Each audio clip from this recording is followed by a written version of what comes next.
Already? Because I wasn't had to cut my studying short early, but whatever, we're going live on TV now.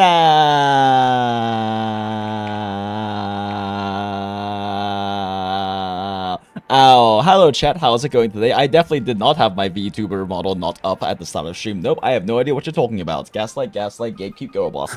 How are we doing, everyone?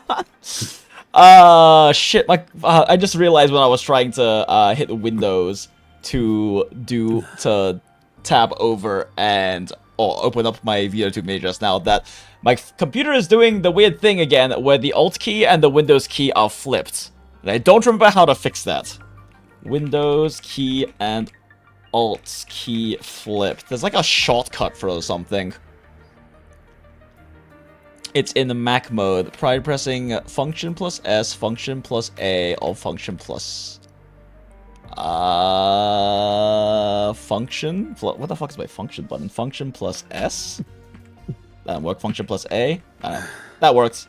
Why is it function plus A to swap my Windows and Alt key? Very strange. Apparently it's a Mac mode thing.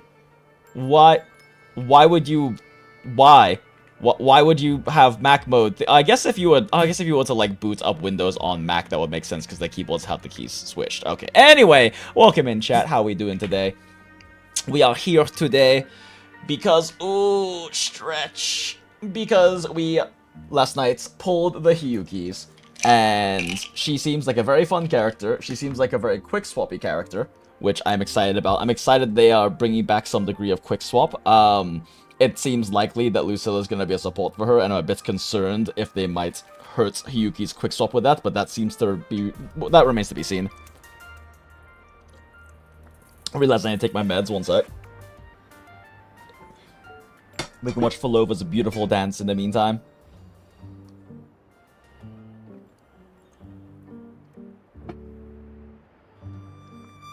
I really enjoy how, like, it transitions the music to a beautiful waltz for Furlova's idol animation. So beautiful, so romantic, so gay. But yeah, so we did pull Hiyuki. We pulled her at 68 pulls, which is in the mean between 67 and 69. Therefore, it is the most peak number, I will have no arguments. And then we managed to pull her weapon. I didn't lose 50-50, which was nice. And then we managed to pull her weapon at 69 pulls. So, incredibly peak pulling stream yesterday, for sure.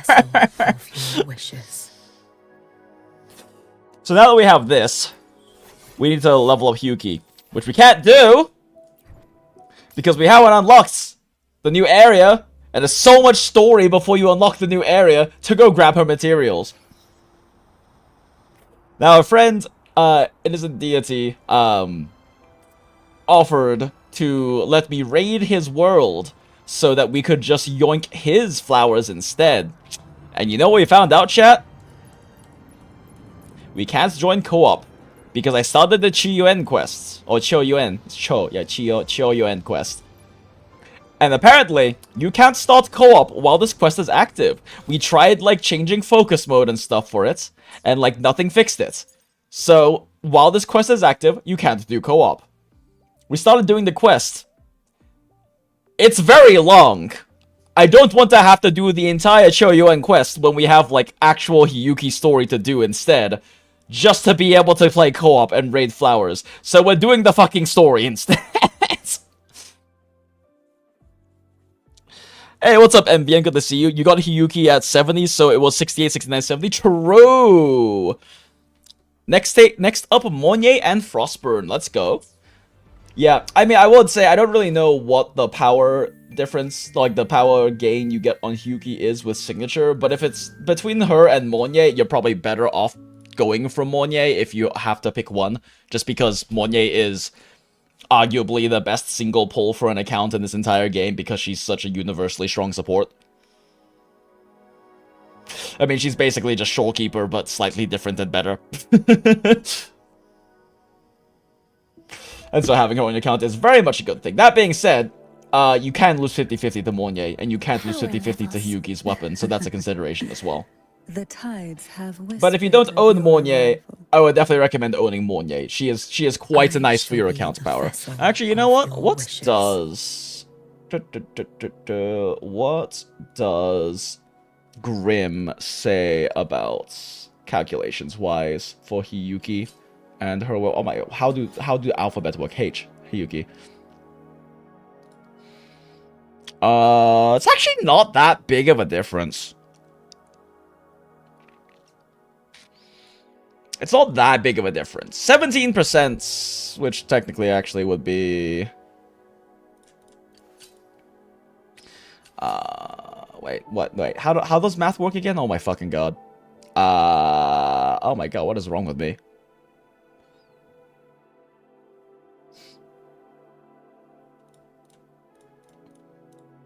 %. It's a 20% power gain. It's a 20% power gain, which is not insignificant. Definitely. But is also it's not Frolova. Like, it's not Frolova, which means that if you're forced to pick between the two, there's definitely an argument to be made for like prioritizing Monye instead. Just because of how good she would be for your account in general compared to a roughly 20% damage gain on Hiyuki. Okay, you have absolutely no weapons, so you kind of need it, and you want to get Lucilla and slap Stringmaster on her. We also don't know how good Stringmaster's gonna be on Lucilla, though, to be fair. We don't, like, Stringmaster is an incredibly, almost, like, universally good DPS as slub DPS weapon, but we don't know if Lucilla's going to want DPS stats or not, right? It might, I mean, as far as I know, we don't know anything about her kits, so there's a question of whether Stringmaster will even actually be good on her or not, because, like, Stringmaster isn't good on Shorekeeper, I guess, as an example, right? Mind you, Shorekeeper is a pure support, but like we don't, it's not very good on her, as an example. We don't know how heavily Lucilla's how heavily present Hag is going to lean into more supportive effects or more offensive effects. We also don't know what her scaling is going to be as well, because that's also a concern, right? Is like, what kind of stats does she scale off of? Stringmaster is very good for generic damage stats. Whether it's good for Lucilla or not, couldn't say yet though. So that's one thing to consider if you're considering trying to go for Stringmaster. Yeah, if you have no weapons, it's understandable. That being said, Emerald of Genesis is very worth getting off standard ban. Like, unless you're trying to get Verena, you never throw pulls on standard character banner. Unless you're trying to like fish for Verena, you don't. None of these characters are worth shit anymore. That's not entirely true, but like the power creep has been noticeable. WUWA's been pretty good about power creep in terms of like 2.x characters, but not so much so with 1.x characters, and 1.0 standards were already kind of meh. Lucilla will be attack scaler based on the echo set you believe sounds like hers. That does make sense. But yeah, I mean, it is a thing that if you are gonna burn standard pulls, and also your standard weapon selector, like, Emerald of Genesis is good on basically damn near every single sword unit, so it's an incredibly good get for your account if you're concerned about that, and it's her second best in slot. What does it even do? Again, 36% resistance. Okay, so this is like very specific. This is actually a very specifically useful weapon. It's only going to be good on a handful of characters. Because A, it's resistance skill damage bonus based, and B, it's energy regen substat, which a lot of characters don't want to run an energy regen substat. On the other hand, crit's always good. Attack's always good. Everyone uses resistance skill at least once for more attack. Energy regen is always good unless your name is Frolova and she doesn't use a sword anyway. Or, more specifically, energy regen as, like, a little bonus is always good. Energy regen substat oftentimes will be can throw your build really badly, because most characters don't need that much energy regen. Most supportive characters are an exception. Yeah. But yeah, just a thing to consider, MVN. Just a thing to consider. Yeah, you're mentioning the echo set that's likely hers. Yeah, it's like the other blue one, right? Affecting Tune Rupture, shifting all Tune Strange, shifting enemies, increases Tune Break boost of resonates in the team by 20 for 30 seconds. Oh, okay, yeah, I mean, this is likely gonna be her set, because it's another blue set, right? And we know Lucille is going to be a Glacio unit. But what if she also runs this set, chat? What if we get our first ever, no, you both run one of the new set's characters? Haha, surely, right, chat? Guilty of using free standard on character. You didn't even see the weapon banner though. Yeah, that's one of the really nice things about WUWA is that you can spend your pulls on guaranteed 5-star weapons instead for standard pulls. And like these weapons aren't bad. There are some characters where there's an egregious case of like how much stronger the signature weapon is, but for the most part they're pretty good on most characters. Like, Hiyuki is at about a 20% damage difference, right? Because if you're going from 100 to 83%, that's a 17% loss, but if you want to know how much stronger this is than... Emerald of Genesis, it's just 1 divided by 0.83 instead, and it's 20.48% better, right? There are some particularly bad cases, like my beloved Frolova. Best character in this game, and that's not even actually a joke, outside of supports. Yeah, yeah, and this is with String Master too, which is like universally a good rectifier DPS weapon. With Standard, it's 72.4. Oh my god, how much stronger is that? Whoops. Whoops.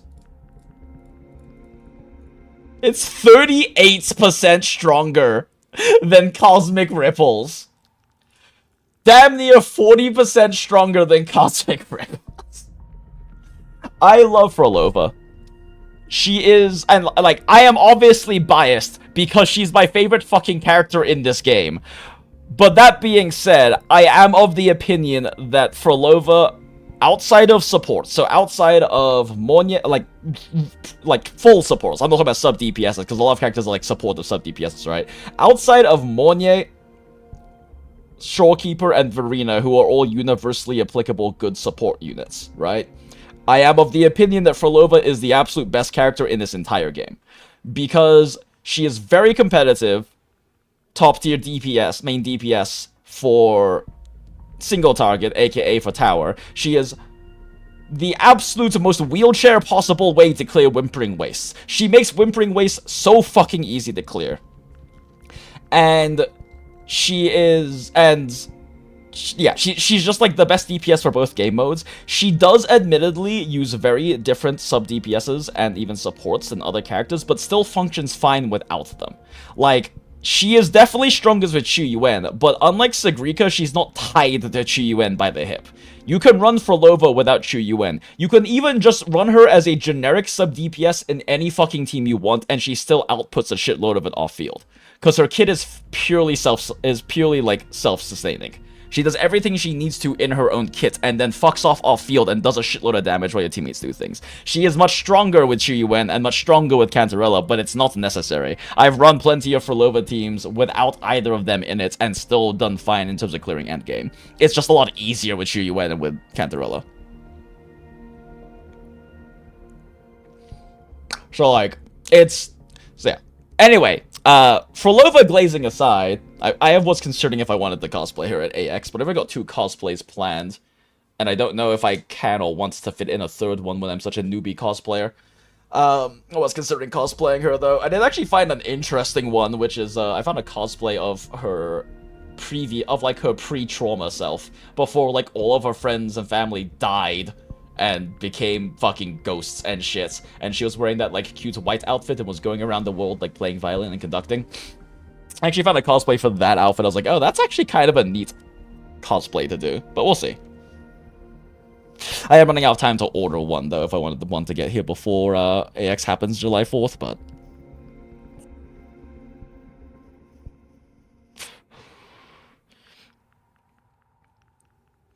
I bet she can run Wishes too. Oh yeah, possibly as a Hiyuki support. Yeah, isn't she going to? Because that Glacier set has an outro effect. I'll be real. I haven't really read what the new sets do. I just noticed the Hiyuki one, so I put it on her. I haven't actually been locked in enough on WUWA to like actually look into much stuff because I've been actively avoiding looking into new patch stuff until we pulled Hiyuki, and we just pulled Hiyuki yesterday.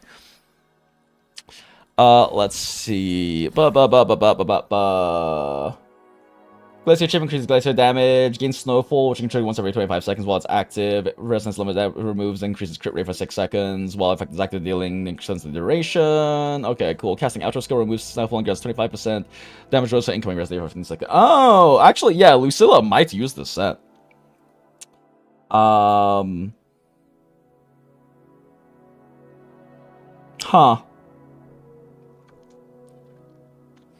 Depending on, like, Lucilla might use this set.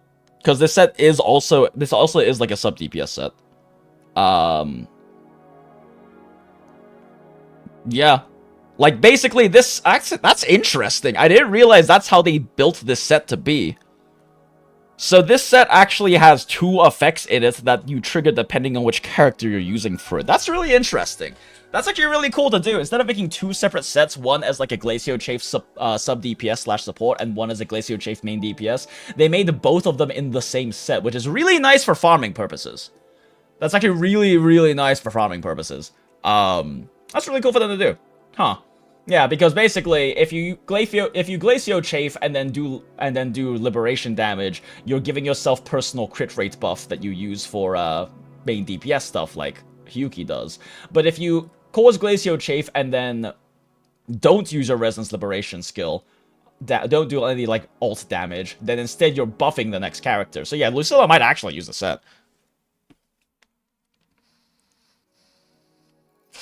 Augusta and Yuno both use the same 3-piece set. That is true, actually. That's a fair point. That's a fair point. Except, like, this is still... That is different, though, I guess is my... That is different, though, Deity, because you're not combining a supportive and a personal effect into the same set. They both just get damage out of this. Like, this set is exclusively used on Yuno if you want to amp her own damage, right? Like, yes, you technically use it on the sub DPS, but Yuno can also be a main DPS, and this is the set you would also use for main DPS. You cannot run this set on Yuno. If you want to focus on her buffing, instead, you run Moonlit. Like, the thing is, like, I guess my point is that this is not a supportive set. You run it on Yuno because Yuno does good damage even as a sub DPS. But if you don't have an invested Yuno, and you have an invested Augusta, or you just want to make Augusta do more damage rather than Yuno do damage, you run Moonlit instead. Instead of this set, right? So, like, it's still different from what we are seeing with this Glacio Chafe set. The Glacio Chafe set actually has built-in either personal DPS or buffing into the exact same kits. And I think that's really cool. That's actually a really cool take to have on the Echoes, and also makes farming so much easier, because you can actually save pieces that work for multiple units, which is not a thing we generally get to do anymore. That's like 1.x bullshit. Like, being able to farm, like, multiple Molten Rifts and then use them on, like, a main DPS and sub DPS or dual DPS in your team was like a 1.x thing. We don't see that shit anymore. So it's actually really cool to see that, what is this set called? Wishes of Quiet Snowfall, yeah, that Wishes of Quiet Snowfall actually actively has 2 separate effects depending on character and playstyle. Yeah, exactly, Ambient, like you said, it's very efficient because it works on both DPS and sub DPS. Technically, this can work on a non-sub DPS too, if you were to run like sub DPS is such a weird term in this game. There are very clearly defined main DPSs. The idea of a support is pretty clearly defined as well, right? Because a support, like what we define in WUWA theory crafting as a support is a character with universal buffs that don't drop on swap. That's why we consider Mornier and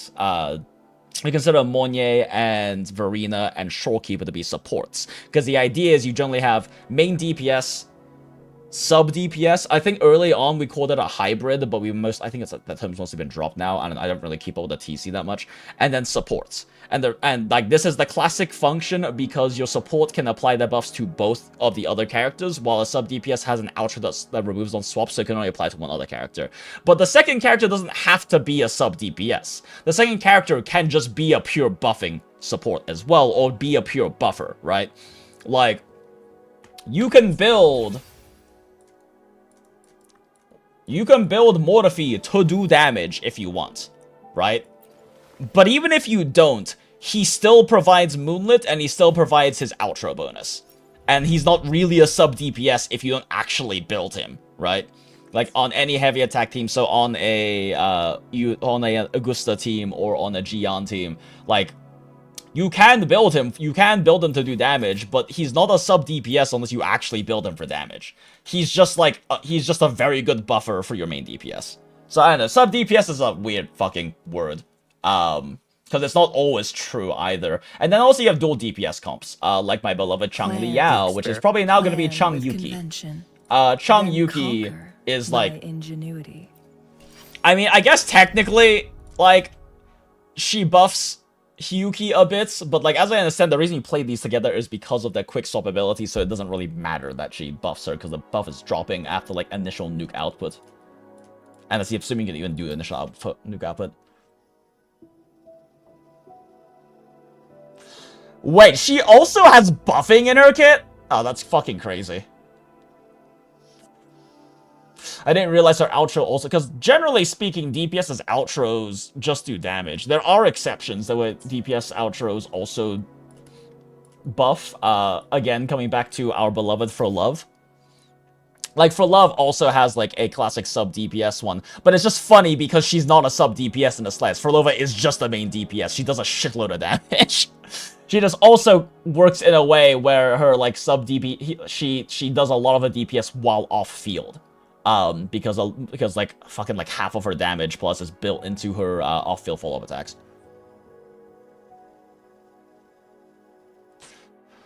They designed it so you can use Hiyuki as a support of Lucilla, of course. I mean, technically you could. It'd just be incredibly bad and efficient. But technically, yes, you could. Actually, when does she apply Glacio Chafe? Because the problem is that Hiyuki does so much ult damage that in order for that to work, Hiyuki would have to, like, apply Glacio Chafe and then do no more ult damage. But, like, most of her fucking damage is ult damage, isn't it? Glacio Chafe inflicted by nearby resonates to come with the Glacio bites. I haven't read her kit yet, so I don't really know what she does. I'll be honest. Like, where does she apply Glacio Chafe? Oh my god, her fucking, like, normal heavy is... Her fucking, like, forte heavy is considered liberation damage. You literally can't do anything on her if you want to use her with the sub DPS, like with the supportive effect, right? Like, literally, she will trigger the crit rate, she will trigger Snowfall for her personal damage if you do 3 basic attacks and then her fucking forte 3 stack attack. Because that's considered resistance liberation damage. It kicks in that fast.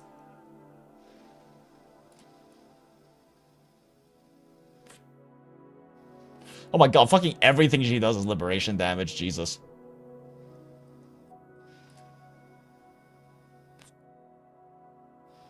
Fucking everything she does is liberation damage. That's just her basic attack.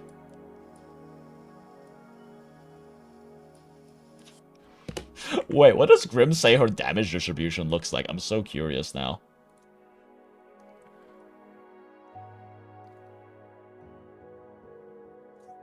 When you use Frolova and so you gotta say she found the most OP out of all Story Force units, she just shit just melt. Yeah, so like the thing about Frolova is that Frolova is a very rare unit in this game, which is that she's an incredibly high DPS unit that works as a generic sub DPS. So like you could just force her into any team and she will perform well because she is so good at just her own personal self-sustaining, like she's self-sufficient. She's incredibly self-sufficient. The issue she has as a self-sufficient unit is that her best in slots are very specific to her. That's less so true now that we have Elf. Sagrika uses the same teammates, but before Sagrika, and even with Sagrika still existing, like, her best in slot teammates just don't work well for other people, so you kind of have to hyper-focus on her being good. And her biggest issue is just how important her signature is. She has the highest gap between standard weapons and her signature weapon in the entire game.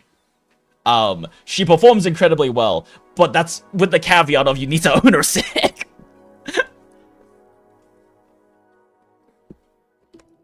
Do you think it's safe to say Rebecca and Lucy could be their best partners? I want to say yes, but it's also very possible no. The thing is that, like, so, like, there's two ways. When we think about it from, like, I guess, a business perspective, right? Because at the end of the day, would it be cool for them to be? Yes, but, like, whether it's cool or not isn't really the pertinent question. What they're likely to do from a business perspective, I think, is the more pertinent question. And, like, from a business perspective, there's two, at least in what I can understand with my very limited business knowledge. ways they could go about it. One is to make them best in slot teammates. This means everyone gets free Rebecca, and it makes people want to pull Lucy, right? Because they're best in slot teammates. That is one option. The other option is to have them both be separate main DPSs that require completely separate best-in-slot teammates, therefore getting you to be more likely to pull said other best-in-slot teammates, as well as potentially more likely to pull Lucy because you own her best-in-slot teammates. Which one are they going to go with, and which one leads to more money? I don't know. I don't have access to that data. I'm sure that they can make pretty decent forecasting models based off of the previous data that they have access to about which of these will perform better, but I don't know which one it is. And if anyone tells you they know which one it is, they're fucking lying to you.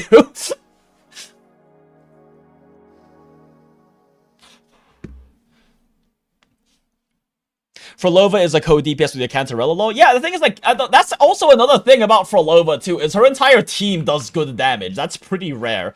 Her best in slot team with QIUYUAN, it's QIUYUAN. I keep saying QIUYUAN and Cantarella. Cantarella does decent damage. QIUYUAN does decent damage. I'm ready. And then Frolova does a fuckload of damage, and they both enable her to do more damage. And it's not even doing more damage in a typical sense. I mean, yes, they enhance Echo skill damage, which is her off-field attacks, but it's also enabling her to do more damage because they simply get more Echo skill casts. Which is basically a completely separate full damage multiplier. Like that is basically true damage increase, right? To have additional attack instances happen because of them. Your call. I'm ready. Like, it is comical how easy endgame content is with this team. I don't even have either of their signatures either. Like, I don't have QIUYUAN's signature, and I don't have Cantarella's signature, but it's comical. Clearing endgame with, like, and we're not even talking about Whimpering Waste. Frolova team is obviously disgustingly good at Whimpering Waste. Like, there is just... You cannot play this team and play any other team and make any argument that this team isn't easier than every other team for Whimpering Waste. But even for TOA, it is crazy how strong this team is when it's the best AoE team in the entire game. But the cost is high because you need to have Frolova's signature. She is the only character in the game, I will say, that her signature is basically mandatory. 40% more damage is an incredibly large amount of damage. And then she doesn't need QIUYUAN, but QIUYUAN's very good with her. She doesn't need Cantarella, but Cantarella's very good with her. And the problem is QIUYUAN's good with literally one other character, one of the main DPS in this game. If you're pulling QIUYUAN, you're pulling him because you're running Frolova or you're running Sigrika. Or both. If you're pulling Cantarella, you're pulling her because you run Frolova or you're running Sigrika. There is like the case of, oh, well, you can use her with Rachia and oh my god, brain hurts. Camellia. It's Camellia. I don't know why my brain was saying it's not Camellia. You can run her with Cammy and Rachia, but her running with Cammy and Rachia performs about as well as running with Shorekeeper. She's not really that good with them. She just lets you not run Shorekeeper on this team back in like 1.x days and 2.x days.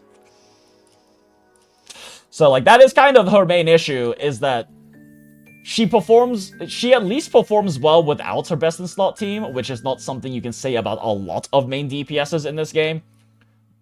But when you do build her best in slots, you're building her best in slots. You're not really building anyone else's best in slots. Is there a lot of value for her Sig Echo skill damage, but QIUYUAN will dilute that? Yes, but not that much. Yes, but not that much. Defense ignore, very strong. Attack on her, very strong. Crit rate, strong because she has so much crit damage built into her kit and gets so much crit rates from her set effect that it's just, like, comically easy to hit 100% crit rates. While, mind you, she hits... What was the max on this 100 again? I think it's 100, right? 24 stacks. Well, mind you, she gets 24 times 2.5%. Well, I'm too lazy to calculate that.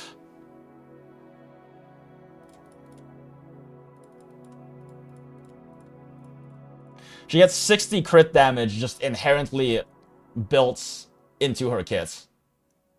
And then that's just from the first 25 stacks. After it reaches max, each new one increases it by another 100%. She can get this takes time to ramp up, right? And it ramps up, as I understand, faster when you have her ideal team because they're just helping your trigger app to sound faster, if I'm remembering how mechanic works. It's been a while since I really thought that deeply about her kit. But either way, after ramping up, 160% crit damage is fucking comically large. You still use Frolova with Lucia and Cantor, and she still works well with Lucia and Cantarella. Like, Frolova still works well with Lucia and Cantarella. Frolova works really well with Sagrika. You can actually just run a dual DPS team, which I've done before, and it's actually pretty fun. I do kind of like running these two together. You run them together with Cantarella, or you can use QIUYUAN's actually better. It's just you don't have healing at that point, right? It's actually silly what you can do with QIUYUAN, because you can basically, instead of using your outros in your typical 1, then 2, then 3 order, right? What you do is you use Frolova's outro, which you always build up because Frolova is a weird main DPS. She's also a fun for me because she's a weird main DPS. Her teams don't play like typical teams.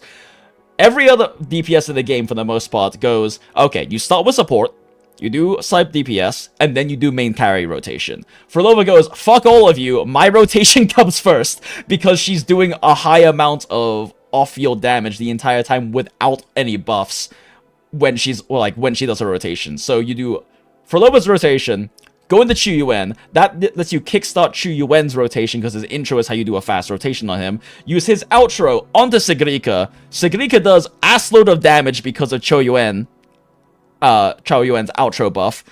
Then use Sagrika's outro on QIUYUAN instead of Frolova, and you go do QIUYUAN's very fast rotation again, and then use that on Frolova. It's actually a very fun team to play.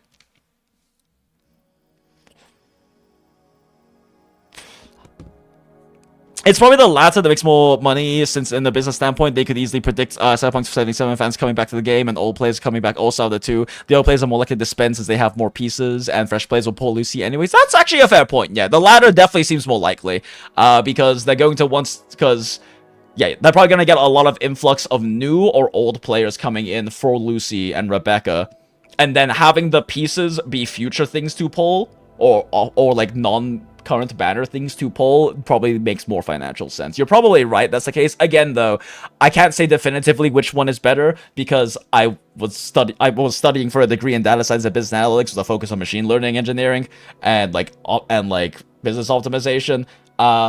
Anyone who tells you one is better than the other is lying unless they have access to the data.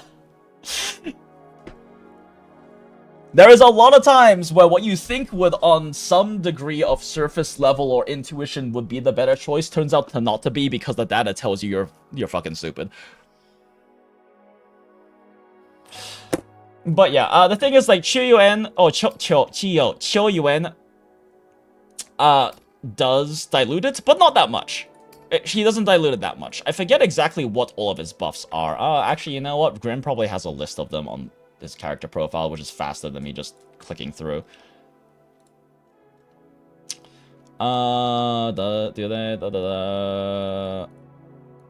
Crit damage buff. So he has the crit damage buff, which is admittedly very diluted, but crit damage is still crit damage. And on a 100% crit rate character, it's very good. Team-wide echo damage buff. Does he... is it listed in here? Or am I actually gonna have to fucking... Because the thing to remember is that this dilutes nothing. This dilutes nothing. Amplification is a true damage. It's like a true multiplier. It only is additive with other amplifications, I'm pretty sure. Yeah. So his signature gives 20% echo skill damage bonus, which is not terrible. His gear sets gives 16% echo skill damage bonus.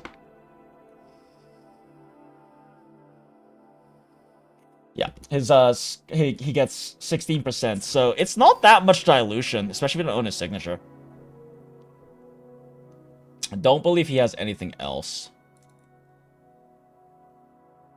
Yeah, it's really not that much dilution. Plus, the thing is, this is echo skill damage bonus.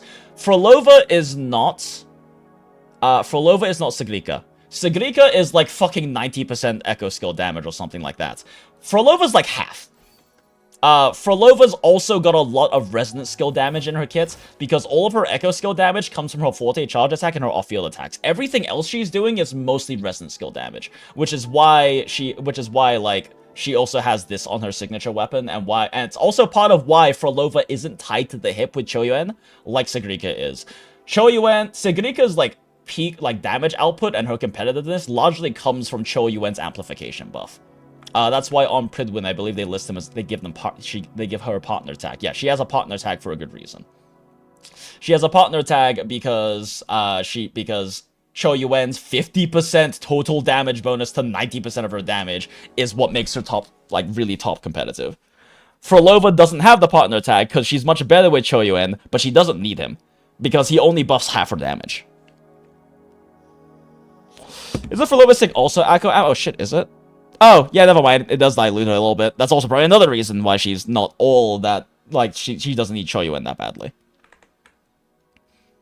Yeah, that's probably also why she doesn't need QIUYUAN that badly, because she has some dilution with her signature already. It's not a huge amount of dilution. I mean, we're talking...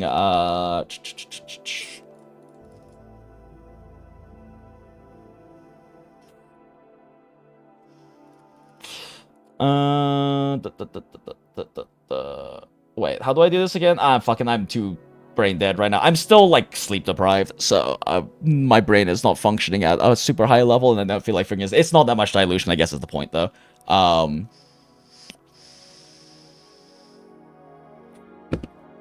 It would be... Okay, this is very easy to figure out. I should be this lazy.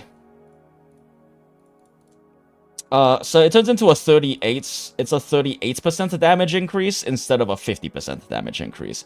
That's fairly significant dilution, actually. I take that back, but it's not the end of the world. The fact you can bounce between Frolova and Sagrika with QIUYUAN is hilarious. But is hilarious. It's great. I fucking love it. It's the only team in the game that plays like that. Like, we all know my absolute favorite teams are true quick swap teams, like dual DPS quick swap teams, and I'm excited that Hiyuki has the potential for that with, like, say, Changli, because it's literally the first time we would have had a team that might be intended to be that way. The only other truly, at least at the time, competitive dual DPS quick swap team was Changli Yao, and that was very unintentional. That was not how either of them was supposed to be played, and it has fallen off, unfortunately. Power creep and all the power creep and HP creep, but that was by far my favorite team to ever play in this game. We don't really have any truly, like, strong teams that are dual DPS quick swap. We have quick swap teams, very few of them, because the game directions move so heavily in rotation, don't swap off base gameplay, but yeah. In terms of that style of gameplay, in terms of the style of gameplay where you do the typical one character, then one character, then one character, don't swap off, just do the outro buff rotations, I find the dual DPS team with Sagrika and Afro Love with QIUYUAN to be incredibly fun, because at least it's different. At least I'm doing, like, I'm not just doing 1, 2, and 3. I'm doing 1, and then 3, and then 2, and then... I'm doing 1, and then 3, and then 2, and then 3, and then 1 again, so it's a bit more interesting. Zani is quick swap. Yeah, that's why I say there are quick swap teams in the game. Zani is quick swap. Zani is quick swap. Depending on team, Karathea is quick swap. That's about it. That's about it.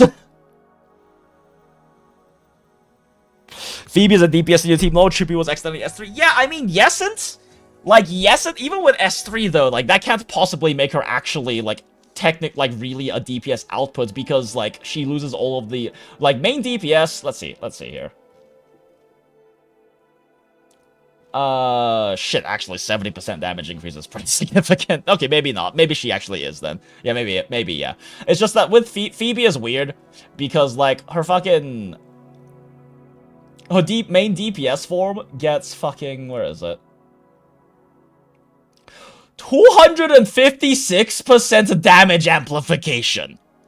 She does 3.5 times the damage when she's main DPS versus sub DPS. So maybe she still wouldn't count as a DPS in your team. Like, I still think she's...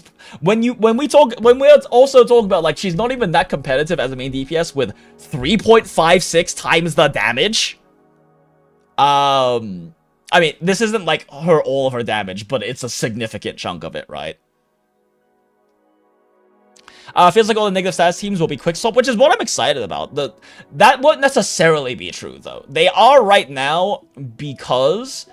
And it's not even because of negative status. It's because of the fact that negative status characters don't have swap-off outros. Don't have, like, outros that drop on swap, right? Like, Phoebe's doesn't end on swap.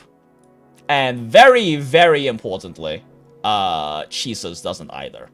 Because she's, like, supposed to be the sustain for these teams, right? Yeah.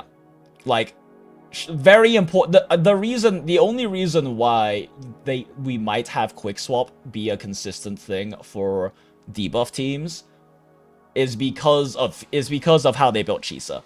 Chisa being like the universal sustain as well as being a quick swap unit heavily leans it that way. But like, I guess as an example, let's say Lucilla is meant to be Hiyuki's main sub DPS. If Lucilla has an outro buff that ends on swap, then the team isn't quick swap anymore. Right? At that point, the team isn't quick swap anymore. The reason why Zani, and it has nothing to do with Spectrofrazzle, the reason why Zani is a quick swap DPS is because Phoebe's doesn't end on swap. That's the only reason. Like, they could literally not have Spectrofrazzle and just be Spectro units, and it would still be the same thing. And I say that Chisa's doesn't swap, but now I'm thinking about it, she does function as a support unit in the team, so of course it doesn't, so it's really, that's not even really important. It's just because Phoebe's buff doesn't end on swap, and Chacona's doesn't either. So like, they're very clearly going in that design direction. They're very clearly going in that design direction, but we're not guaranteed it's gonna stay that way, right? We're not guaranteed that Hiyuki's main sub DPS isn't going to have a drop on swap outro. I'm just really hoping that they don't. Or that they don't have that, yeah. Any team is quick swap if you don't care about damage. True, Niraj. True.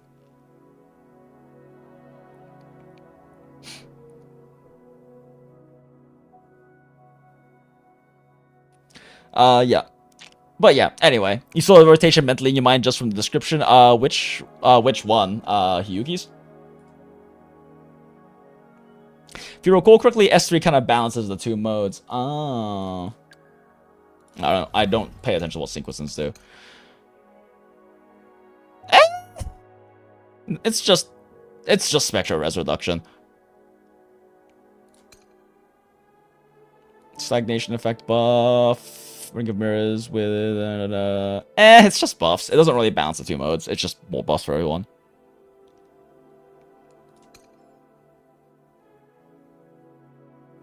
Oh, wait, that's S4. Wait, yeah. Oh, no, S4... Oh, no, S4 definitely balances two modes, yes. Well... Yes. Okay, no, S4 actually makes it into a dual DPS team. Wait, sequences are reverse order? Oh my god, they are! Why? Why are they reverse order? Who decided this? When did this happen?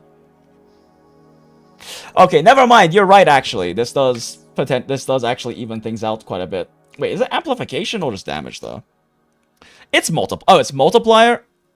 Oh, it kind of does then. It's not amplification, though. Amplification is total damage. This is, I assume, additive? Maybe? It might not be additive. If it's not additive, then yeah, it's good. Why is it reversed? That's so annoying. Oh, just by saying bouncing QIUYUAN between the two, I'm like, oh, that's how that works? Yeah, exactly. It's a really fun team to play. It's a really fun team to play. It's probably my favorite team to actually play in the game right now, because I just don't like Zani quick swap or Karathea quick swap all that much.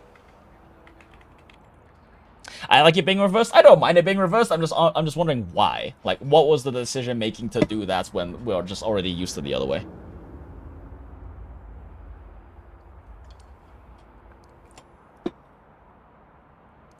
Hiyuki has been wondering if they'll lean towards big market main push characters simply being simple and getting spicier later in the patch cycle. Probably. Probably. Yeah, they have kind of moved things away from earlier on. We very much had like they put main support or sub DPS, main teammate for main DPS and main DPS second. But it seems like they've kind of swapped that back around at this point. I wonder if there's some reason beyond just aesthetics for the change. Yeah, exactly. That's what I'm wondering. Like, it's a UI change. There has to be some reason that they thought, oh, this makes sense. Feels like a graph where they get stronger the higher sequence it goes low. Actually, that's fair. Yeah, that does make sense. Yeah, that does actually make sense for it to be that way. Instead of so your sequences then are like, yeah, like you said, a graph of it getting stronger instead of it being a graph of your wallets, of your bank balance getting lower and lower. Yeah, it is actually kind of cute. All right. Okay, it's been 50 minutes. I was like, we should what are we even gonna yap about for 30 minutes before we actually play the game or do the thing in the stream title and thumbnail? Because them's the rules, right, chat? Like we spend at least 30 minutes yapping about shit first. But apparently we already managed it. It's already been 50 minutes of yap. Holy shit! What the fuck did we talk about for the past 50 minutes? All right, so yeah, let's keep going. I want to play Hiyuki, but she's level fucking 60.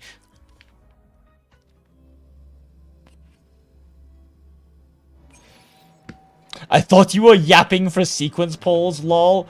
I mean, remember I don't activate sequences for my limited characters, which is why Frolova has this, and I will never activate it. Because the only reason I own S1 Frolova is because when Buling came out, who I don't even fucking use, I was like, man, I want to own Buling, so let me just pull on Frolova's banner because I'm at 0 pity right now, and get a copy of Buling. I threw 80 pulls, chat. I got Frolova early at like 30. And I'm like, well, I have an S1 for Frolova I'm never gonna activate. And then I threw 50 more pulls. And I was like, I have to stop.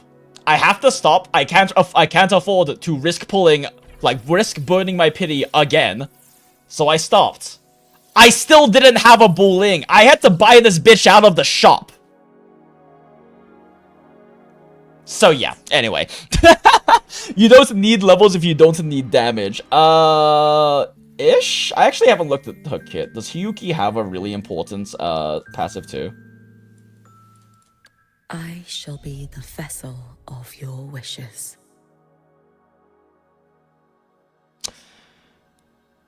Yesence? So, like, a lot of, like, passive 2s actually are really important to the kit. So this actually is pretty important to her rotation, so you can't really play her properly without it. Like, yeah, I mean, it just results in damage, right? But I guess my point is that Yesence, like, I don't need levels if I don't care about the damage, but if I care about, like, learning and doing her rotations properly and experimenting with quick swap in her rotations properly, it does matter.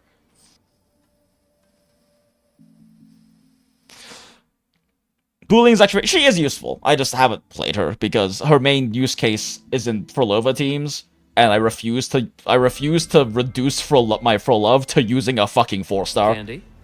And then the other Sigrika and Lene suggested it. and Great for then lifting the other spirits. main use case is with Carlotta, and I don't play that midget. Welcome in, White Wave Noise. I subbed after I found Glad into Electro Boogaloo video. I know you guys don't make Monster Con anymore, but thank you for the super gumbo. Oh yeah, no problem, White Wave. I'm glad that you enjoy it. It's a very funny build. It's very funny playstyle. And I do enjoy a lot of like the heavy bogan stuff in Monster Hunter because it plays so differently to how everything else plays. So you can, and like the amount of like build diversity and playstyle diversity you have with the different ammo types is really fun. Buling is Buling's own reward. She doesn't need to work to provide value. True. 4 stars are free to play friendly. 4 stars not showing up when pulling characters. Yeah, that's my experience. I swore Lucilla having purple hair, she'd be Buling's main DPS. I mean, she is unfortunately Glacio, which means that she is not going to be an Electro Flare main DPS, and that's okay. That is unfortunately okay. At this point, I don't think it's even cope to just assume Rebecca's gonna be the Electro Flare main DPS. Like, which means Buling might actually be good with her. And means that Buling will be on her banner, and maybe I can get more than one copy and pull my first ever Buling I've actually pulled. Because I had to spend my fucking coral to buy Buling. Wait, Rebecca is Buling's promise support. Shut your whore mouth, Laserproof. Rebecca will not be Buling support. I did the same thing on Frolova rerun. At Zero Pity, hit a gold, which was thankfully Kalkara, and a bowling in one temple. Lamau! I mean, hey, yeah, losing 50-50 on that is like best case scenario. Thanks, Fro, for giving me Chisa. Stab you later. Smile. Taking candy from strangers, sus. I mean, Luke isn't really a stranger at this point. He's a terrible therapist and a questionably good doctor, but he's not exactly a stranger. You're actually building your bullying to buff Carlota and JinJinx. See, that's kind of the main issue. Is like, I like bullying a lot. I just haven't played her or built her because I don't like the main DPS that she plays with, and I refuse to make my For Love have to play with her. Also, I didn't really say hello to everyone earlier, but hello, welcome in MVN, welcome in Deity, welcome in Anti-Chibi, welcome in Laserproof, welcome in Niraj, welcome in JD, welcome in Scrolling Through, make sure I'm not missing names, I mentioned White Wave already, welcome in John, welcome all of you, it's good to see everyone, thanks for hanging out as always. Community is still small enough that I can actually say welcome in to everyone who comes in the chat instead of just seeing a list of endless names. Yep, that'll wake you up.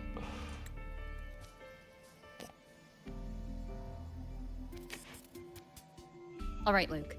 What's the word on this Exostrider plan? Luke? What kind of name is My Luke? conversation with Lucilla went well. She's on your side.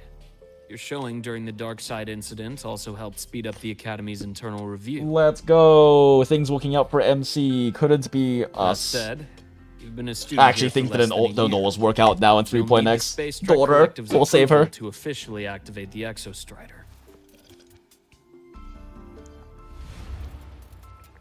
Their biggest financial backer is the new Federation. America! Of course, they answer to an entire board of investors. Because they're America!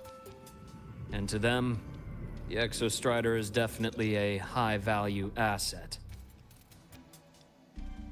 I've been flooding their desks with reports. Your Academy investigation record, America doesn't care about your nerd shit. College, Money graph go up. Adaptability eval I wrote myself. And were they rejected? We got a meeting, but when that much money's involved, What the fuck did Luke say? I've been flooding their desks with reports. Okay. Conflicts of interest make everything move. Oh, it seems like slowly. they've gotten rid of the thing where it skips to the next part immediately when you close story review. Thank fucking God. Best update in WUWA. Unlike Helping my Shinjo or ADHD Nishida, streaming they've ass so got far much. too many cooks in the kitchen. Because it's America. I'm worried we Democracy. don't have that kind of time. Exactly, which is why we're going to strike first. Besides, things have changed. It all comes down to this guy. This is Chase, head of the space trek. Calcaro back in story soon? He Hopefully. just got back to Lahai Roy on a Triumph avionics ship from Kind of the a name is Federation. Chase. President All these Lucilla, normal person Professor names. Mornier and I have all put in a good word. You'll be meeting him at the Research Institute. Chase started as a low-level employee at Ashridge Energy in the new Fed. Then, he dropped off the grid for a few years before resurfacing in a government position. Chase Bang, duh. True! Federation feels like a fusion of that, America and He Russia. left the government and started diving To me, into from what multiple large-scale investment projects. experienced, it feels Some mostly say like he's still been America if Ashridge America Energy's had man the whole an even time. worse like wealth to No one's been able to find. prove it. He's sharp, low profile, and very smooth. At his age, he's seen it all. His only real concern? Chase Fuck. started as a low-level employee at After that, he left the government and started diving into multiple large-scale investment projects. Some say he's still been Ashridge Energy's man the whole time. But no one is if the Exostrider's pilot can be controlled. Why does Luke and Ian sound bored out of his mind? Because the man used to be like a fucking... He used to be like a fucking bad guy hunting Batman assassin guy or secret agent guy. And now he's a fucking doctor at a school. Of course he's bored. Is this the story starts? I quit the with this patch, but curious how the story goes. So this is the first part of the story with Rover in it. Before this, there is like a chapter that we did that, or I guess a segment of this main story patches chapter where we play as Hiyuki and do a bunch of Hiyuki stuff. So like that one has already been done though. This is the first part of, I guess, more so the main story progression. In a sense, I mean, Hiyuki stuff is important for main story, but it's mostly like stuff that happened behind the scenes last patch. So it's kind of giving more context to the events of last patches. The first one is actually advancing new things. Former politician becomes a lobbyist. Classic. True! Synchronists who have been America! signing stacks of NDAs since day one. But Sounds like his attitude changed. Does that have something to do with the changes you mentioned? come in. Let's talk over some hot drinks.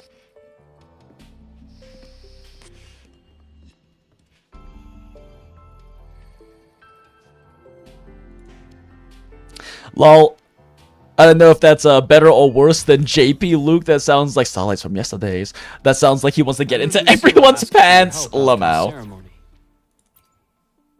Might as well. The whole family's here, chat. Working with her. Mother, daughter, Well, and at toxic first she was ex-girlfriend. pretty dominant, steering the conversation the whole time. But Of course she now I was. understand She's a it's very, because this very academy dominant means so woman. much to her.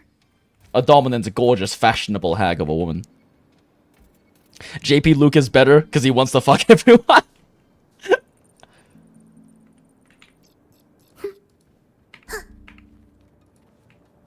You know what? Daughter's hurt a bit. Flashes. Wind rises. It's so silly that you can that this is how she heals. Annihilation.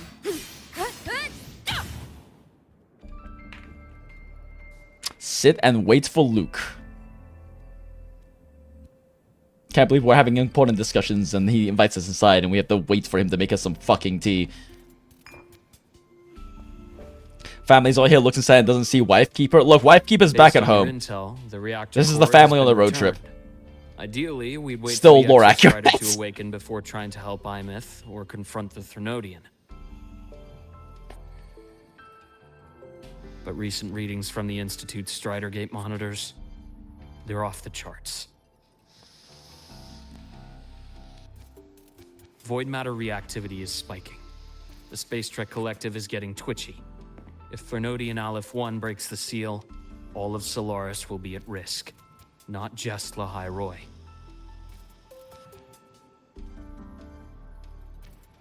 Now, the Collective didn't establish itself here without binders full of contingencies for a Threnodian event. Yeah, that seems completely smart and reasonable. Problem is, Fuck, I had a text message on my phone and got distracted. void matter reactivity is spiking. Now, void matter every one of those plans would scorch decades of scientific progress. Burn it all to the ground, use it as fuel for progress. Which, in our case, actually gives us some leverage.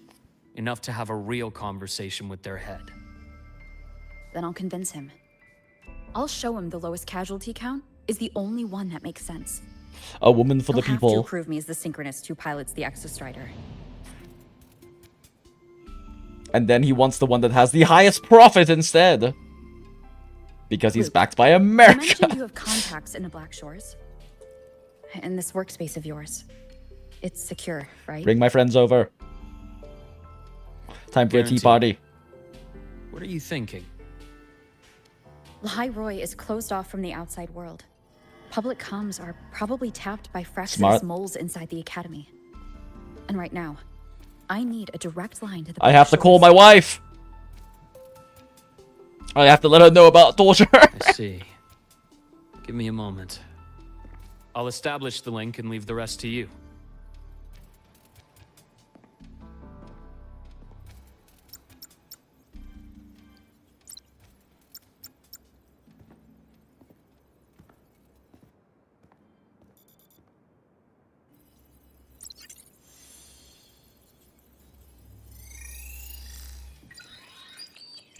Wife. It's Wife Keeper. Canonical wife. Canonical AI wife, this is the future apparently, chat. In Lahai Roy that dire. You look exhausted. She cares, chat. A lot has happened, Shorekeeper. Things have happened. I've seen some shit. I'll never be the same again. The woman I am when I come home might not be the woman you remember. My frequency loss has been resolved. But Lahai Roy is under imminent Threnodian threat. I need your help, Shorekeeper. Understood. For this purpose, both I and the Black Shores exist.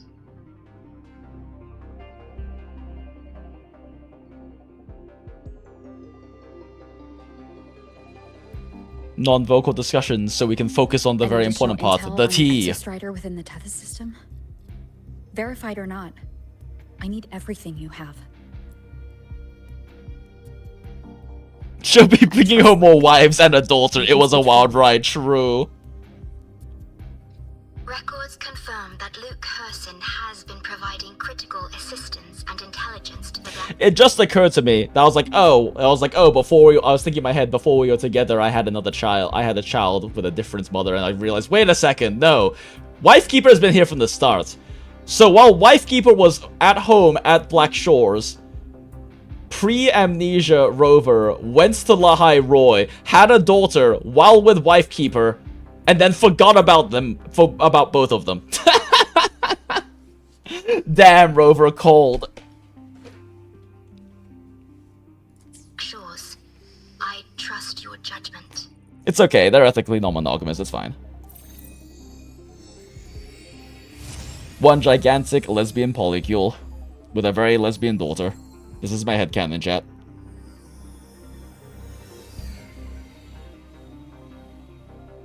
After the founding of Star Torch Academy, most information fell under their seal of secrecy. However, in its early days, God damn it. records confirm that Luke Herson has been providing critical. Okay. You mediated negotiations between the Academy and the Roya. Through that process, the Black Shores gained partial access to certain. The Space Trek collective fears that due to the Exoswarm's division, Ooh, nice transition, cool scene. even upon awakening, might not have enough power to face the Threnodian. This concern led to the Augmented Resonance Initiative, Fair. the Synchronists. Human sacrifice. Observing how Sentinels And they sacrificed work our with daughter. their resonators, they theorized that the Exostrider, sharing similarities, Damn, could Carathea amplify self-Yuri. its power through a resonator as well. However, The hand-holding impregnated considering herself. your link with the Exostrider, the Tether system does not recommend this method. Listen to Grok. Observing how Sentinels work with a Grok, mind you, is the Tether system, not wife. Observing how Sentinels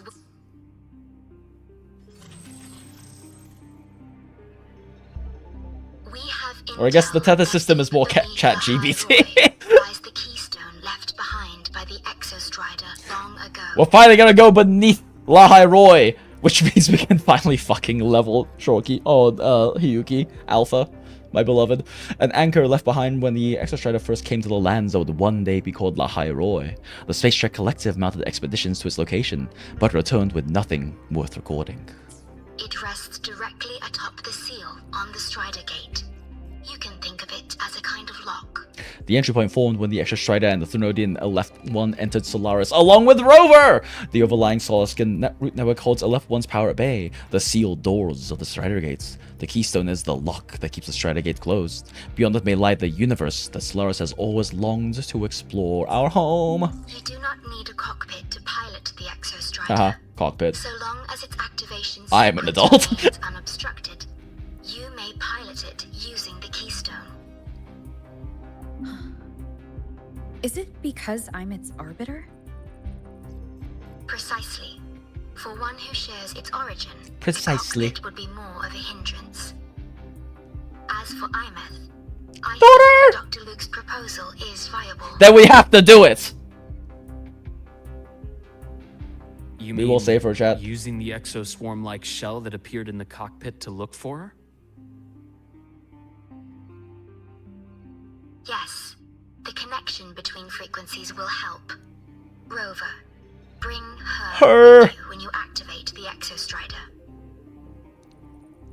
Sure. While I'm there, the Black Shores will need to keep a closer eye on the High Roy.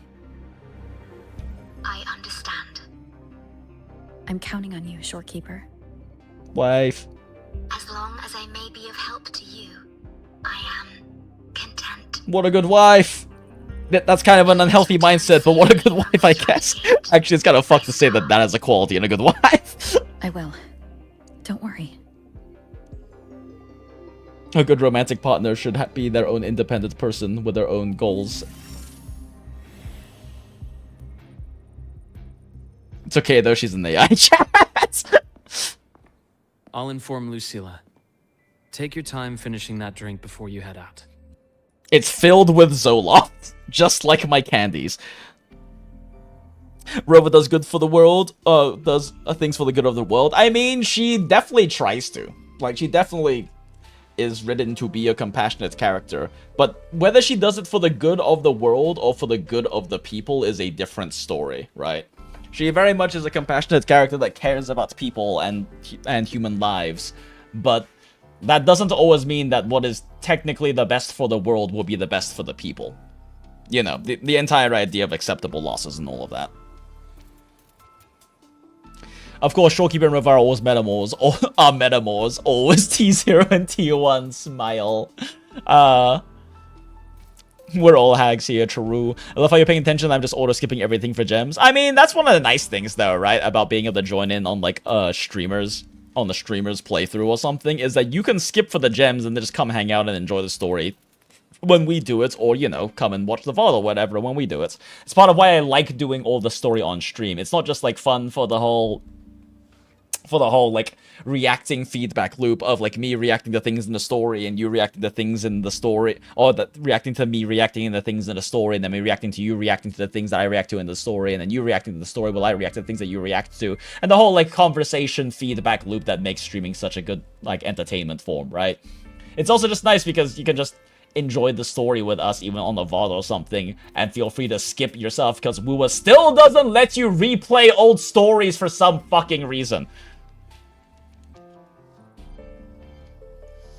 Shorekeeper is there for Rover. Yeah, but the fact that she kind of like outright states that her happiness is helping Rover.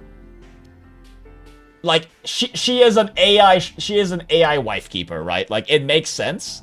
I'm just saying that out of an actual life partner, that is not what you want. It is not healthy for a life partner to define their happiness and their purpose as helping you or making you happy. That is not a healthy relationship dynamic. And not something you should actually look for in a real partner, right? What do you think? I'm about to ask a man to Codependent, not good. Crazy plan, and I can't even promise him it'll work. Nah, you'd win.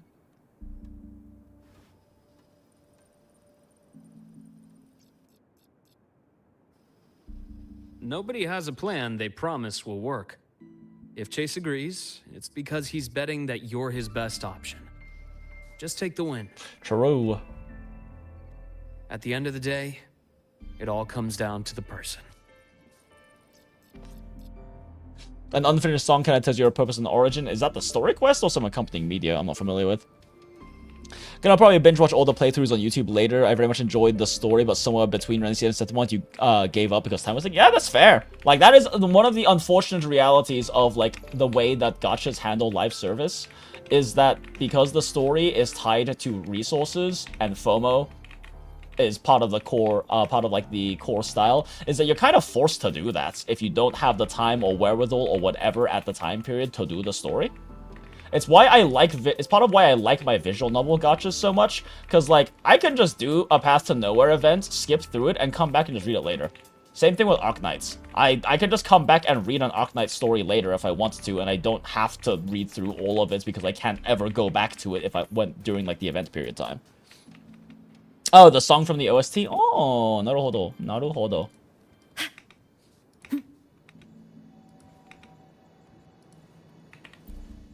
Leave his secret workspace. Ooh. Luke's secret basements. His Batman cave. ...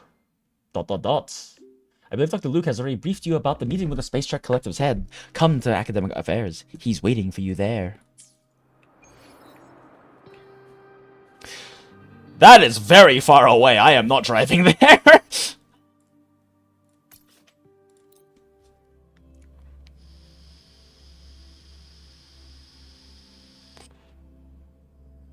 Heading to the testing field. Be careful. Propulsion. Go, daughter, go! Warning. Insufficient power. Mech mode off. Let's go! I forgot that flight is in the game. I forgot that bike can fly a bit now. Anyway, doesn't matter. Fuck, what? R is how you get off the bike. I forgot my hotkeys, chat. I'm a propulsion. Trend. Go, daughter, go! Oh, shit. How do I go down again? What is the go down button? Descending. Why is it that one? Oh, because that's my walk button. Go, daughter, go! Target annihilated. Batman Cave has a glowing Sonoro entrance on this side of the door. I remapped it. Yeah, it's because that's where I put my walk key, so I don't hit it on accident. Because I'm really bad about hitting the default one, which I don't remember what it is. I just know that I was bad about hitting it on accident. Wolf is like one of the worst about locking things behind story. Well, especially because like if you wanted to get Hiyuki's like level up materials right now and not have to wait to buy them, like you have to push to this part of story. Piloting the Exostrider. It's really bad about that. President Lucila. We've met before. Oh, this man got scars. He's seen some shit. Oh, he got a blind eye. What a gruff man. Before. Politics ain't easy in the new Federation. What did he say? Save the intro, President Okay. Lucila. Let's just get down to it. The Threnodian Aleph-1 situation is deteriorating. I will say, I like that Rover's amnesia period happened relatively recently, so that we actually get to have interesting plot threads and character relationships based on their pre-amnesia self actually interacting with characters that we get to meet now. Versus, like, in some cases where, like, the amnesia-related stuff is so far in the past, or, like, isn't even in this world or something, so you're just kind of this blank slates that everyone is meeting for the first time. But I really like how WUWA works in, like, the previous, like, pre-amnesia Rover into the character stories and setting. Yeah, you hadn't done the last patch of stories here to get through all of it to build Hiyuki. Exactly. I think that's a huge F. Like, it's nice that they let you do, they give you like limited access to getting like the materials in terms of ascensions and weekly mats and stuff. At least that's nice, but it's really unfortunate that even just to get the fucking flowers, like, you have to push. Exactly. The only ways to build her would be to buy them from a store, visit our friend's world, or do the tutorial, and the tutorial doesn't even give you that many.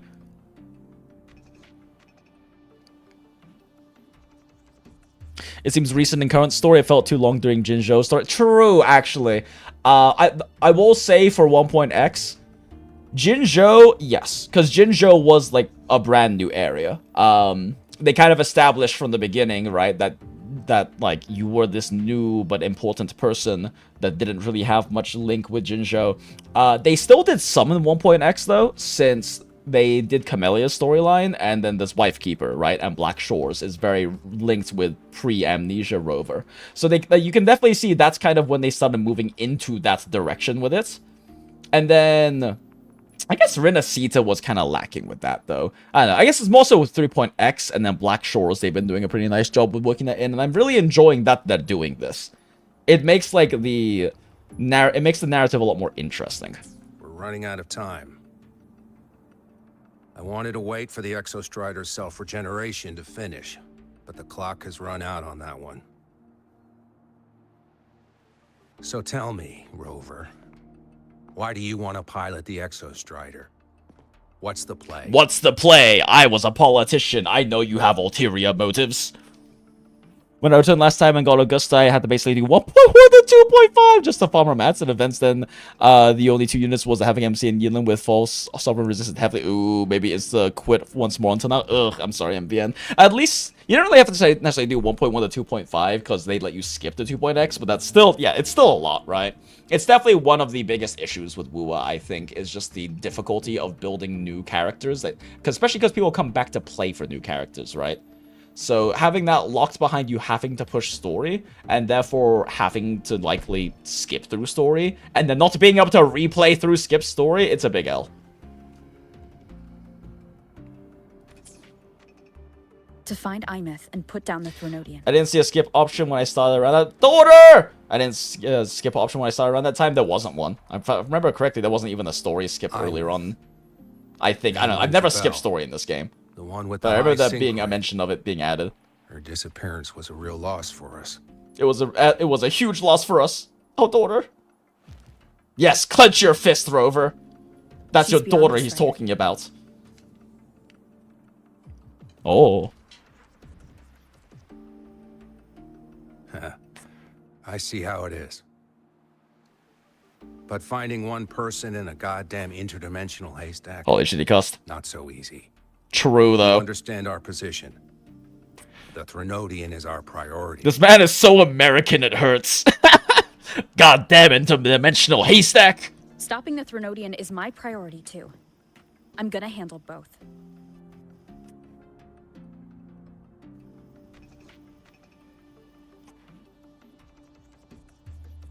Look, we have the same objective. So like you said, let's just get down to it. If void matter erupts, Lehigh Roy is ground zero. Every one of your projects will take a hit.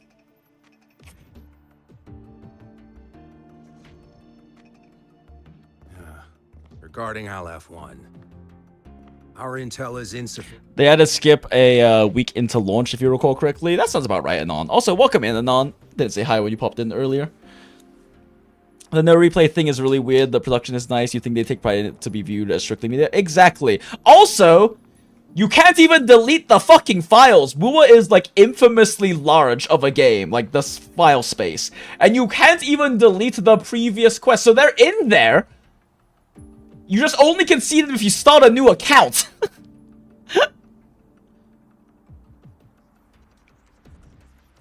There was an option to skip the 2.0 from 1.0 stuff. Oh yeah, no, yeah, they definitely added the skip. I remember that was kind of a big thing that they talked about, especially with them trying to do a push because didn't, if I remember correctly, didn't the PS5 version come out in like 2.0 as well? So they were trying to do like a big push for that as well.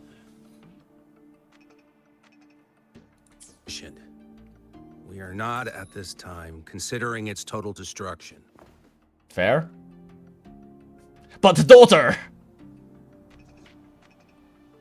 What we need is for the Exostrider to reinforce the seal on the Strider Gate. No, open it. To do We'd that, win. we need a qualified synchronist, and we need the Institute's drive replica. When that gets embedded in the Exostrider's chest cavity, then its repair is complete.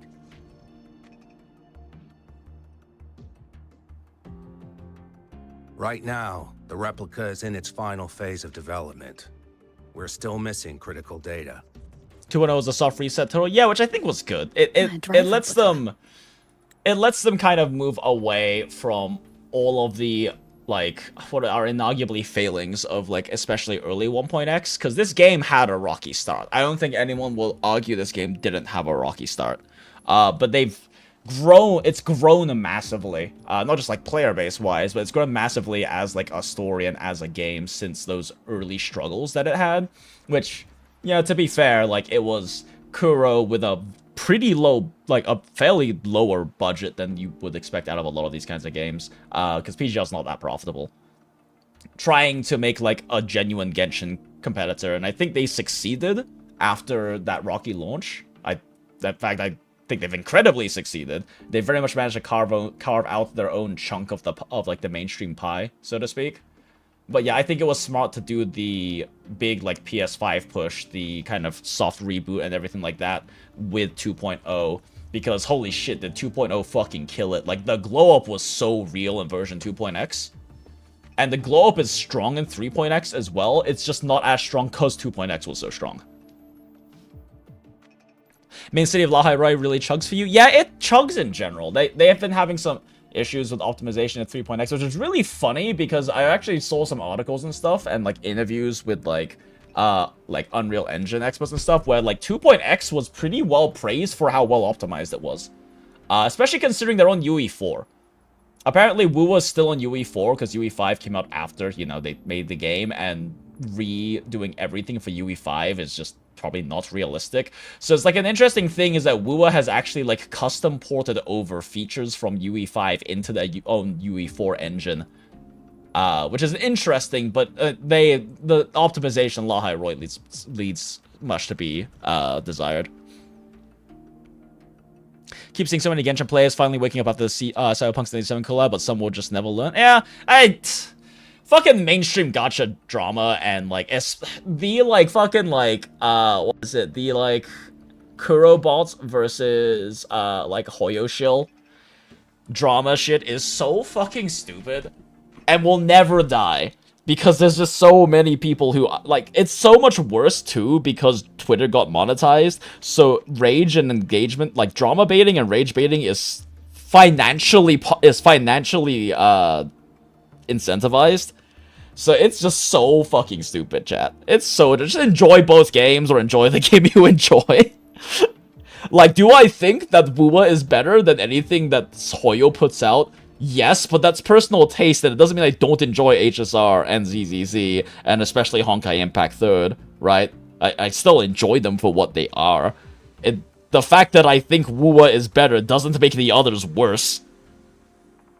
At least, you know, in a vacuum. I'm relatively speaking by definitionally, but my point is that I don't think ZZZ or HSR or Impact especially are shits because I think WUWA and PGR are better.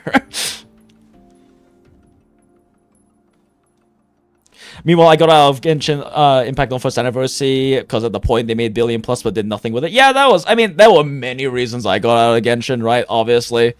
I was one of the original EN theory crafters, made a career out of it, and got out for various reasons. But that was definitely a big one, is it just didn't feel like Genshin, A, gave that much of a shit, and B, was doing that much with the money. Especially after a few years later when I started playing Honkai Impact 3rd and saw how much more love was in it. Like, it's very clear how much love Hoyo has for Honkai Impact 3rd in terms of what they do for the game, in terms of, like, the emotion and writing and artistry, in terms of, like, just, like, what they do for players and everything else, that it's, like, a bit painful to think of, like, the early Genshin days back when I was playing it. Sometimes they cannot accept that they are good, just not as good. Exactly. And good, again, is just fucking, like, it's personal. It's personal bias. Like, it's your own preference. I like WUWA better because I like the darker tones. I like the more serious tones. I like the more serious, darker setting and storylines. I like the gameplay a hell of a lot more. I like that WUWA is gameplay I can engage with on both a complex and more simple level. Because depending on what teams I want to play, right, and how much I want to mold, because like I can really mold WUWA and get really technical and really push the skill ceiling if I want to. I don't have to. That's kind of an issue I feel with ZZZ. I love ZZZ's combat, but I don't feel like I can engage with it in a more casual or brain dead way when I'm just fucking tired that week, right? If I'm doing Shiryu or DA, like I gotta sweat to some degree. Especially because I'm missing idols and everything, and it's been really bad about like meta pushing. It is genuinely significantly more skill challenging to clear without idols in current ZZZ. They just are like such it's not like shill mechanics are bad. And that's one thing I think makes WUWA so much better than a lot of competitors is how good older units still are. 2.x plus, obviously. 1.x characters have been pretty thoroughly power creeps. But, like, Kadathea is still really strong. Mono Fusion is still really, really strong. Zani still can clear everything. It just, yeah, skill floor is pretty high for that. Like, you don't need Imith. You don't need Sagrika. Especially Sagrika. She's not that good. She's good. But, like, she definitely doesn't push ceiling. And she needs QIUYUAN to, like, function. You don't need 3.x characters. Admittedly, supportive speaking, Mornier's fucking insane, and so is Lene. They're such a strong wheelchair. Like, I say 1.x doesn't keep up. That's not true if you're running them with, like, if you're running them with, running them with our 1.0 or our 3.0, like, wheelchair combo. But... No shill bosses is always a bonus. I mean, there is shilling in WUWA. It's just that the clear floor isn't high enough for it to matter that much.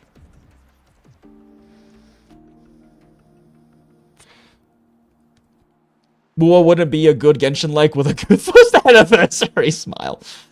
Still remember something teed off chuds about Relink. I think it was Fairy having spats. In response to their feigned outrage, GBF players just asked for their weapon grids as a 5 check!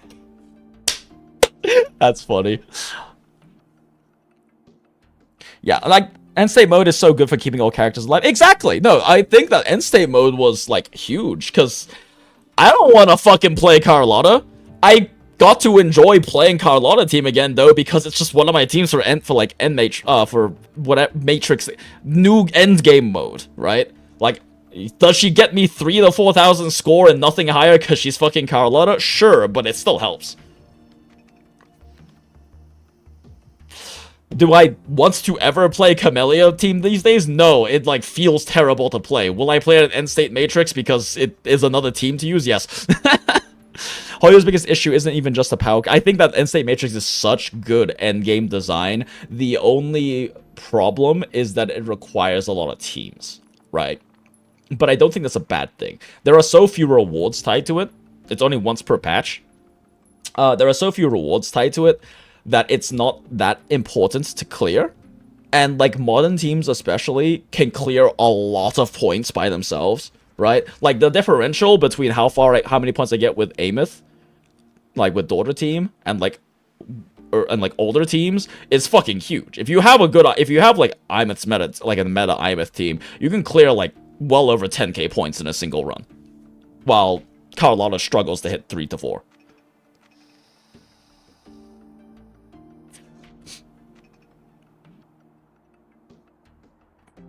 You feel like complete opposite. WoW is a game that is the hardest for you to just get by. ZZ is easy in comparison. WoW feels like I barely get by following the shill. I guess maybe it's just like I can't say why that's the case for you, Neo, because for me the reason why, like, I find WoW to be a game that is easy for me to get by is that so many teams are just learn the rotation and do it with, like, occasionally dodging involved. And, like, the game is very much moving in the PGR direction. That's what PGR is. PGR is, like, do the rotations well.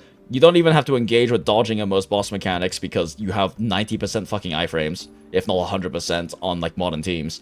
But I also don't mind that. It's nice to just be like, I don't feel like sweating. I'm just going to do my muscle memory rotation. And, like, that's how a lot of teams in this game play. That is how Augusta team plays. That is how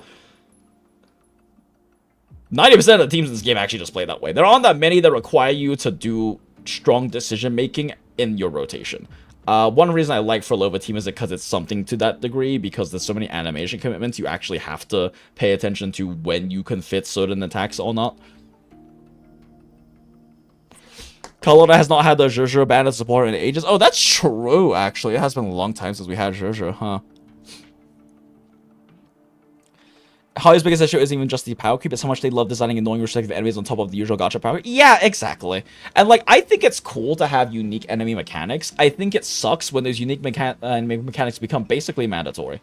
Actually, I don't even mind if they're necessarily mandatory, as long as there's, like, a wide array of being able to deal with them. But having it be like, oh, you need a specific team archetype to deal with this, like, you know, you have to run break to deal with this boss properly, that's shit. I think Arknights does a really good job with that, where they have fun, unique mechanics, and they have, like, mechanics that you have to play around with bosses, but you have many, many, many options to play around it, because they're more strategic rather than have a specific character type, right? It's about strategically or tactically playing around mechanics, instead of, oh, if you don't use break for this, you have, like, 30% worse clear times. Feels like it has zero tolerance for any mistakes in the rotation. I don't know if I agree with that. For tight pushing, yeah, kind of. if your scores are tight, then yes. But I don't think, I personally, there aren't that many teams where if you fuck up and have to do a few basic attacks, it's not that big of a deal.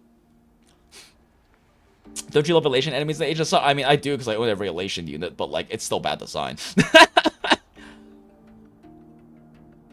It's just like hyper annoying mechanic because you have the newest unit to get to a new war. Yeah, exactly. Funny enough, Firefly does about as good as Elation against Sparksy boss. Yeah, well, Firefly is their golden girl, and she got a fucking Nova Flare already. They all start with flexible team building, but things get narrowed to sell characters by 3rd year. Yes-ant. Yes-ant.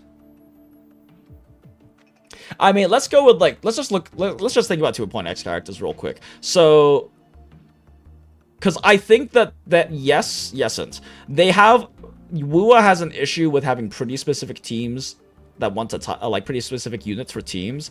But I will probably argue outside of Echo, they're fairly flexible.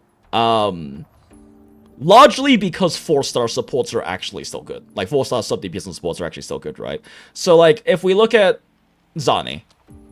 Is Zani Phoebe best Zani team? Yeah, by a big margin. Like, by a good margin. Can you play with higher skill input Zani Spectro Rover and still clear shit? Yeah. That is still a thing. It's tight. It's definitely, like, Zani's fallen off even with Phoebe and her team. But, like, you can play the team functionally with a free unit Spectral Rover instead. Same thing with Carathea. Does it suck without Shakota? Yes. Can you play it with just Arrow Rover? Yes, it's just much more high skill input. Augusta. Is Iuno very good with Augusta? Yes, because the buffs are good, but more importantly, Iuno does a fucking assload of damage. She is also just a main DPS contender. It's probably the closest you can argue to, like, a strict rotation team being a dual DPS team. But can you use Mortophy? Absolutely. Does it work in Mortophy? Absolutely. What other main DPSs do we have? Brant. Brant is a part of Monofusion, but also can function as a hyper carry main DPS unit. He has issues with overkilling in that case, because especially, like, he has a huge issue with being like, oh, I'm going to do, like, main DPS funny 500k anchor, and it's like, the enemy's like, I only had 150k HP left, and then you have the next wave to deal with. You have, like, the second fight to deal with, or whatever in TOA. Like, he has that issue, but, like, he does function as a main DPS. Lupa is very flexible because you run her mono fusion. You just run 2 other fusion units. Galbrena has a lot of team options because she runs mono fusion, and mono fusion doesn't even have to run Brand. It just needs Lupa, right? So you can run any other fusion unit in mono fusion, and it can work. It's just best with Brand. You can run her with Echo teammates like QIUYUAN and Cantarella. It's not as good as Monofusion, but you can do that. She's also self-sustaining enough that you can mostly just run her as a main DPS with, like, supports. Like, she works great with, like, Lene Monnier. Who else was a main DPS in 2.x? Is that it? Shit, I'm gonna look at the character list again. I'm, like, blanking.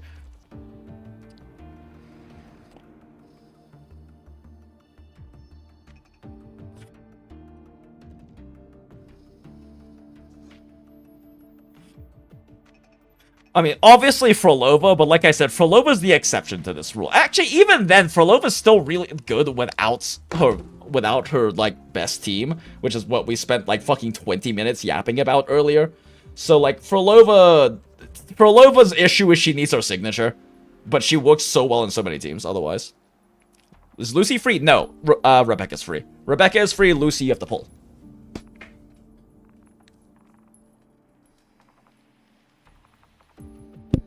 Yeah, like, I think that they have, the game, I guess maybe the better way to put it, because I can kind of agree they don't have, like, that much flexible. Oh shit, did my fucking, did this stream cut for a second there? Are we back, chat? Chat, are we back? Are we alive? It looked like the stream cut for a second. My internet's been weird today. We had to reset the router earlier. Might log in to claim for you, Rebecca? You should.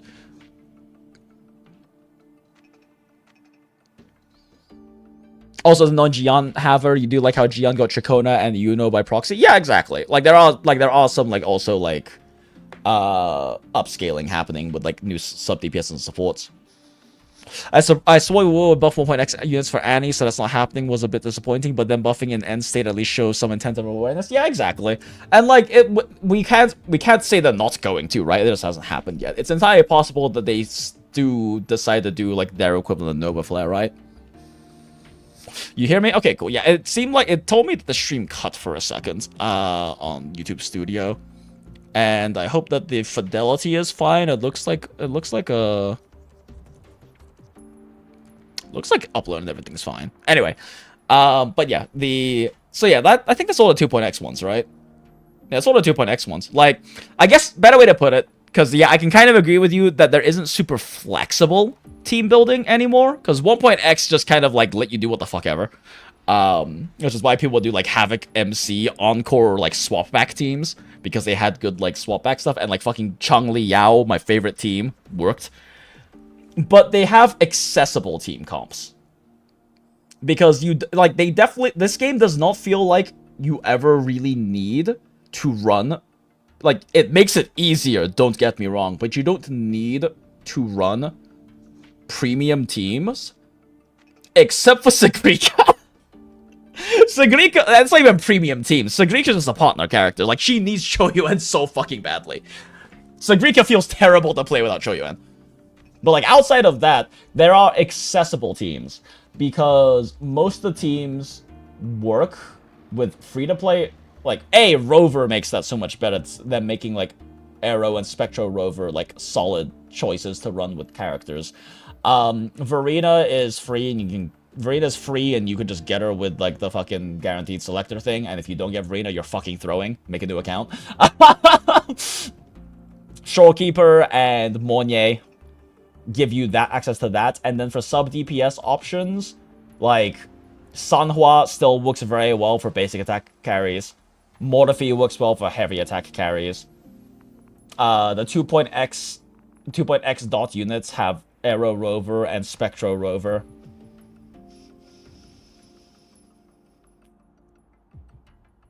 Mono Fusion just needs fusion units.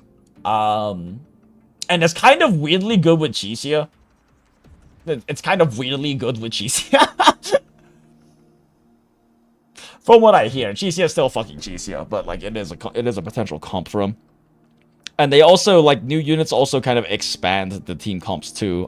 Like Laser mentioned with, I don't know if I said hi to you earlier, Laser. I think I did. Also, good to see you, Coldrith, as well. I don't know if I said hi to you earlier, and JD, but yeah.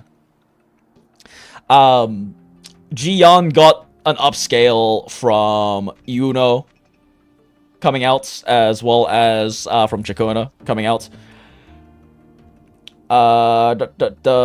Monye gave everyone an upscale, honestly, but especially gave Monofusion an upscale.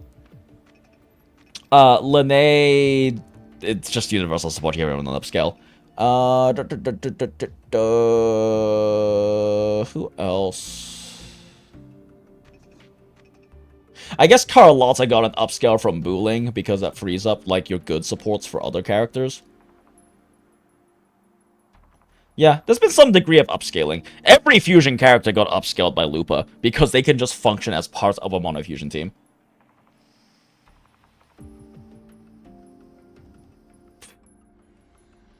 Yeah, a lot of the 1.x units got upscales from, like, 2.x units. I mean, obviously, there's, like, Camellia and Richia, right?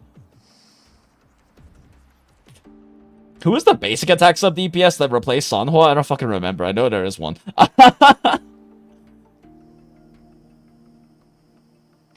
Yeah.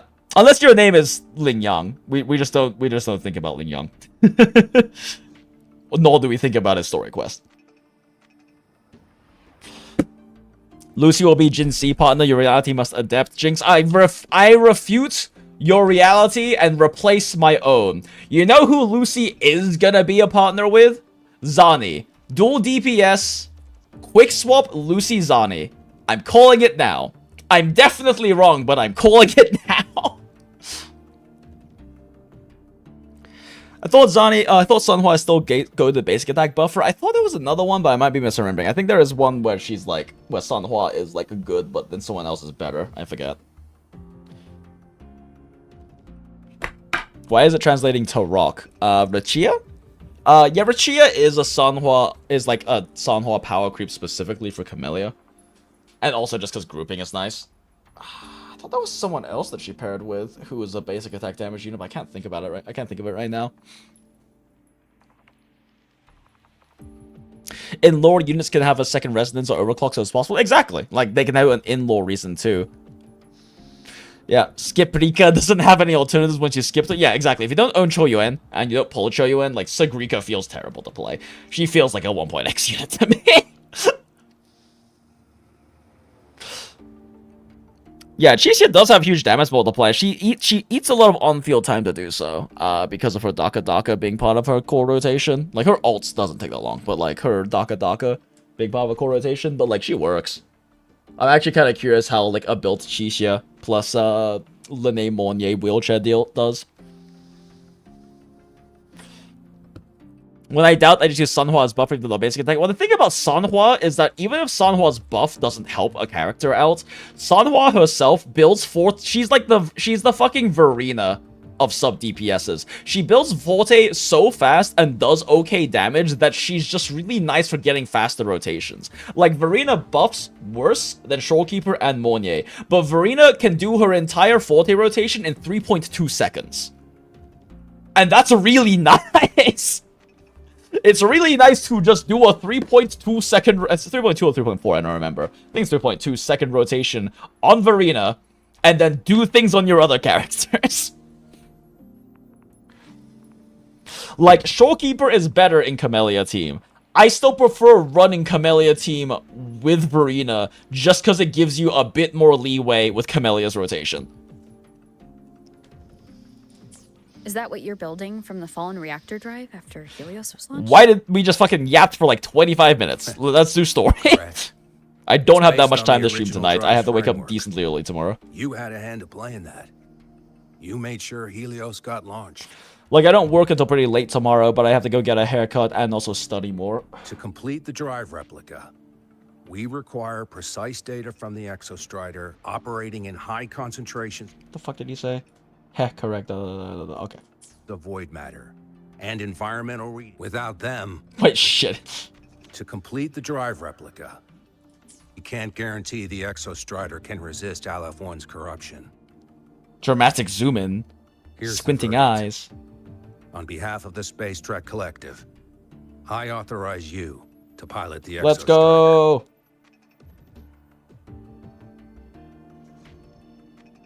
But remember, our objective is the data. We need readings from the high concentration zone to complete the replica. And your personal mission gets 10 minutes. That's the max duration our void matter barriers can cover the Strider Gate once it's opened. Okay, fair.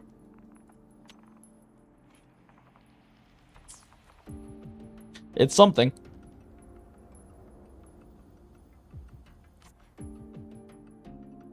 Time to quick swap him in max from optimal efficiency.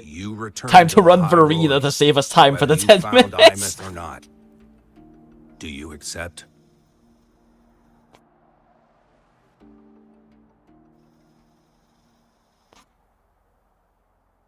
Dramatic pause. Damn, that was a really gorgeous shot. My heart. Deal. That last shot made very good use of the rule of thirds. I won't be using a cockpit. Just show me the way to the Keystone and have the Exostrider ready. That's all I need. Built different. Huh. Still full of surprises. Always bringing us the unconventional. Lucila, run a high-pressure sync test for the Synchronist. I've seen the physical eval, but I want live data for validation.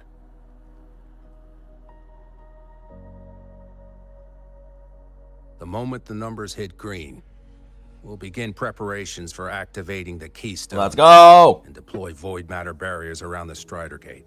I do kind of hope we don't save Dora this quickly, though. I would prefer for it to be There's a bit something of a else. longer narrative for that.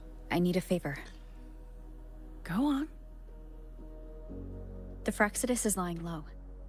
Even after failing in the dark side, they could move the moment the Strider Gate opens. Ah, that's what's on your mind. Bet Pass Rover helped Well, chase before? Probably, I yeah. have an update. He did react pretty nicely to Remember us. Sigrika's friend? The somewhat lackadaisical one.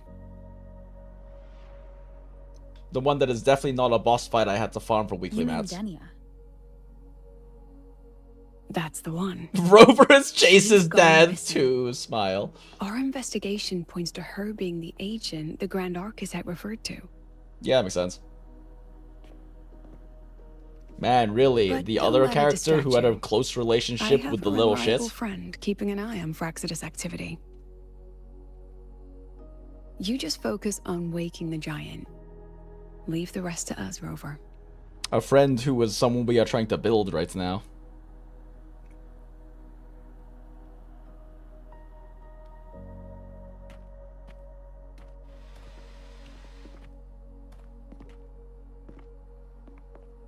The Black Shores just sent a formal communication request. They're offering full support for Lahai Roy's evacuation. If it comes to that. You handle it, Lucilla. You have a better read on the situation than I do. And you're better at talking with that student. Student. Oh, I feel like I missed the line again. But don't let it distract you. I am getting I distracted. have a The Black Shores just sent a formal communication request. They're offering full support.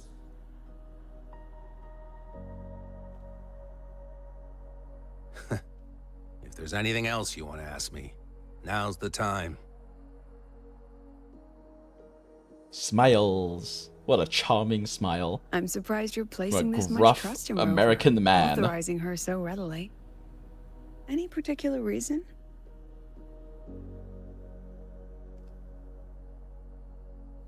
We have a past, we do. We're different, President. I'm a businessman. Businessmen trust I'm their instincts American. for a good investment.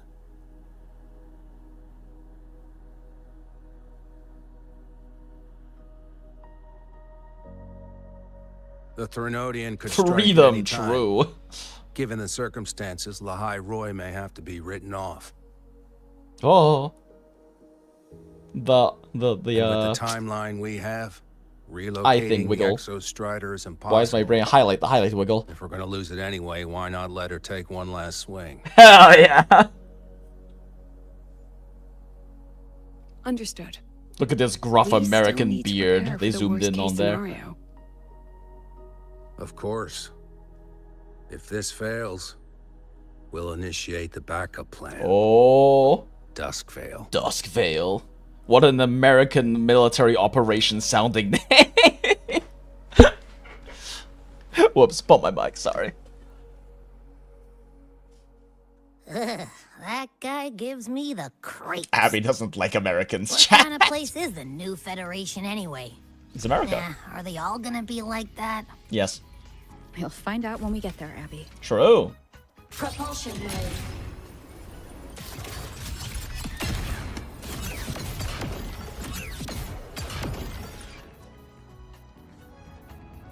Nice freeze frame game. Nice freeze frame. So you're that student, huh? I'm Sakia. I'll be overseeing and evaluating your test today. Lucilla filled me Morka, in on everything. Borgers, machine guns, eagles. Rock? What was it? This Oh my god, what is the synchronization test Always is Sunny far more line? Shit, intense this belongs to than them. the Watch Always standard Sunny. procedure. We're simulating the neural load of a direct link Rock with something the an eagle. Exostrider. God damn it, what was it? Oh my god, how can I not remember this Always Sunny line? Fuck. Rock, flag, and eagle, I think? Rock, flag, and eagle. Shit, okay, this is gonna bother me. Yes, okay, it's rock, flag, and eagle.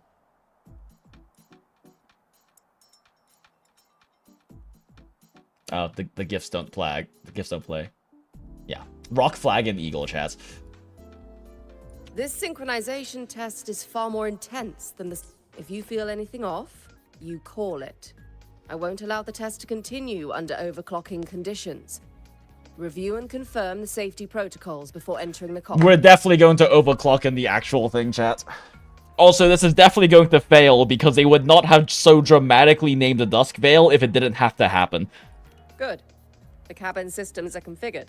The simulator cockpit Like, not is this right there. simulation's gonna fail, I'll be but watching what your we're trying to metrics do is closely going the to whole fail time. because they're gonna have to activate the hope. Dusk Veil.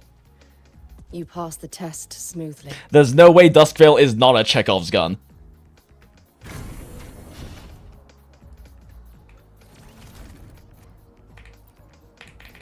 Fine. No bike in the simulation cockpit. I've got to do PGR dailies. I've been pretty bad about PGR, just because NTE is NTR'd my other gacha dailies so much. I also didn't do PGR weeklies. I need to stop throwing. Neural network connected. Tactical Activate module Dusk instructed. Veil! Resonate vital signs. Synchronized. One with the sounds. Oh wait, shit, that's a parry. Oh wait, that's a parry too. Shit. Shadow follows. Oh, shit. I cancelled my dodge too early. With the sounds. None shall whisper. Man, remember when... Damn it. Remember when Havoc Rover was a viable main DPS, chat? Smile. Oh, it's this shit. I'm so bad at timing this. Down with the curtain. Oh, well, it lets you be cheated, apparently. Never mind. In, like, the fucking hologram for this character, I am so fucking bad at timing that. I have fucking reset on that shit so many times. Complete. Recording synchronization rate data. Cockpit opening. Please exit according to the safety protocols. For those who don't know how the mechanic works, when she does the, when Valia does the "it's my turn" super dramatic in space attack, you have to time a parry perfectly, or she just fucking kills you.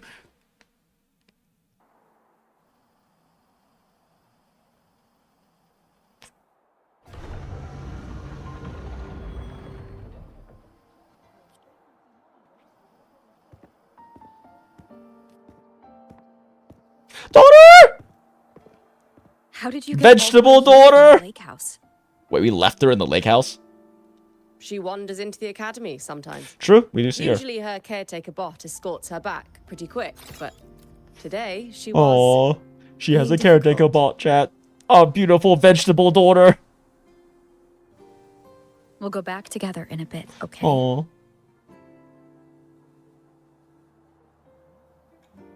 She wants to go in the cockpit, chat.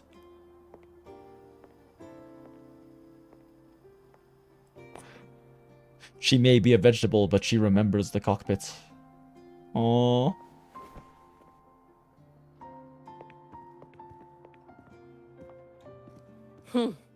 So the little terror can be quiet.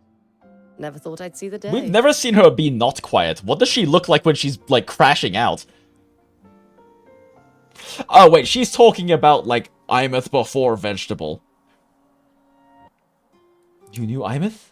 You knew our daughter? Tell her all about her. Yes. I was her teacher. Over 10 years ago now.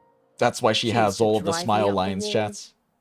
Made me lose my composure more than once.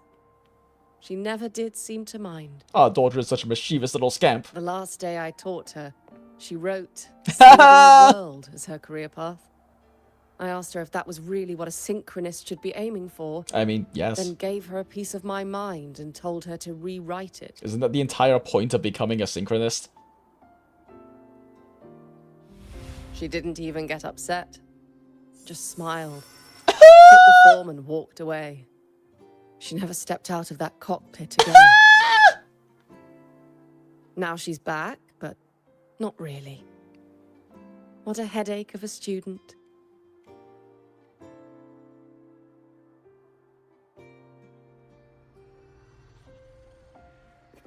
Oh, she's the teacher of Lucilla the Amy told me you're her marketing. family. Is that true? Yes. She's our daughter. And you're planning to pilot the Exostrider and bring her back from the Strider Gate. We will do whatever it takes, chat. That's the plan.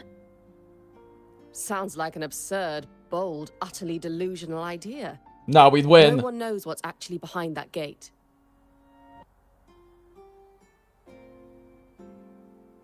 I know. Look, if there's When anything our daughter taught us, went it's the missing, power of the Delulu. cockpit recorded an abnormally high synchronization rate. We couldn't verify it after she disappeared, so it was never officially logged. Your test results are just shy of hers overall. But in some Let's sectors, they're go. even higher. You've passed.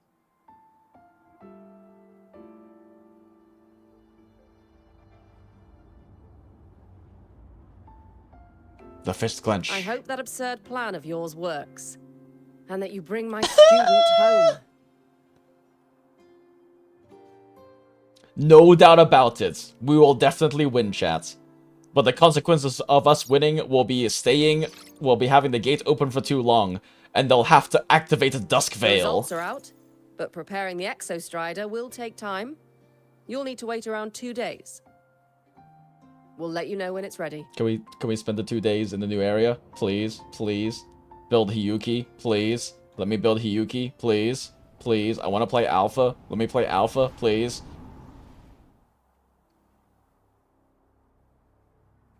Man, they really love making use of rule of thirds in these shots, and they're gorgeous. Cassette. The vegetable spoke, chat.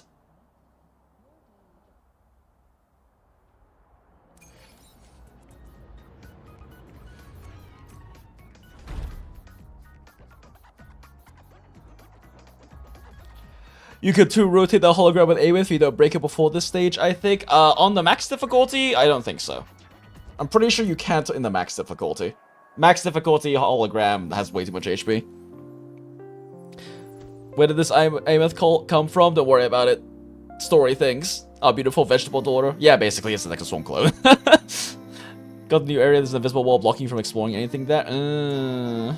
Yeah, I think I remember DOT mentioning something about being able to access it early if you pay attention, but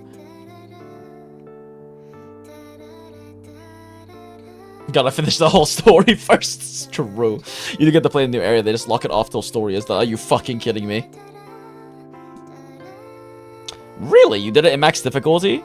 With Imeth S0R1? Oh, interesting. Okay, apparently I just need to get good.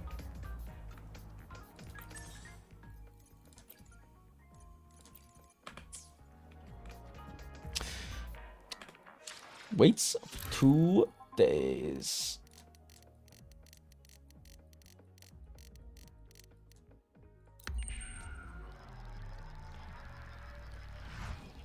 The clock spins, chat.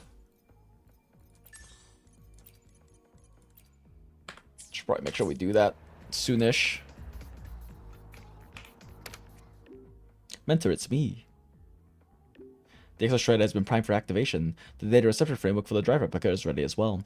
At your request, the Space Star Collective transferred Imeth to the Institute, but she won't respond to anyone else. I believe she's waiting for you. I'm at the Institute too. See you soon. We'll see you soon, Professor Kohai. Going to where that giant eye is hiding?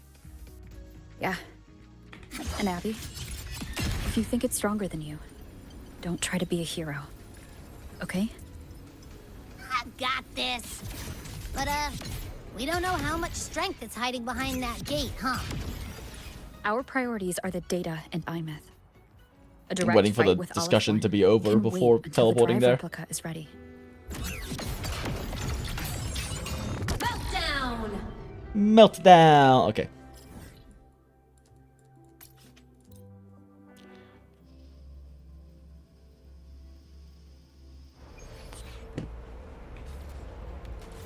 Ascending. Target. Eliminated. Propulsion mode. I'm stuck, chat. I'm stuck, chat.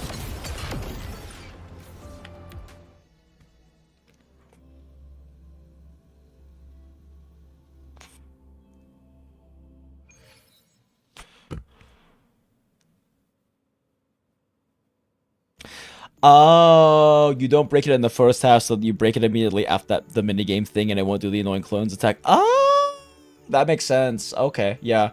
Yeah, I need to stop doing, like, trying to clear simulation at, like, 5 a.m. after work when I'm fucking tired as shit so I can actually, like, not be bad at it. Propulsion mode. Oh, well, it's frozen, chat. I triggered the event. Hey, Rover, are you leaving now? Were you waiting for me? Yeah. Wait for me, I Lene. was worried. I'll be back from prison soon. Figured I'd catch you. It'll only be before 4 you years. left. So, you're gonna pilot the Exostrider. You feel nervous at all? I know you're awesome and all, but nobody's ever done this before. Nobody knows if the Exostrider will even move, or what else might go wrong. Everything's felt so heavy at the Academy lately. Teachers are stretched thin. Even the nearby exoswarms seem restless. Damn, if Lene is being serious, you know Lene. it's fucking serious. Are you nervous? Okay, fine. Is it that obvious? Look, after I aced the entrance exam, Considering how your I entire thought, thing is being like a sweet, bubbly, energetic life's gonna Yaru, be yeah, packed very in. obvious. Non-stop. Like it used to be. But just when I was ready to finally be a student, my bubble popped. My brilliant student life. Poof. And done. The Threnodian, void matter, the Frexidus. They're breathing down our necks. And I can't do anything to help you fight them. I just have to stand here and watch you walk into danger alone. It makes me feel totally useless. Damn. I'd feel worse if I dragged everyone in Lehigh Roy into danger just to back me up. Fair.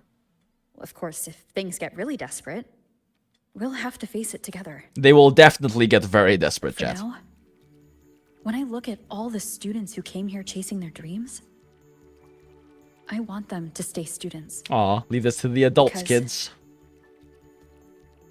Protecting the kids is a job for a grown-up. Come on. You're a student too. We're just kids to you or something? Girl, But I yes. get what you're saying. Making you waste time on a pep talk when you've got a world to save? I do need to grow up. Look, just because I go back to uni when I I'm a won't just hag sit does not around. change the fact that I'm a I'll hag. be on standby. Whatever the Academy needs to support your mission, I'm in. And when this is all over, we're going for a drive. Maybe we can start a biker squad next time with matching leather jackets. Can't wait for that day to come. Professor Mornier's up ahead. Good luck out there, my friend. We're friends!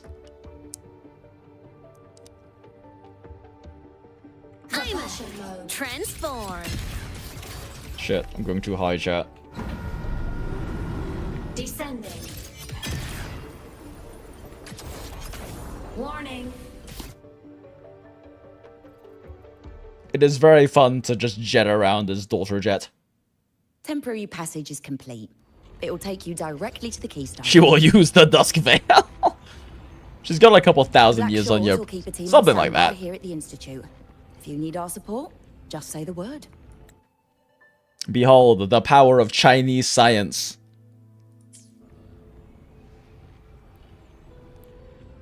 Thank you. We couldn't have built the data framework this quickly without your team's expertise. Actually, I don't know if I don't actually remember if Black Shores is really that associated with Jinzhou or not. Professor Mornier, your guest has arrived. Wife keeper mentioned. Canonical wife. Canonical Kohai. You're here.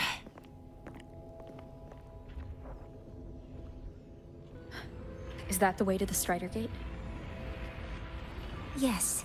This temporary passage will take you to the Dima Plains, deep within Biarta Woods. Both the Strider Gate and the Keystone are located in the Solvane Heartwood at its center. President Lucilla has already departed with the advance team. They'll be waiting on the other side. And also...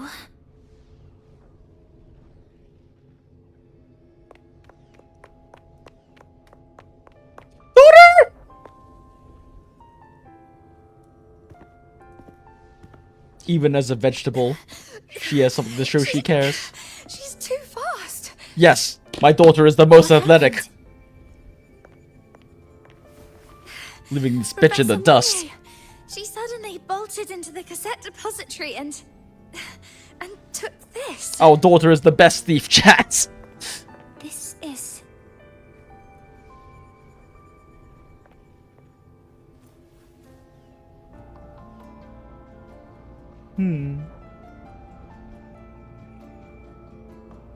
Oh no, this is gonna be fucking heartbreaking right now, isn't it, chat? Can I see it? My body is ready, but my heart is not.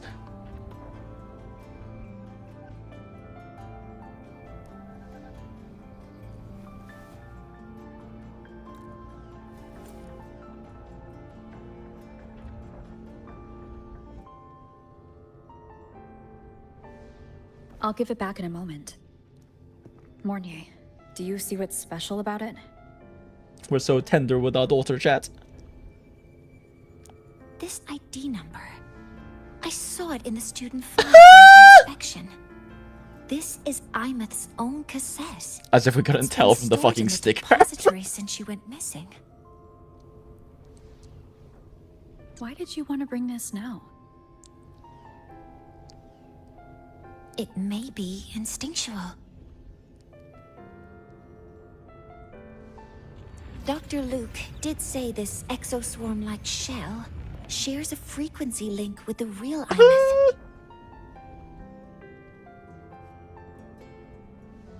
Or it could be the shell's residual instinct. Cassettes are proof of a student's identity. Our daughter's Or It identity. could be a weak signal sent from the Imeth beyond the gate. We can't determine which theory is correct yet. Why not both? However, this does remind me. Carrying a cassette into an unexplored Voidstorm zone follows standard exploration protocol. Do you have yours? Left it in my dorm room. I've kept it with me. I'll head to the Actually, do we Deemer Plains have a now. dorm room? Let's go. I'll have to stay here, monitoring the data and ensuring the drive replica is ready. I wish I could go with you. It's okay. Knowing that we have But Professor I'll be Kohai to fully support supporting us. your mission. Mentor, please, take care. I count on you to watch my back, Mornier. Let's go. With what we accomplished with Helios, I trust I you can't handle believe the she's a drive support replica. in the story as well, chat. We will succeed again. I won't let you down, Mentor. Let this be a new promise between us.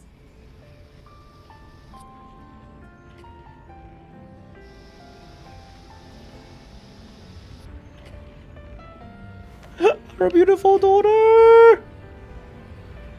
It's a familial handhold, chat, not a Yuri go. handhold, so no pregnancy.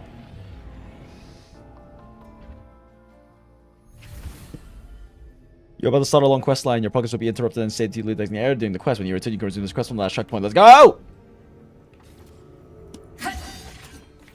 Mech mode off.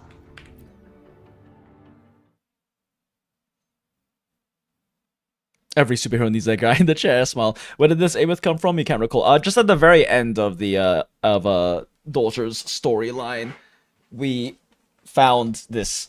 We found this Ameth shell that appeared. This place reeks. The smell of that giant eyeball's getting stronger. That massive glowing tree. I will Look, hear what you have a to say in a laser second, sword. Rover. We have an important I thing. shall be the vessel of your wishes.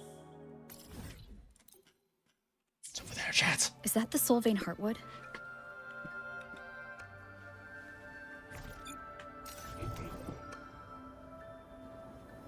Just in case we see any, chat.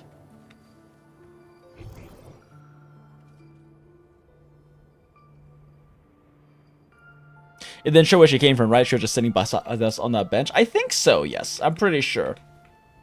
I was a little too emotionally distraught at the time, so I've missed it if they did mention something, but I'm pretty sure we don't know where she came from. Just that she is an exo swarm shell.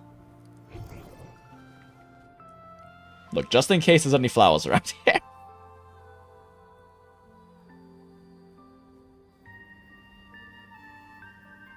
She was from the testing pod. Naruhodo. That Miko. Daughter, she's coming with us, chat. Field trip with our beloved, gorgeous, talented daughter.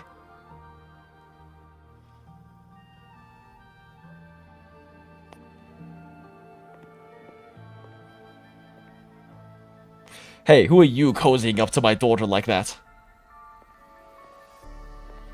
The way she, like, cozied up there was unnecessarily sensual.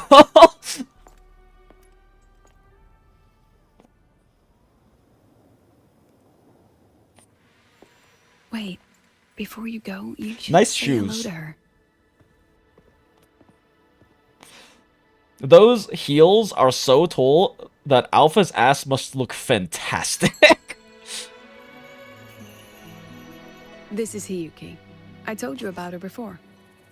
The only reason we could set up the monitoring equipment so quickly is because she cleared the way for us. For those who don't know in chat, part of the reason you wear heels is because they prop up your ass really nicely. And with, like, See that lingering effectively stiletto 10 height years heels ago, like that, the her Void ass Matter must look Rift opened in the fantastic. Dimmer Plains. Hiyuki went there alone and sealed it.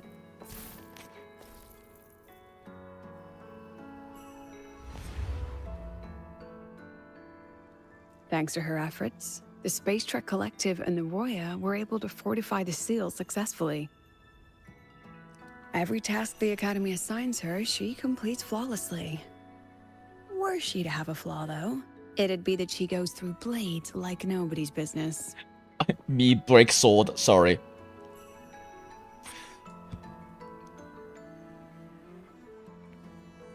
I'm glad you can learn new things, John. Yes. Lucilla spoke of what that child did. Daughter! She is a good one. Yes, she is. Strong. Very strong. But her strength does not change the fact that she is a student. True. That we allow a child to bear such a burden is a Also failure very on true. our part as adults. Our failure as a parent, chat.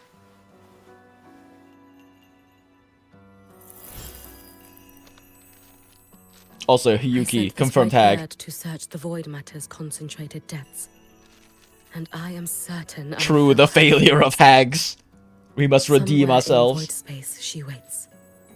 The collective pursues what is right. But your quest to save the one you hold dear.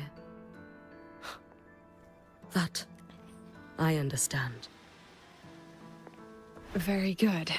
But I'm afraid we can't say more than that, okay?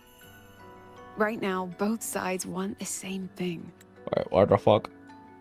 Somewhere in void space, she waits. That's the best we can. Very good. But you were worried about the Fraxidus, weren't you? While you're beyond the Strider Gate, she'll handle perimeter security.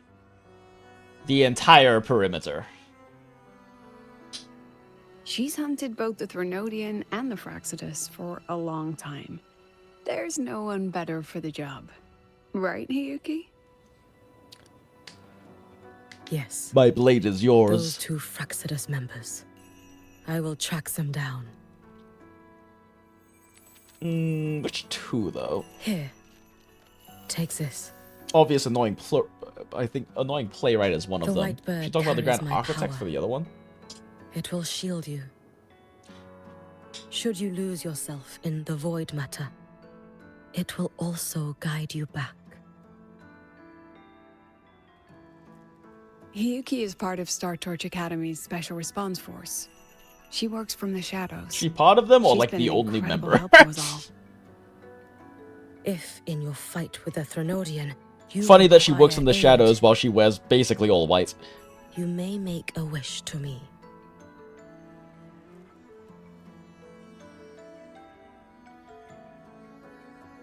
How about I go first? I wish for peace and safety across the Dimmer Plains. Oh, so she can tag hits from holograms. Smile.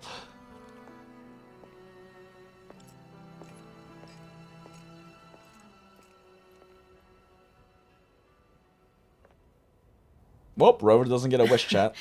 Hiyuki is the strong and silent type. Spend enough time with her, though, and you'll find she's rather fascinating. I would argue that didn't the you silent introduce types are us often more before? fascinating. Why the reveal now? True. No point in hiding what's already in plain sight. Besides, you're both strong, and it's safer if you work together. That doesn't answer why you What hid did her she before. mean, make a wish. Just why she's being revealed now. Just what it sounds like. But don't make one unless it's life or death. She's a genie. Granting wishes always comes with a price. She's a monkey's paw. I've sent you intel on high concentration void matter zones. Review them when you can. I couldn't say this with Nah, Chase you don't present, read. but I think you understand. For him, this is a calculated investment. For you, it's a suicide mission. Nah, we'd win. You've been in void space. You've faced it. If Aleph 1 truly lies beyond that gate, it'll sense you the moment you cross over. This won't be easy. The Exostrider isn't fully repaired. If something goes wrong, it may not be able to hold out against Aleph 1. And the Collective won't risk an extraction if a void matter outbreak is imminent. It's okay, if they lock us in there, we have more Once time you to find enter the daughter. gate, you'll be completely alone. Are you ready, Rover? It's okay, we just soloed Hyvadia completely alone. Of course. I'm going to go find my daughter. And just so you know. Don't know why I'm doing a Liam Neeson voice. I've been in situations like this more times than I can count. True. If I only cared about walking away clean, I wouldn't have gotten this far, or be standing here now. So, thanks for the concern, President. But I've been ready. Determined, focused Very good. eyes. I'm relieved you thought it through. I'll be here with the others, monitoring the void matter barriers. If something happens, I have to respond immediately as the Academy's head. We'll probably be able to maintain a data feed. But based on past intel, the void matter's disintegration effect will destabilize the signal. It'll likely cut out once you reach the keystone. From that point on, every call is yours. We determine our own fate, chats. I understand. President Lucina, Daughter! we've checked her condition. No signs of void matter contamination. She's stable. Drop my vape. All right. Go on, Rebel College freshman.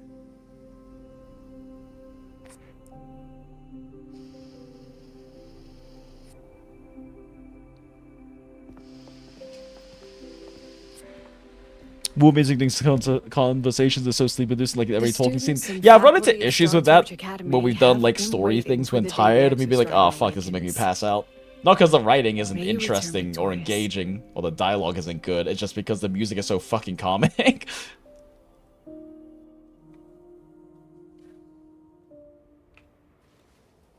Void matter gauge readings are stable. No abnormal fluctuations at the keystone. The synchronous vitals are within the expected range.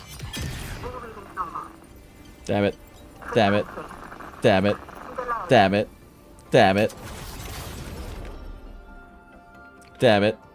Damn it. Need Hiyuki materials. Damn it. Damn it. Roving among the The stars. invisible wall, chats! As Neo prophesized. God damn it.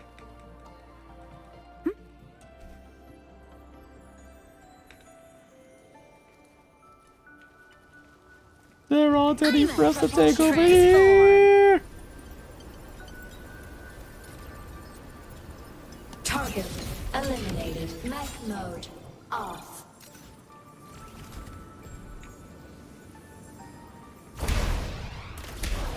Surely we can fly past this invisible wall, right, chat?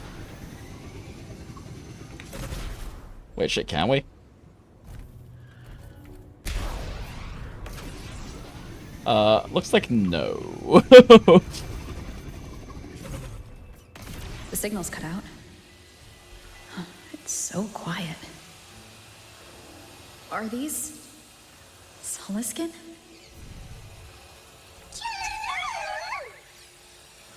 The Soliskin merged into the roots. They did? They didn't return to the Exostrider through the Solace trees. Aww, They used the themselves little to boo-boos, reinforce the Keystone giving their seal. essence to the seal. I want Hiyuki mats! God damn it.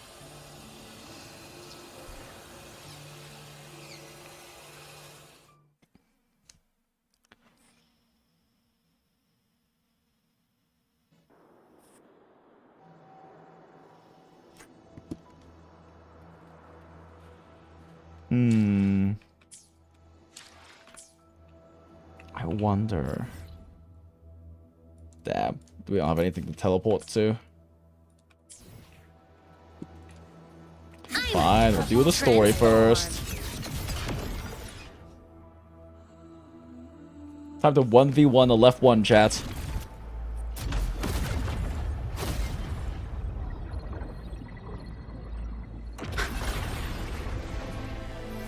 Oh! Dramatic heartstring music.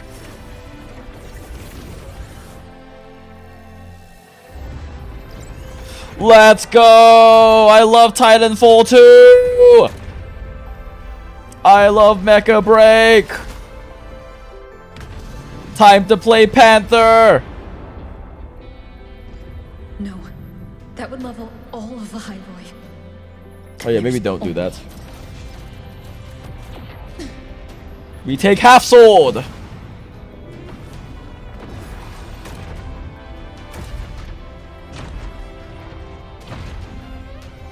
Nice weeb stance. Nice weeb slash.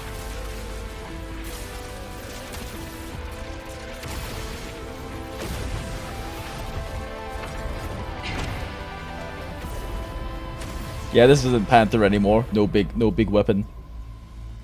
Time to play Stellaris, my actual main in Mecha Break. Let's go! Giant robots! Dizzy.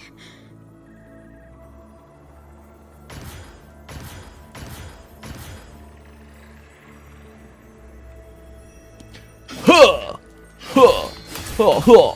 Imeth once said void space in the depths of the Thronodian's black hole is a higher dimension. Like a kaleidoscope. Time and space here don't flow. They're tangled. Is all of this inside Aleph 1?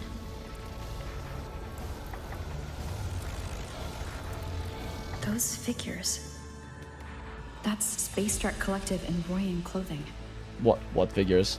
They're reaching for something. Can't make out what. What figures?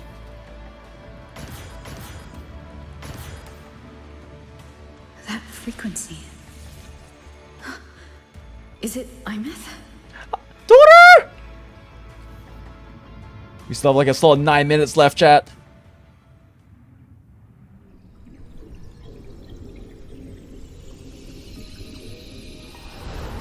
Imeth? Daughter!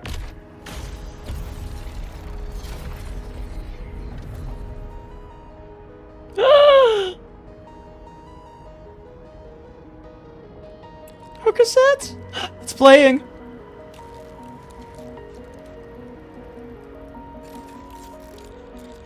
Don't you dare play some sort of heartbreaking message right now. Oh!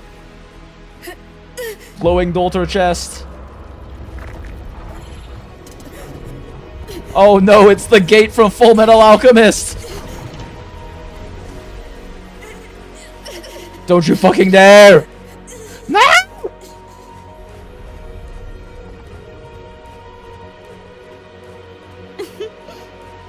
Oh, fuck you, you little shit! Ah!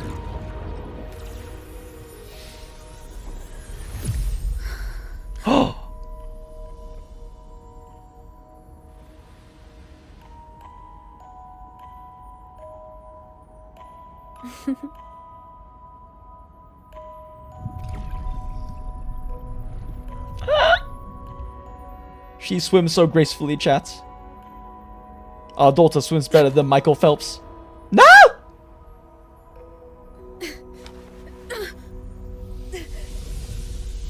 The light of the origin point. We will bear it.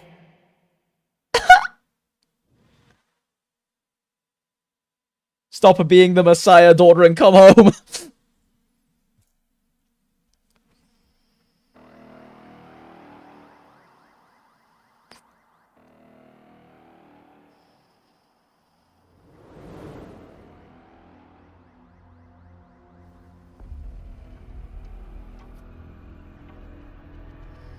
Wait, so we don't get to fight as the giant robot?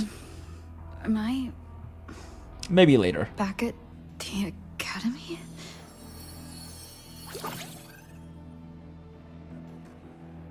I guess they probably didn't want to shoehorn a fight in that early. Ugh, I feel terrible too.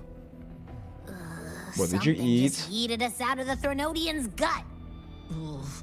Rapid interdimensional whiplash is no stroll through the park, I tell ya. Says the guy who frequently teleports in and out of a little pocket dimension. Says the Pokemon we keep in our hand. The Exostrider isn't here. Uh-huh. The big guy's still stuck inside the Thronodian. Aw, jeez.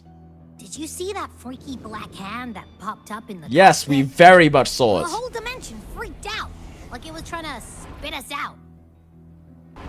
Next second, the void matter had flushed us out here. I saw Navora in the flashes. It's the Fraxidus. Has to be. Yeah, it's those little, paper person charm things. Everyone was standing right here. This is where void matter began to contaminate the sky.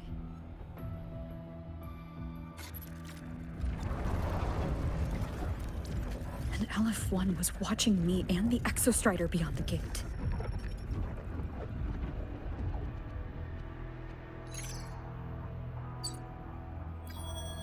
Mentor, finally got a hold of your signal. Oh, that's handy. We lost contact for an entire day. Oh, shit! Everyone's been worried. Fuck 10 minutes. An entire day? It felt like minutes. Time distortion from being inside the black hole. Makes sense. Mornier, I'm fine. We had an incident. The Exostrider is still inside void space beyond the gate. And now, even the Academy inside the void matter barriers is getting hit by void storms. What happened while I was gone? After you went in, the data transmission was perfect. We were celebrating. But not long after, void storms began to erupt even inside the Academy. Aw, We jeez. haven't been able to find any breach or source to explain it. Most of Lahairoi has been evacuated to the Collective's escape pods, with Black Shore support.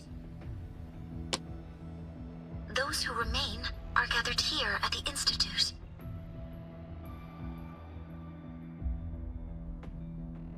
Whose eyes was I seeing through in those flashes? If they're the cause of the Thronodian's breach, could they be a harbinger? Like in Renacida? In that moment, that shell? She had the same look in her eyes as the real Imeth. Oh, daughter's beautiful eyes. Why was she so set on giving me this cassette? What was she trying to say? Maybe you should play it. Looks like I'll have to open it up to find out. I'm coming to you. I brought something back from the other side and want you to see it first. Our most trustworthy The Kohai. Thronodian struck like a bolt out of the blue. We may not know why yet, but we need to figure out our next move together. Understood. We'll be waiting for you at the Institute. That's a lot of Waves line messages. Oh. all from when I was beyond the Strider Gate.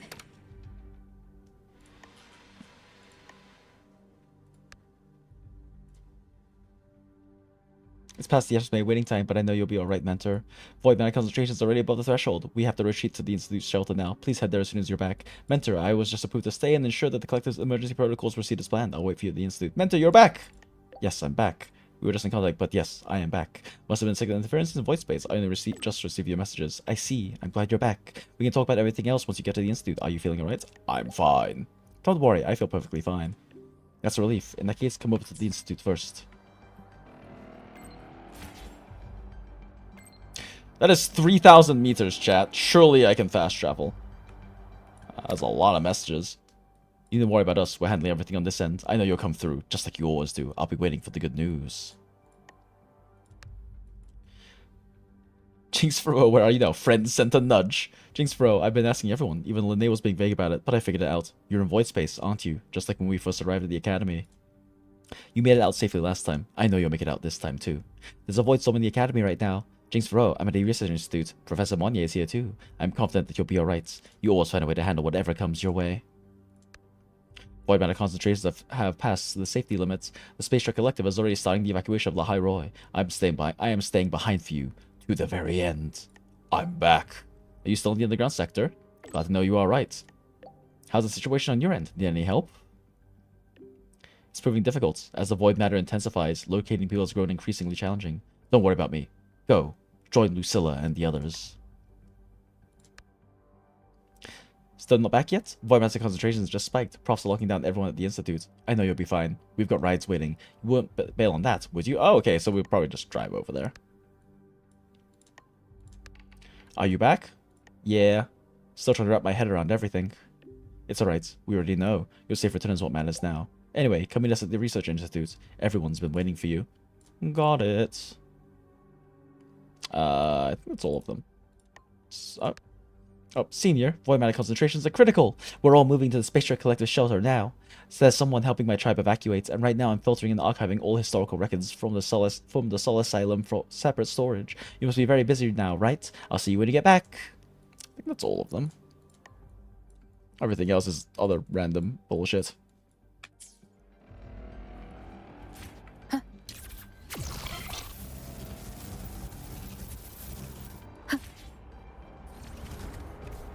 Can we fast travel?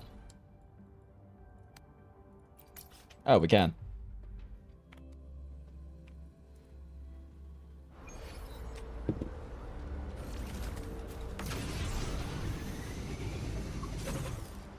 Wind guide me. Huh, I couldn't turn around for some reason. Weird.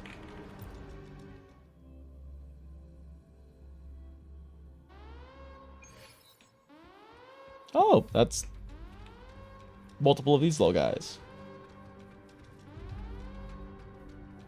Oh, I guess we have to walk there manually. Can't use my bike. Nyom. Thank you for the speed, little Soliskin. Consume this bubble.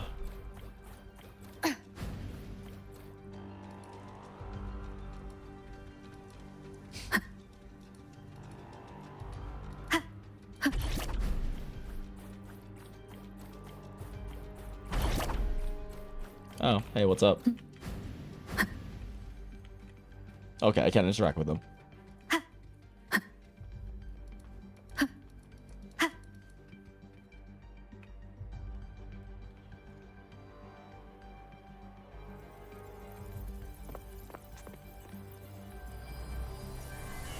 Oh, they let him out of his cage! None remain in Bjartar Woods. Someone just posted a call for help on the campus's Waveslang group chat. I'll go back to run a final check later. Sigrika, are you sure you alone can handle it? Bring QIUYUAN with you. Don't worry, I have my runes. They'll help me drive back any contaminated exoswarm.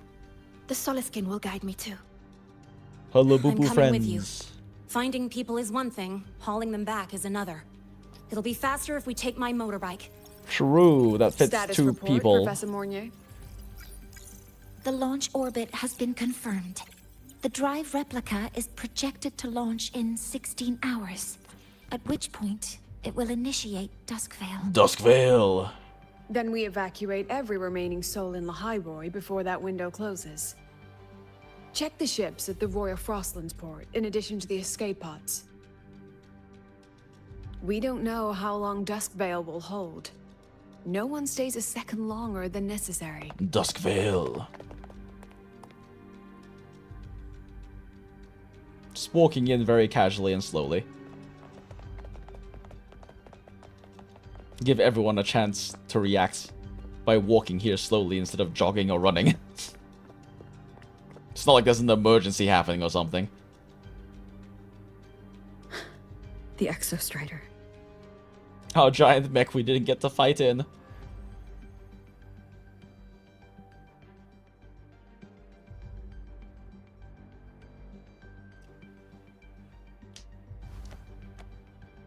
I heard from Professor Mournier. You went dark for a full day. We thought we'd lost you to void space. Activating the Exostrider before it was fully self-regenerated was a massive gamble. Is Siggy one of the few characters that are not Rover's waifu? Yeah. We hoped for the best. And or just Rover's... prepared for the worst. You're alive. That alone fellow is good student. News for all of us. No time to kick yourself now. I've got a mountain of work. Actually, they were kind of waiting for you, more of Rover. like...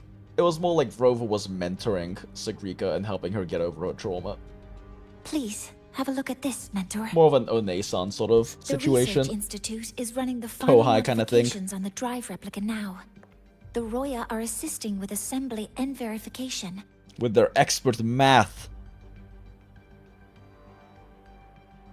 Okay. Feel like I missed the line, but I did not. Built from the framework of the fallen reactor drive. Various materials from the Exostrider too. We ripped shit off of the giant It's robots. everything Lahairoi has been working toward. This man-made heart is our final legacy for Solaris. In 16 hours, we launch it into the canopy above Lahairoi.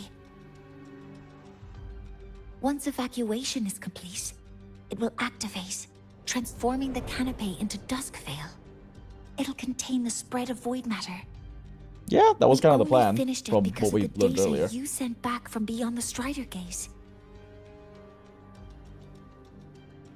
See? Not a total loss after all. But we lost our daughter! We lost Vegetable Daughter as well.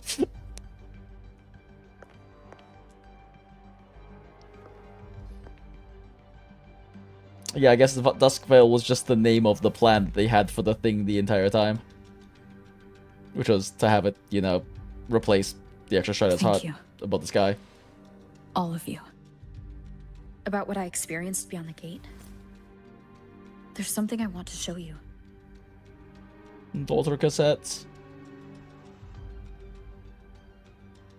I don't think she gave me this cassette for no reason. Whether it's her shell or Imeth herself, she was trying Double to the tell us daughter. something. A cassette retrieved from within the Threnodian. Huh. Now that is intriguing. Professor Mournier, is the analyzer in the cassette depository still operational? It fucking better be. We can head there now. All of us together. Who needs to handle logistics over here?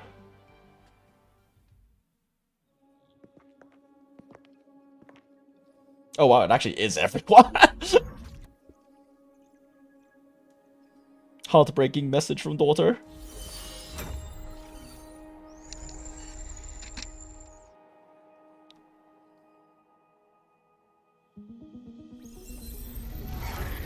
Ooh, rising sci-fi music.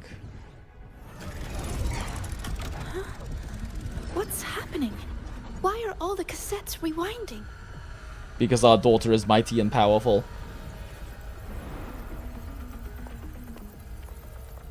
The whole server bank's going nuts. Every screen is flickering. Look at how powerful our daughter is, chat.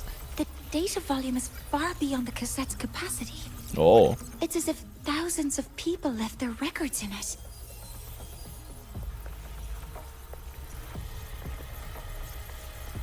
The storage system is destabilized. It's now flooding data into every archived cassette in the room. Let's go? Question mark? But this isn't memory data.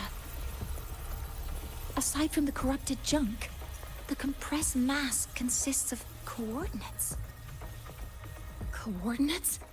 That From beyond the is... gate? Are they locations That is inside the a Threnodian's lot of black hole? coordinates in that case. Based on your report, Mentor, conventional space-time doesn't apply in void space. You can't plot a standard map there. If Imith went to these lengths to give us this, she wouldn't have made it impossible to follow. Damn, I might have been busy behind the gate.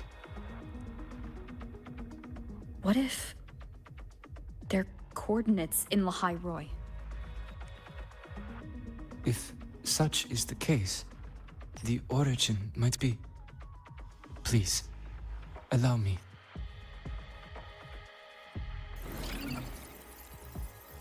I'm glad they let him out of his box.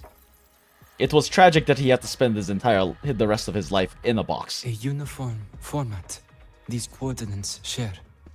I have verified 150 points using Sundermere as the origin. Sure is convenient having your brain linked to a supercomputer. Each one aligns with a site of Royan runes etched upon stone, just as you beheld within Solis Island. Forged by the Exostrider, these patterns are. Void storms do not affect them. We have only glimpsed fragments we've seen of those their things meaning before in the through the overworld. lens of Solis Island. Thought they were mostly just flavor. I see. Let me overlay these coordinates onto a Lahairoi map. It should make things clearer for us. A zip bomb, true. Done. Using Sundermere as the origin, the distribution... What the fuck did she say? I see. Okay. Looks like this.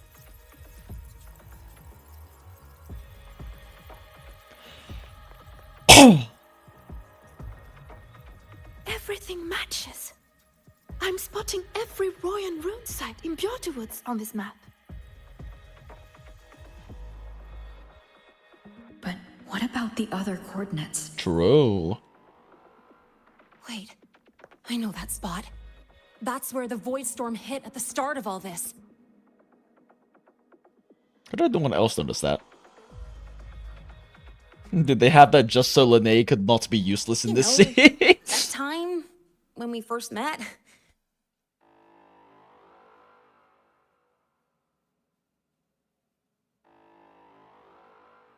The time you hit me with your motorbike! Sorry. The time you cracked Anyway, 3 of my Back to ribs. business. Void storms. If we reverse match the coordinates by transcription order... Then Royan runes could be marking every spot a void storm has ever hit. Oh. Gasp. Revelation. So it is. We Roya have observed something similar, but never perceived it as a universal... We knew the whole time. Sort Well, of. The runes aren't exactly neon signs on the stone boulders saying, "Look here." There are too many locations. With the personnel we have left and the autonomous bots... Leave the manpower to me. You want to bring people back Use from my escape womanly pods? power to get manpower. Precisely. With void storms spreading, sending And people in back comes out to the fight other American. runes is too dangerous. Any venture into the unknown carries risk. Acceptable losses, Rover. Studying the Threnodian was a risk. Playing chess with the Fraxidus was a risk. And piloting the Exostrider through the Strider Gate was certainly a risk. But where there is a sliver of Every hope, investment is a the risk. Space Trek But that's how Collective you will make always find money. people willing to bet on it. Once Dusk Vale is initiated, this place becomes a sealed tomb. The intelligence retrieved from void space is our only remaining asset up for study. It's our only leverage against Al-F1 before Duskvale fails. We have the capability, the responsibility, and the will to secure this void space data. God, his voice is just so American. We may lose much, flee from it, and we lose everything. Then leave the Outer Woods to me. Not the beer. The Outer Woods. God damn it. It's the Never most gonna build heavily Hiyuki. contaminated area. If this is because of what happened to the Exostrider, Capability, responsibility, and the will. Rock, flag, and eagle, chat. Marlboro capital expansion, yeah. I have them all. Marlboro's capital and expansions. Rover has all of them. Then please give me your hand, Senior. Don't get your Kohai pregnant. Don't do it, Rover. Even if she's asking for it. Use this. Oh, okay, It cool. will They guide didn't you touch. to other Royan runes.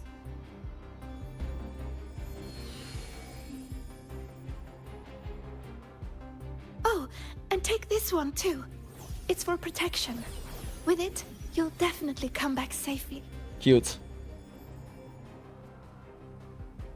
With Siggy's magical rune, nothing bad will happen. Absolutely nothing. There will be no conflict from here on out, chat. No bad things. The clock starts now. Recover all Royan runes before Duskvale gets initiated.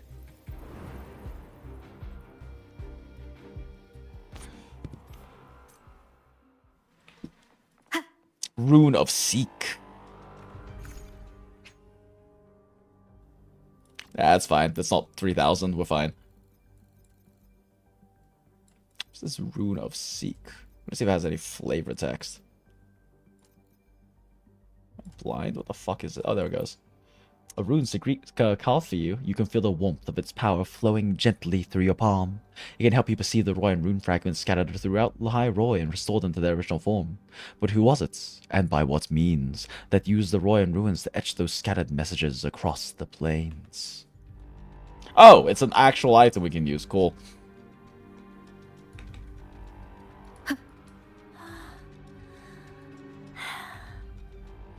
My hand feels so warm. Incredible. It's like magic. The runes basically are magic. This is a Royan rune. I'm splitting everyone into teams. They'll depart in waves according to their assigned groups. Good. I will prepare the interpretation for the Royan runes. I'll take charge. Yes, I'll make sure none of the Space Trek Collective's proprietary tech leaks. Talking to my investors. Yes, yes, our assets will be secure.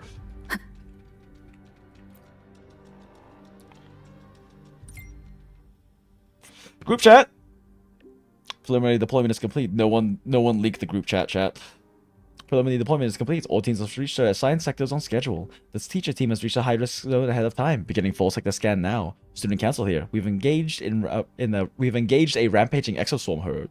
Estimated arrival at the mid-risk zone in 2 minutes. Teacher team, we made it just fine and early. Student team, we're being attacked. All medical units are deployed sector-wide, standing by to ensure personnel safety. This is the command post. We're positioned at the Voidstorm's edge. All Voidstorm trajectory updates will be sent to your terminals in real time. Remember this. We all come home.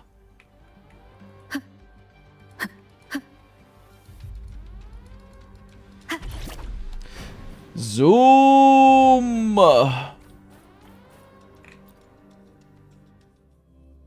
Nice of them to add those little zoomy zooms so we can still enjoy how grand and gigantic that area is. Man, the fact that they have to go that deep in and that far just to be able to Ooh, fuck. Yawning. Ooh. Just to be able to watch cassettes is kind of wild. What is this? Oh, it's a oh, they're like the markers for coordinates. Okay.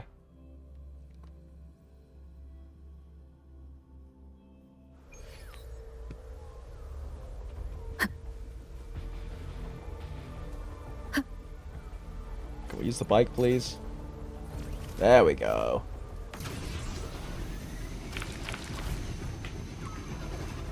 Oh, do I not have the lights activated right now? Interesting. Oh, wait, no, I do. Right? Oh my god, I'm so bad at this. According to the map, the first one should be around here.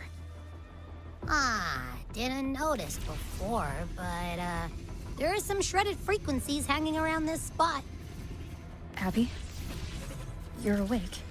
Oh my god, how am I so bad at activating this fucking light? There we go. But hey, you've got a real knack for rallying the troops, huh?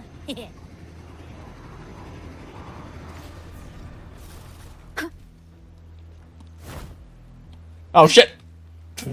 That was almost very bad. Responding. When you push a rune fragment, the rune caught by Sigrika will react. Casting the selected rune power allows you to see the rune fragments scattered throughout the area. Align the scattered rune fragments within the runes of the stone to reveal a complete rune. Who the fuck is this? Who's this man's here right now? What are they doing here? Whoa, something's glowing over there. Something's glowing! Those outer rune fragments. Line them up just right, and they might connect with the runes on the boulders. Let's try. Oh, is it oh, it's one of these kinds of puzzles? Got to like, yeah, it's one of these kinds of puzzles. There we go. We actually found one. Good. I'll send it to the Shaper and the others for a look. Found the first one. Copy. You're in the most dangerous sector now. Be careful out there. I know. All right. On to the next rune.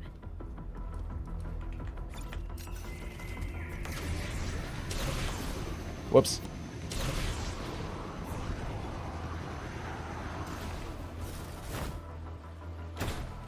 Same as before. Oh, cool. It's contextual. It'll just activate automatically. Alright, we go for a weird circle motorcycle tire looking thing.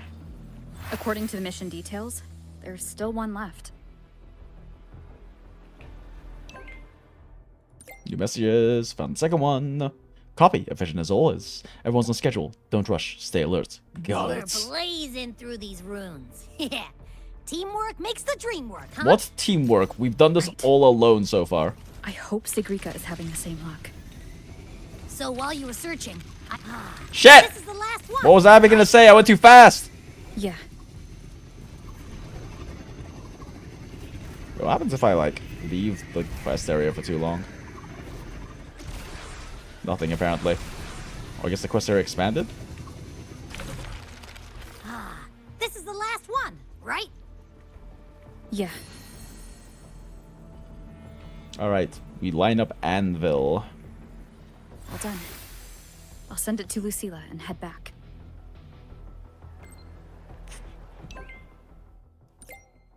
Third one secured. Copy, return to base. We're nearly done here. Some sectors still unclear. How's everyone holding up? All secure. We have teams handling cleanup. Just come back and regroup. New message. Collection complete for Research Institute, Academy, and Beyond the Wood sectors. All units that have completed your missions report back to the Research Institute immediately. Team 6 confirms return. Team 3 confirms return. Team 8 confirms return. Team 18 and 13 confirm return. Team 5 confirms return. Communication with several teams is currently blocked. Specialized security teams have been deployed for search and rescue. All teams except for Team 11 have been intercepted by security and are returning to base. Vital signs for all Team 11 members remain stable. Well done, everyone. Please report to Dr. Luke and Nana for medical evaluation, then return to the shelter at once. Analysis of the Royan runes have already begun. You have all done your best. Now it's our turn to uncover the secrets hidden within them. Okay. There are many little messages. We only read the last one. Please note that the following requires no reply. Mission parameters have been set. All units are to proceed to your assigned sectors now. Secure the Royan ruins at your coordinates and report back via waves line. As I mentioned before, we've divided everyone based on your expertise and field experience. The Lahai Roy subterranean zone is divided into the academy. Holy fuck. Girl, please. Girl, please. Girl, please. Girl, please, let me read.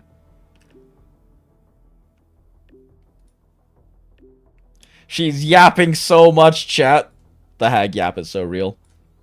Each unit will go to the sector matching their expertise. I have full confidence in your abilities, and I ask that you place your trust in our strategic deployment. Return to the Research Institute the moment your missions are done. To our Roya partners and Space Trek Collective personnel, by choosing to leave the shelters and stand with us now, you have proven your readiness to sacrifice for the cause. However, this rune recovery plan is not a march towards martyrdom. Complete your missions within the time limits. Should any unforeseen situations arise, abort the mission immediately and return to the Research Institute. Please remember that your teammates are right behind you. And finally, just as you've all hoped, we are now forging a path toward the future of Solaris. For that future, no price is too high, except for your lives, as I just previously established. Even if the Void takes everything, the will of humanity will never be snuffed out. My highest regards to you all. Oh, it's Loke. Updating current progress now. Royan Ruins collection is on schedule. We've received reports of injuries with medical teams already on route to those coordinates. A one-way public channel is now open. I'll use it to keep you all posted on any developments. Don't talk to me. Only I talk to you. Research collection is nearly complete at 50%. All units have completely mentioned report back. Ow! Okay, so there were more teams than the ones that we originally saw. All units that have completed your missions, report back to the Research Institute immediately. Team 7 returned. Team 10 is preparing return. Oh, Nana went out? Wait, our medic went out on the team. Team 14 returned. Sigma! Thank you, Sigma. Team 22 returned. Team 20 returning with Team 17 and 19. Team member that's Nastasha. Nastasha is injured. Team 4 returned. Team 2 confirms return. Team 19 or 9 returning now. Copy that. Please stay safe. Oh, it auto travels us back. Good thing we read those while we could.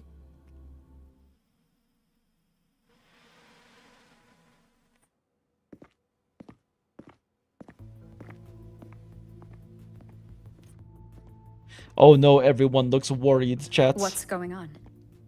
Ah, Mentor, you're back.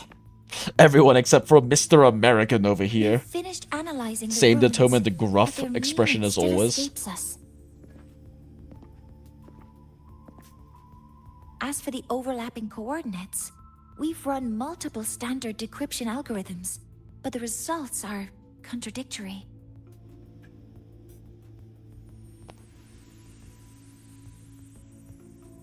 There's a lot of like ones that look like snail shells floating about. I'm no rune expert, but we have one here, don't we? She resonates with them. Sagrika, do better. Who? Ignore your entire plot development. Do better. Forget about your character development. We need you to do better now. Bingo. Bingo bongo. If you're asking me, these runes don't feel flat. They feel spherical. The way she made a big circle. And these 2 points are relative. Like this. She's vibe solving it, chat. Let's go. 3-dimensional coordinates. Orthographic projection. Why did none of you ask for her advice earlier? If we take the reactor drive She was literally just standing there. Database as a depth layer and reconstruct it. Yes, we love sci-fi terms. Sci-fi would run with me more, game. On map forms, the Royan ruins are conveying a spherical map. Again, why did no one consult her before Rover showed up?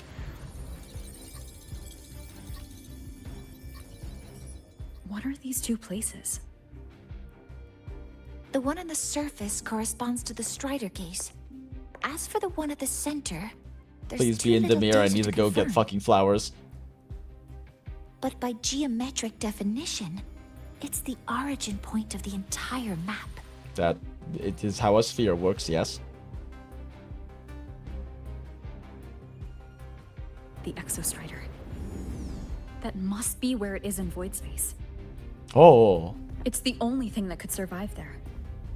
the lodestar Imeth was trying to show me. Daughter! Contamination around the keystone is off the charts. We've got no viable spatial data. In other words, using the Strider Gate to get you to void space isn't an option. Fuck you, game. I don't care. It's been 3 hours. I remember Lucilla no breaks. mentioning a sealed rift in the Deemer Plains. Yeah, right. Once Hiyuki from the Special Response Force breaks the seal, that could serve as a new entry point. But without the Exostrider, are you suggesting crossing the Strider Gate and searching for it yourself? We'll be fine. We hung out in there before.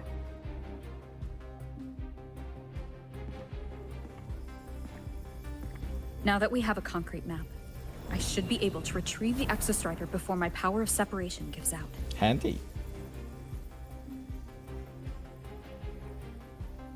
I'll swim there. A compelling proposal. Hard to refuse. But don't forget the Exostrider is currently out of power. Finding it is one thing. Extracting it is another.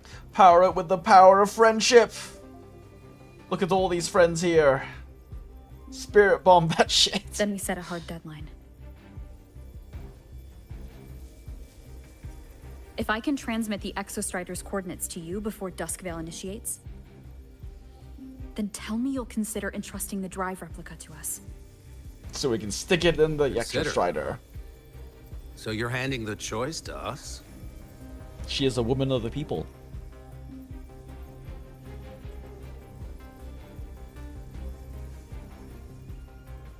True, JD, it is a very unrealistic group chat.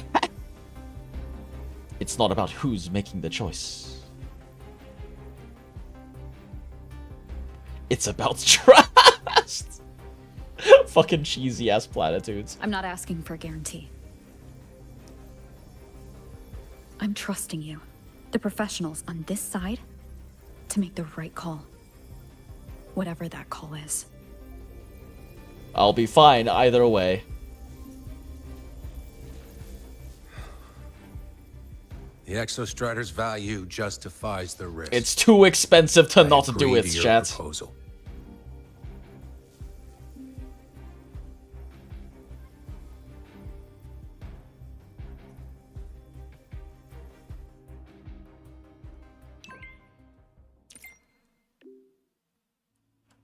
The command post are used to pull back from the void zone front lines. Took longer than I expected. I've been briefed on the situation. Sorry to be absent for that. No worries, it's all settled. So, Sagrika, what you're telling me is that Roy and Ruins is Solaris 3 vibe coding true. Also, welcome in, Acid. Good to see you. Reminds me I should swap to live chat just in case. Oh, yep. I'm outside, so can't stay long. How's Alpha Jinx? Guessing you haven't used her much yet, since you can't really build her yet. Yep, exactly. Sorry, I was not on live chats to see your earlier messages, because you're still stuck in live chat jail.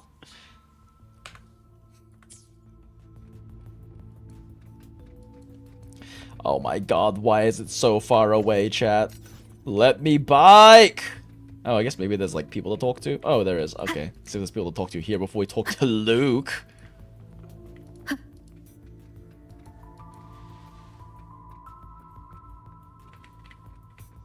Okay, they're too busy vibe coding, chat. Can't talk to them.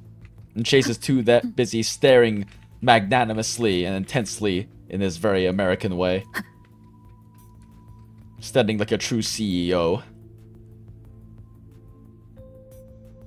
Everything goes smoothly on your end, Jinx Roa? Yeah, how about you? Ran into trouble? Just a small hiccup. Had to take a detour. Nothing my souped up engine couldn't handle. So, you're really going back in there, huh? Yup. Better make it back in one piece. Still need a proper shot at LARPing as Academy students, right? True, they are LARPing. I will, Lene. Catch you on the flip side, then.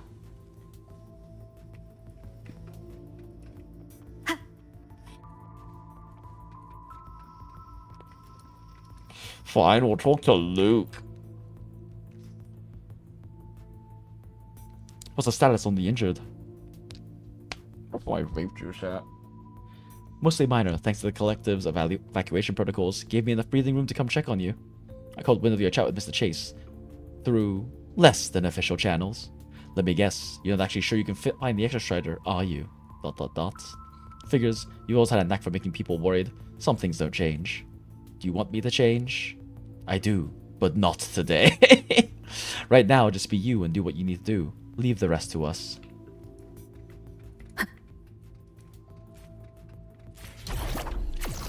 Woo!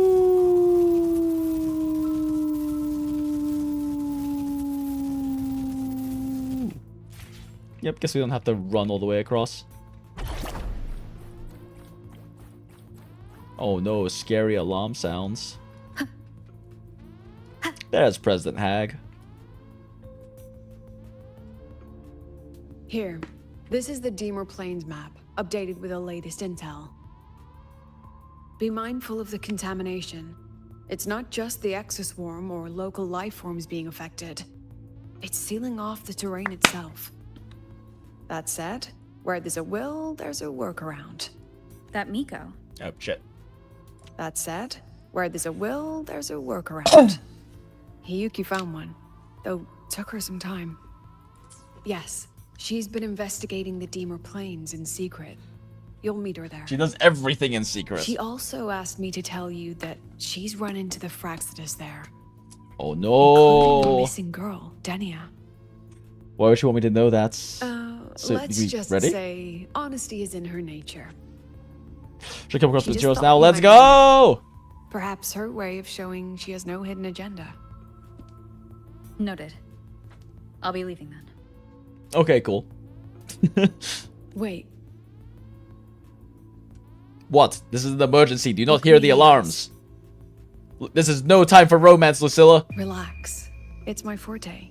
You've seen it before. I will temper this moment into a bullet of memory, carved with your name, your face, and all you have been. What carries you is not only your own I kind of forgot what her power does specifically. Save that for when you come back. There's a very long pause for her being interrupted. Like, I know it's memory related. I kind of forgot that. Oh, that's right. She can, like, replay other people's memories or something. She can, like, investigate other people's memories.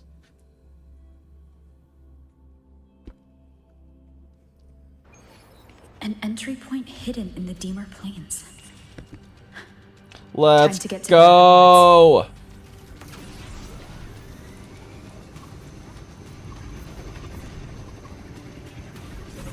Okay. I guess there's no more text, which means, or no more dialogue, which means that we can fast travel. Right, she can absorb the memories. Yeah. Which she struggled with before she could control her forte.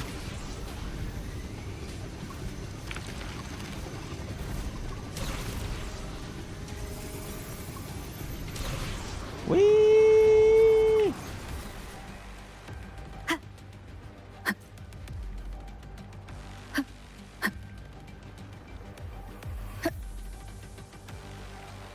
Parkour! This is probably not the most efficient way to get there.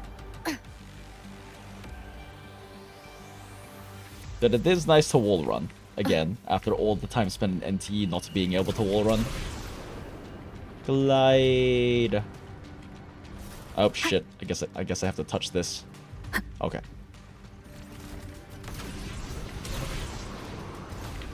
Glide. Fuck! I keep overshooting. Oh no! Oh no! The little Solace skins!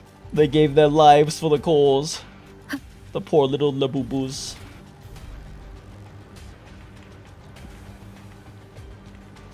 Damn, there's a lot of dead Solace skin. Damn, a lot of them gave their lives to the cause. Oh no! Single living little Chew. Oh no! It's already been totally contaminated by void matter. Might be worse than I thought the lower I go. But the frost seems to be slowing the spread. That frequency. It feels like Hiyuki's.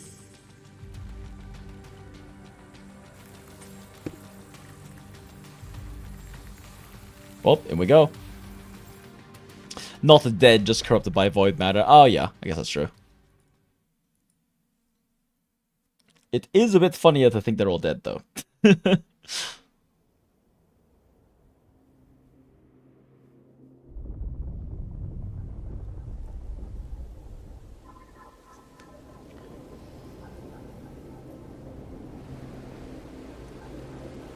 Oh no, the little guys. That one's having a seizure, chat.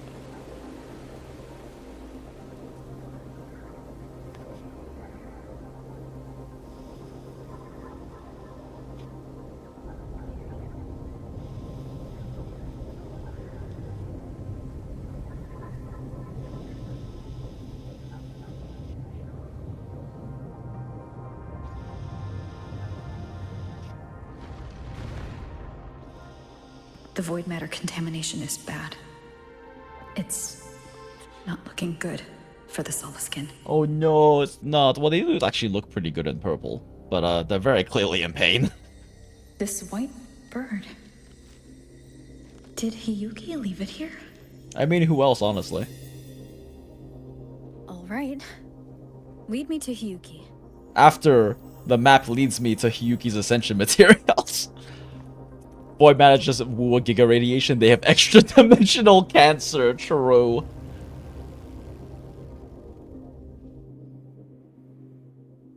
We have to worry about microplastics. They have to worry about micro void matter. Where is it leading me? No, let me pick up the things!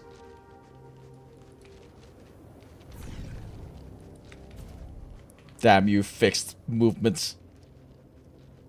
Section, how dare you? No, I can't activate the teleport point! I can't pick up the things! The button doesn't work!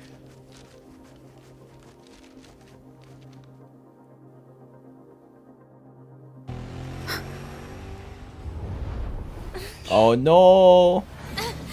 Oh shit. Oh shit. Oh shit.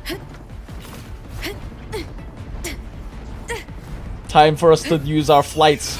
Our cinematic flights that doesn't know. Holy shit! I will kill this child, says Hiyuki.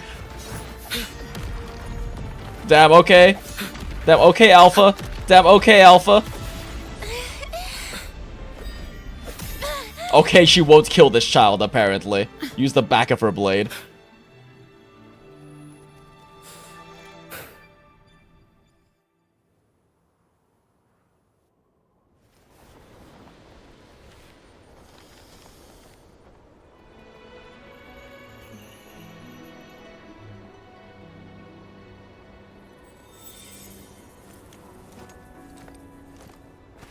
Spoiler alert, you can't explore after this either. Ah! Probably watching us from the shadows. Why did they design this patch this way?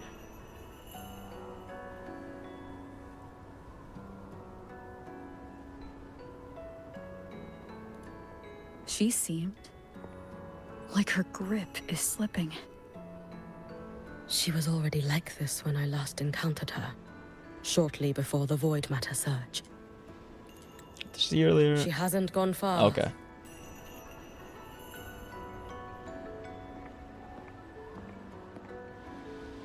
To be fair with the way things are going, we'll be worried about Vaiman in like 2 or 3 years. Smile. Out or a farming rover. Who do you think are Galbraith?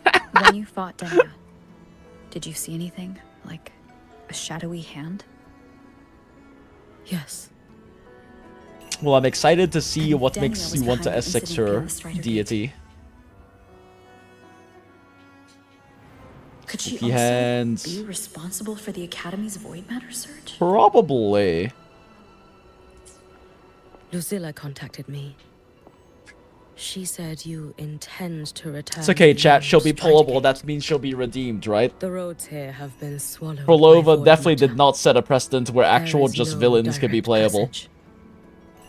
Lucilla must have told you of the rift that appeared over a decade ago. Thinking back now, that was likely the Fraxidus' doing. The roads here have been swallowed Okay. by... I feel like I missed Luke that line. said the Grand Architect caused that rift. That was what led to Imith's death in the simulator. That bastard!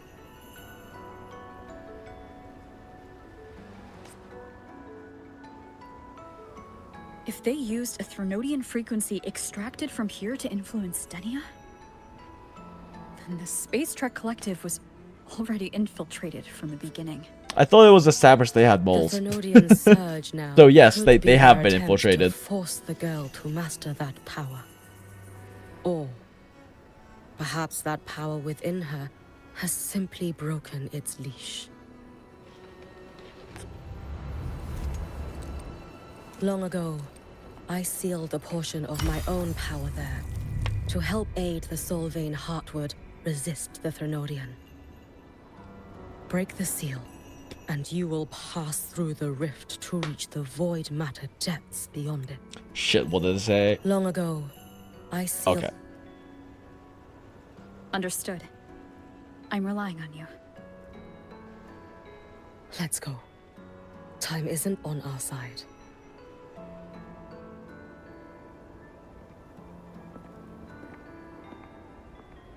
Savior, who has always walked with victory. This time, have you come to save Lahairoi? Yes. Very explicitly, yes. Do we get to play as Hiyuki? We did. Oh, no, she's companion. Damn it. Try to leave this place. I am trying to leave this place so I can go get Hiyuki's Ascension Bats game.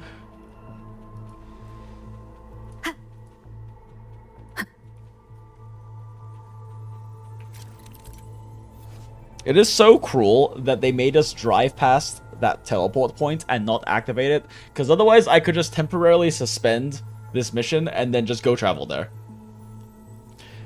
Solvane Heartwood branch. A branch of the Solvane Heartwood. It seems to still bear traces of exostrider creations and can store a small amount of solid skin energy. When try striking it to awaken the solid skin energy within, which can be guided to and reactivate the nearest abandoned mechanics. The dimmer planes are abound with such abandoned mechanics: Loom Scribe emitter, Loom Scribe components, and solid skin platform.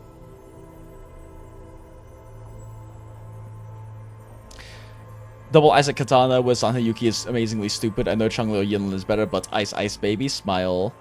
If a theory, Rover's a memory type resonator too. The characters you pull are just you transforming into them, like GA, like Genshin Epic does with does to other characters. Lol. Wait, is that like actually an in-game lore accurate thing in Genshin Impact? Is that you're transforming into them?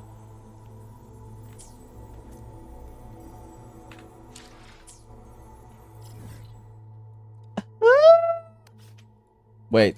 Wait.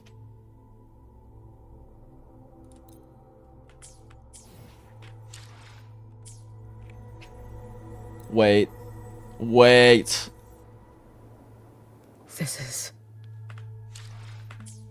How do I leave this temporarily? There's like a way to do that, right?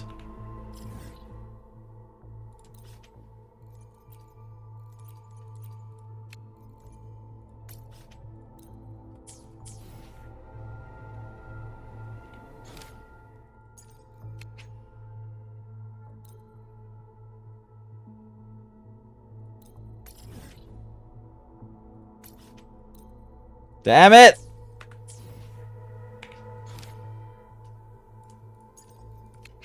There's like supposed to be a way to like leave this quest, right? How do I temporarily leave? Housed does one temporarily leave quest? Escape is not working. Normally escape is how you do it. You're like 75% of your trap. Ah!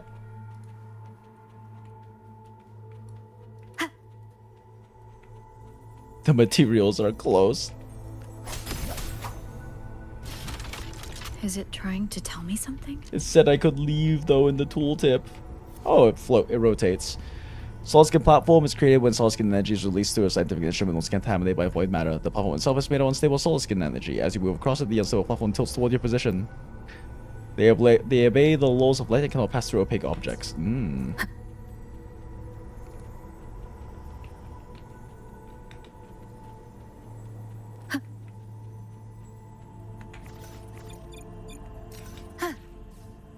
Aleph 1 seems to hold little interest in anything besides humans.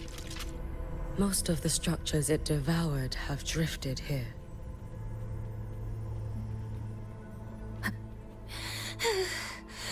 Oh no, she's crashing out, chat.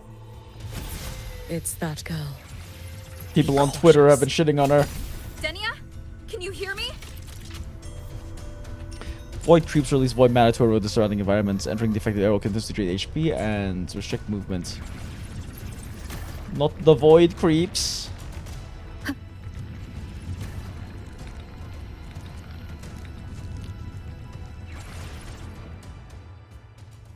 Okay, I guess I'm not allowed down here then. It's that girl. Be cautious. Denia, can you hear Oh, me? we're Arrow Rover right now.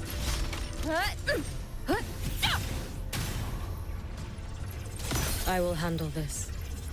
Put it at the proper angle, you can ask Hiyuki to freeze the salt skin platform beneath your feet. It stops lifting. Oh, neat. Girl, chill. Stop throwing googly gobbly orbs at me. I don't think it's tilted enough yet.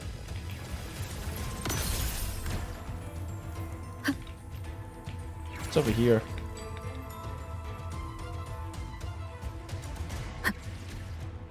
Damn it! Fine, I'll do the thing, game. No exploring allowed.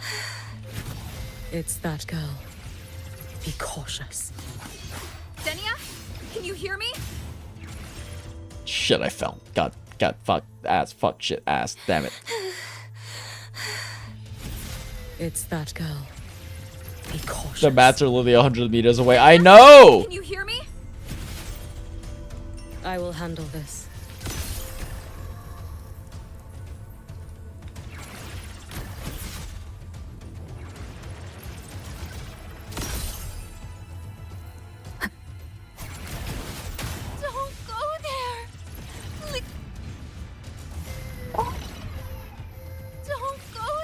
Okay, then the checkpoint is here. Cool. You can't. Oh no, there's falling things out. Are these mines? They're mines. My iframe the mines? Oh, I can. Neat. No. Don't. Is she stopping us for that? Let me handle this. Oh no, she plays Tetris, chat. She actually is Teddy.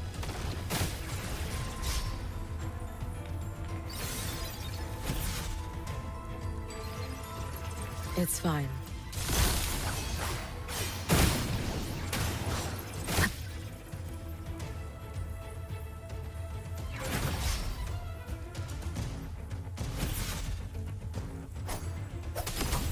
Bop.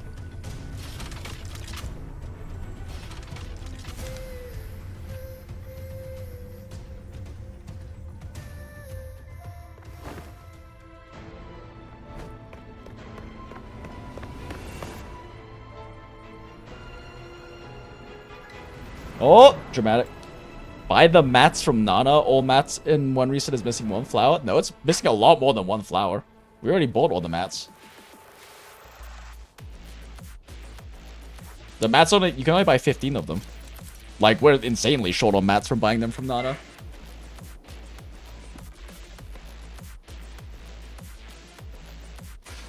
Dodge a falling box and climb upward using the path they form. First thing, catch with the Denya. That's the only reason we're trying to push so hard. Nana only gives you enough. A Nana plus tutorial don't even give you enough to get higher than 60.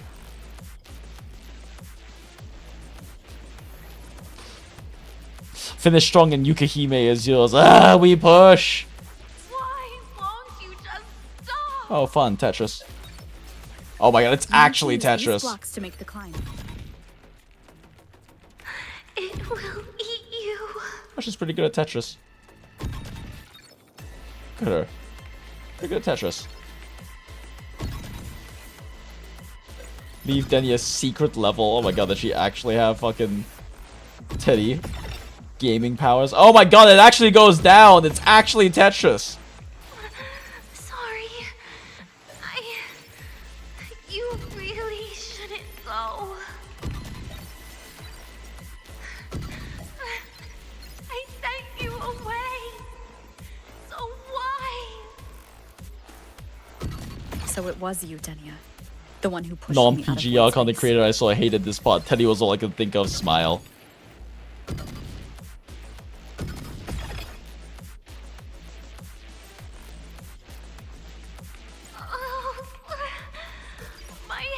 Oh no, her head hurt. Take ibuprofen with me.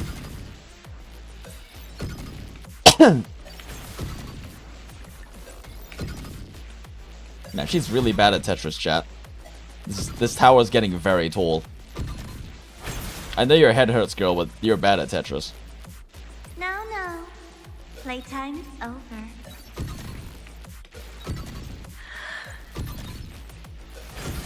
Come back to me, sweet girl. This little shit, I fucking swear. Whoop! That was almost bad. No! Please! Don't eat Yeah, me. don't eat the child. Oh, there we go. It's slime full now. No eating the child, you weird, creepy little shit. She did not appear to be under complete control. Yeah, I'd say so. It was Denia herself who stopped us. Let's go. We need to get up there first. Got it.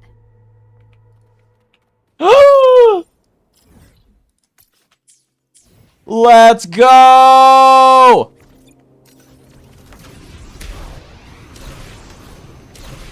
I wish to get flowers! Will the approaching sounds be beautiful enough?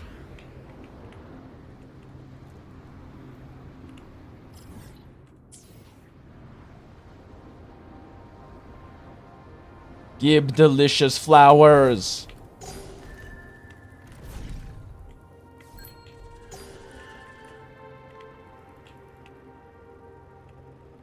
Wait, oh shit, I'm on autopilot. Shit, how the fuck do I get out of autopilot? I don't care about chess right now.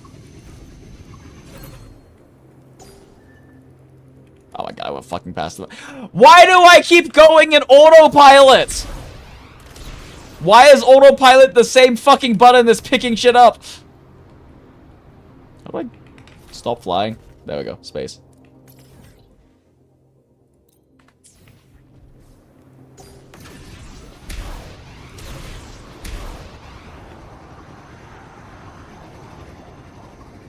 Right, activate this fast travel point.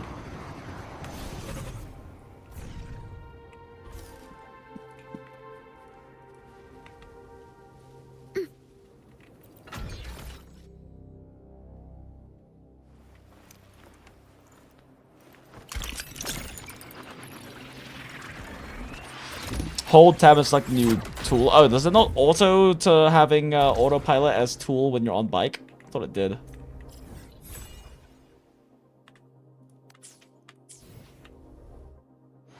But yeah, Acid, I don't know what you're talking about. The Nana does not give you anywhere close to enough of these materials. She only lets you buy like 15 of them or something. I shall be the vessel of your wishes. The path I walk stretches into the future. The wishes laid upon me. Perhaps one day, I can finally make them. Alright, time to go collect more. Like, unless I'm crazy or something. One sec. Now you make me, now you're gaslighting me. Now I feel like I'm crazy. Fuck is Nana at?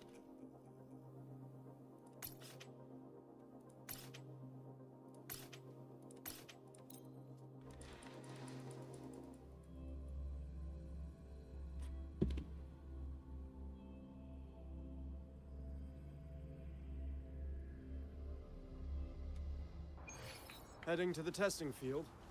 Be careful. Oh, the frame rate chug is real, chat. I should probably just... my god, what fucking floor is she on? Sure. Oh, you can just fast travel to it? Oh, I thought you had to, like, track it. Oh, never mind. Ah, Rover. I've already assessed your general health condition. Here is the prescription. Yeah, stop gaslighting me. Stop gaslighting me, Acid. You can only buy fucking 15 of these. And it takes a week to reset. What are you on?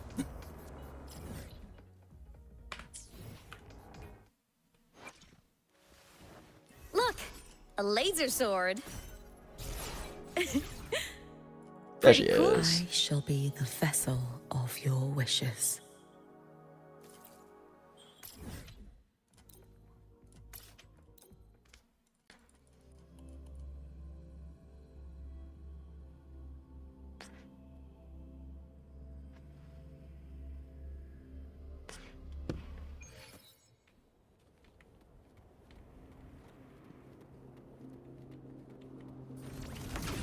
Alright, we go get more mats.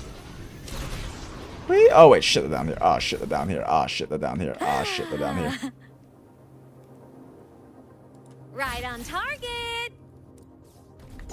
You're saying that I can... You're saying that I can... change? I can change it off autopilot? It's not letting me... My T button is not working. Wait, we can first person bike? Oh shit, we can first person bike. You know, I hated first person, then NTE made me love it. Okay, this is actually kind of hard to do in WUWA. Oh, yeah, this is... Okay, nope, we're not doing this. Yeah, it's not letting me, Oh, wait. Oh, I might be stupid. Nope, it's still set to auto. Ah, okay, now it's sensors, so prevent autopilot. Oh, okay. Shit. I didn't fucking set the track. It doesn't track automatically. Look, why? A laser sword. Why? I shall be the vessel of your... You hear the ring of my blade, do you not? It is the sound of my conviction. Too many fucking level up mats, Jesus Christ. Any of them.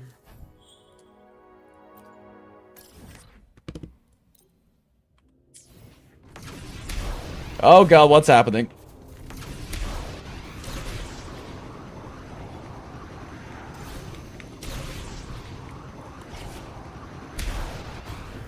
Shit, that was grabbable. Surely we can just glide around and grab these, right?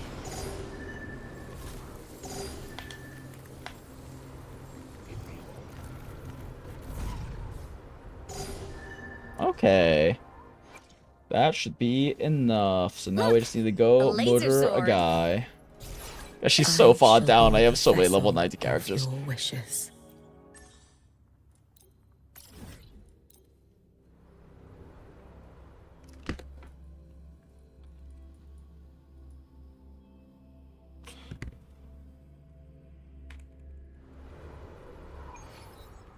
Let's run an actual team so this is faster.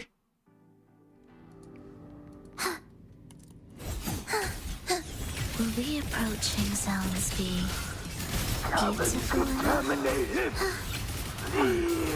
Life or death, no alternative.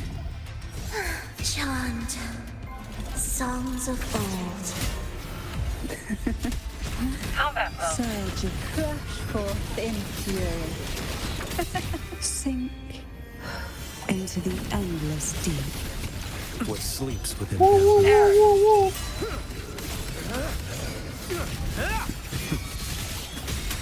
Your life is mine to take. Oh, modding EXP from killing things, I guess. Lamau. I need one more, right? Your call. I'm ready. I shall be the vessel Two of more. your wishes. Behold this boy. Annihilation. You're in my way. Thus, symphony of life. Witness. Blossoms being willed. Take a breath. Call from riptides playing you.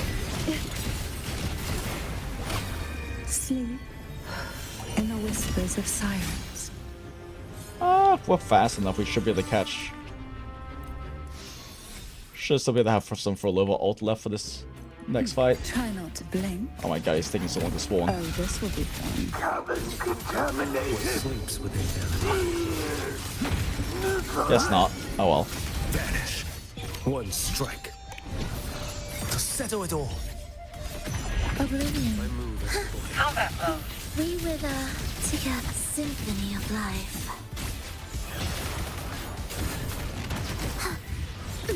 Oh, you bastard. QIUYUAN's buff has run out right before my forte. That's unfortunate. Rejoicing. Thus. What sleeps within bamboo? Break like bamboo. Be erased. Dramatic finish. Belova has such fantastic dramatic finishes with how nice some of the wind down animations are on her attacks. Okay, fucking finally. Let's go, max level Hiyuki. I shall be the vessel. You hear the ring of my blade, do you not? It is the sound of my conviction to see through your wishes. Any of them. Hiyuki skin. You can get an accessory. Neat. Invisible blade. But her blade is so pretty. Oh. Right. I forgot. I have the Imyth glider. Let's use the Imyth glider.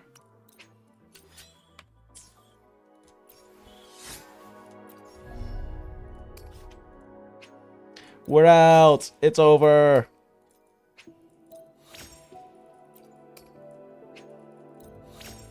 How are my shell credits doing? Oh, they're okay. Probably burned through fucking almost all of them, making echoes, but it's fine.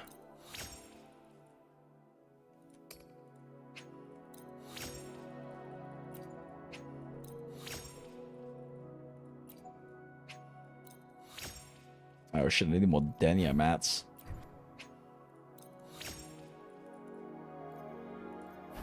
Can I not craft more of these right now? Why do I not have a lot of these?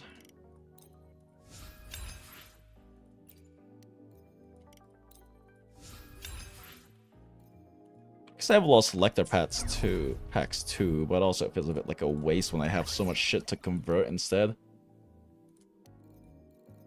Oh my gosh, I have so many to convert.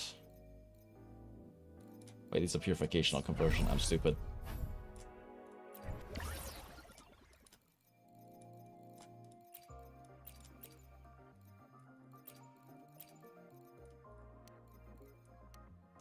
I don't have that much because they have to use these types of mats specifically.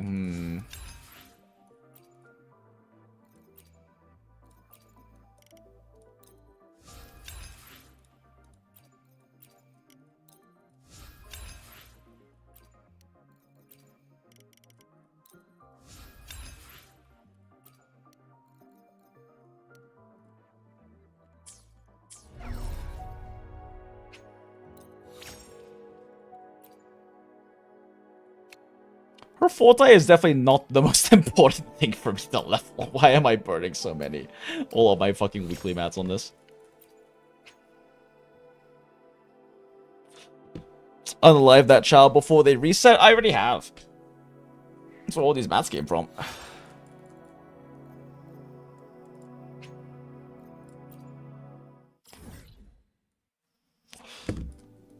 Target area is locked, but we have the early access. Yeah, that I'm already out. I'm out. We need the reset to happen for more Hiyuki stuff. I shall be the vessel of your wishes.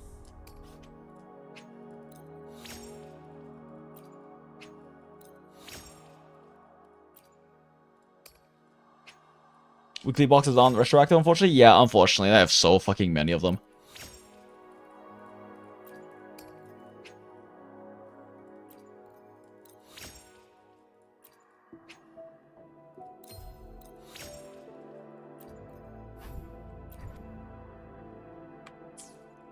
Well, she's still at least mostly built.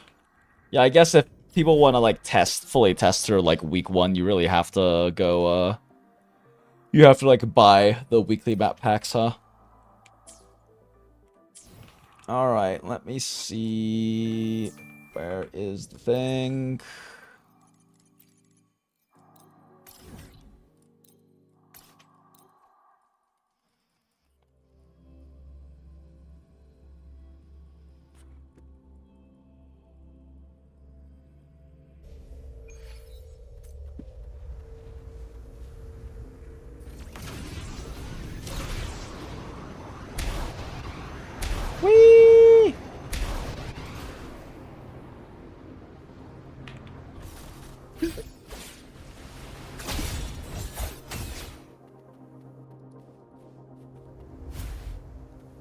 All right.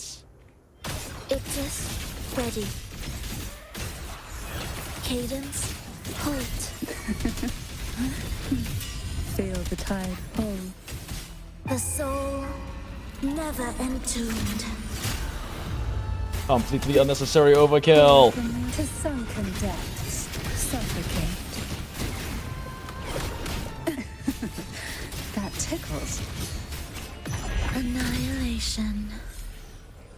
Oh yeah, I was just remembering too. Deity, I remember you mentioning earlier that your Cantarella is like a double DPS with Frolova. I do wonder how much of the damage you think is coming from Cantarella though is actually coming from Frolova. Because remember that like most of Frolova's damage is happening off field, and then Cantarella's Echo skill casts are also triggering Frolova's follow-up attacks. So like probably well over half of the damage you see Cantarella doing is actually Frolova's damage and not Cantarella's damage. Like, have you ever tried just using Cantarella without Frolova's ultimate active and seeing how much damage she does? It's really not that impressive.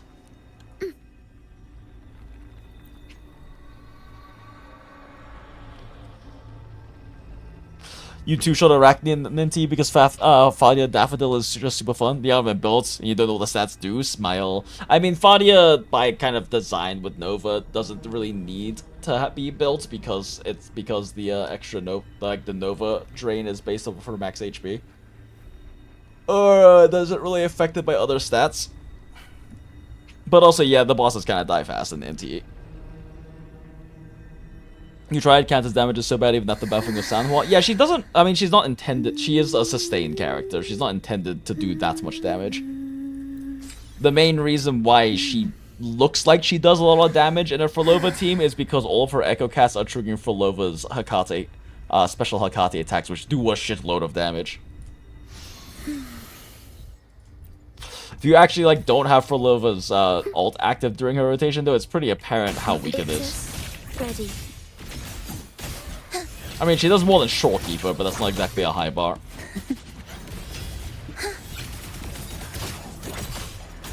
Life or death, no alternative. Just trying to avoid using Frolova's ult. Not necessary here. Surrender.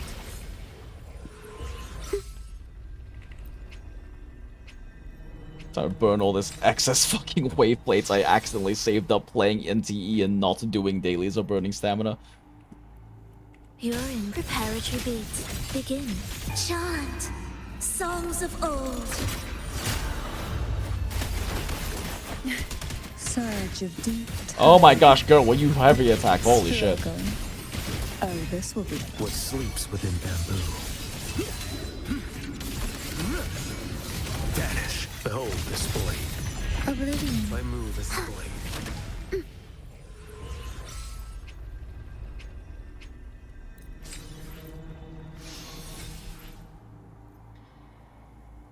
You think Fadia is rather useless for now, but might not be later? Stephanus, have you seen the funny Nova shit she does?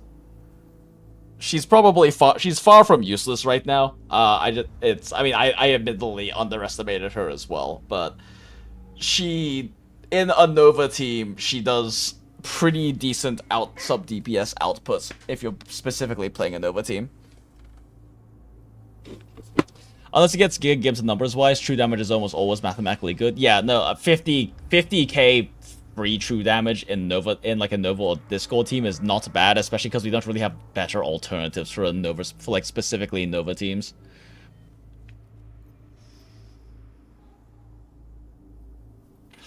Because right now, even just a level 50 Fadia without really without just base max HP gets you a free 50k extra true damage after 3 Novas.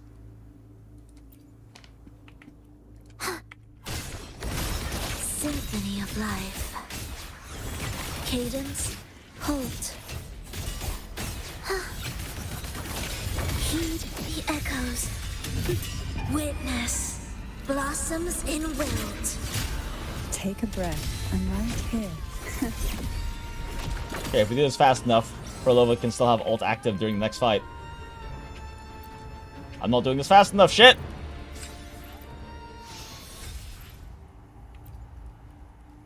Okay, well, her ult's down. Great. Into the endless deep. I have Fadi at level 50. Her damage mainly comes from her ult. Unless her HP is constantly decreased beyond the threshold, she can't use her ult consistent enough. Is it mostly from ult?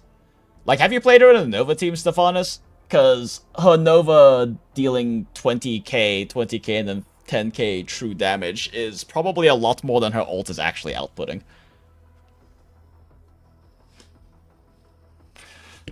I mean, the scaling on it is definitely questionable since it can't scale with anything other than max HP. And it also requires to run, and it's, like, a big issue is that it can't scale on anything except for max HP, so lack of multipliers mean it will probably fall behind a lot of other potential damage things, as stats scale up more. But 50k true damage is still pretty nice.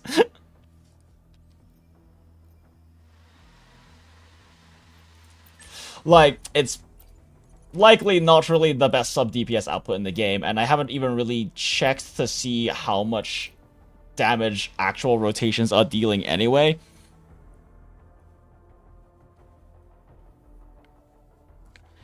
You don't play the correct way, you can't see the Nova damage clear enough in mid-fight. I mean, the main thing about the Nova damage is just is the gray bar part of it. Like, the true damage aspect of it is the gray bar and the HP from it. Brain ready for combo? Fair. I'm just saying that the Nova damage, the true damage from the Nova is pretty easy to see how significant it is. And like, I don't know how significant it actually is, right? I don't have Fadia to test myself. I can only see what I've seen from other people's recordings. Like Valk's, like the one that Valk put on the Discord server. But it's still 50k. It's still 50k additional damage. Yeah. Yeah, you don't have to pay attention to necessarily how much damage you see or something. You can just see the gray portion of the enemy's health bar created from her true damage that she's getting from her A2.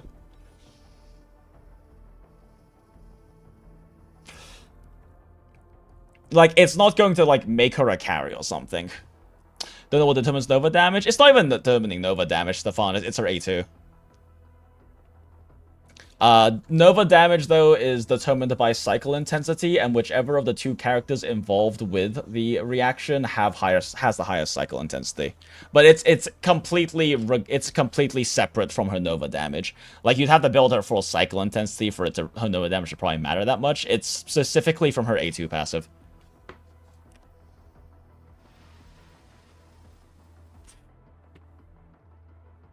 We still have to check if we have a reaction buffer like J-Null, so it may still crit. The thing is, Acid, it's not the Nova damage. Like, it would have to be something that specifically buffs her A2, because it's not her Nova damage. It's just that her Nova triggers her passive. You better have as much HP as possible, and more HP should make her A2 hit harder. Like, it's... I don't have an NTE one, do I? Okay, well, let's just go to Pridwin because you can pull up this. You can pull up the stats.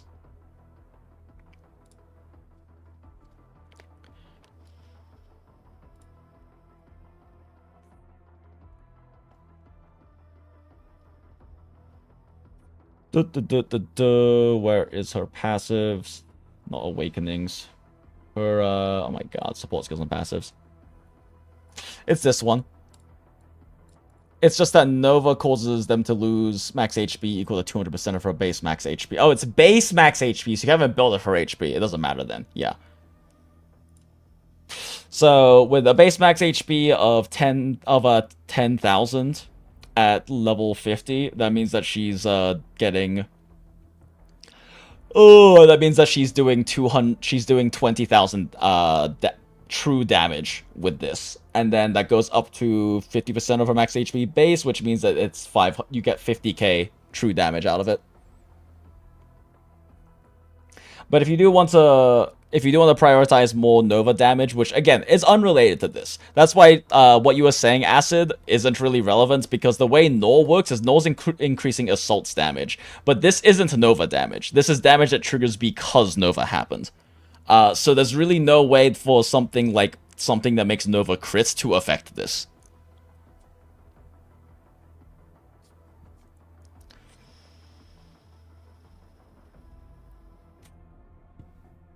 Yeah, so, like, that's kind of the main thing. Valk has a pretty good showcase of them using it against Inferno Rider. If I keep scrolling, I'll eventually find it, right?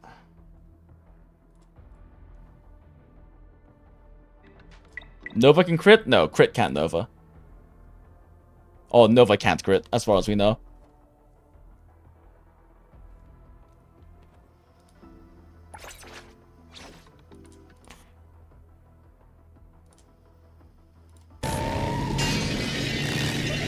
Fuck, it's loud.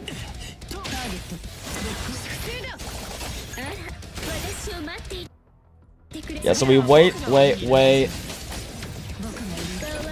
Nova goes off. You see, that's what we're talking about. This is from her A2. This is from her A2 passive. I guess A2 is confusing because awakens are a thing in the game, so this is from her like passive, her first passive. Yeah. So like this, so this is 20k true damage basically that triggers from her first Nova, which, you know, is not a bad chunk of damage.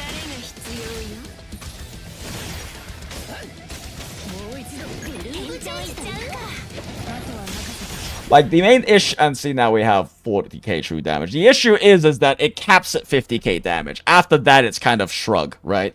So it's really there for a set amount of extra big chunk of damage. And how well 50k true damage scales is also a question, right? Like, it's not just a matter, it's like a matter of how other damage comparatively scales.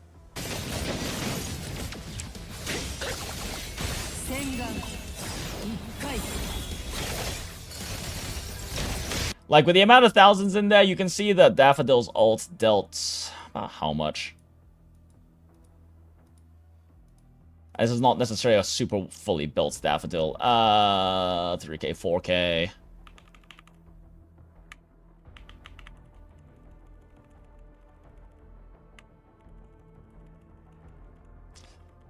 $4k, an extra 4 or 5k, 9k. Yeah, so, I mean, Daffodil's ult here dealt like 15k damage. So, like, it's not like it's the most insane amount to have 50k true damage, but it's still 50k true damage for a character that is essentially a sustain. And on a team like the one that's being run here, this is just a Discord team. So you're not really fielding Fadia anyway, right? Like, you're not really spending that much time fielding her. You're just using her for like Nova and Disco procs.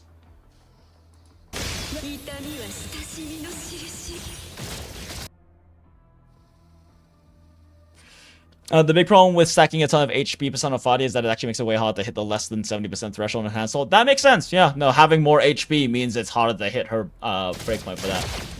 Yeah. So, I mean, you can see this is a fairly significant amount, but this is also only a level 55 Headless Rider. So, like I said, I can't test Fadia personally. I don't own Fadia. But in actual endgame rail right now, because I'm pushing rail, I'm fighting things like to over 20 levels higher than I am and getting 3 stars. I don't know how significant this is, and I don't know how significant Fadia's base HP scales up to make this more significant.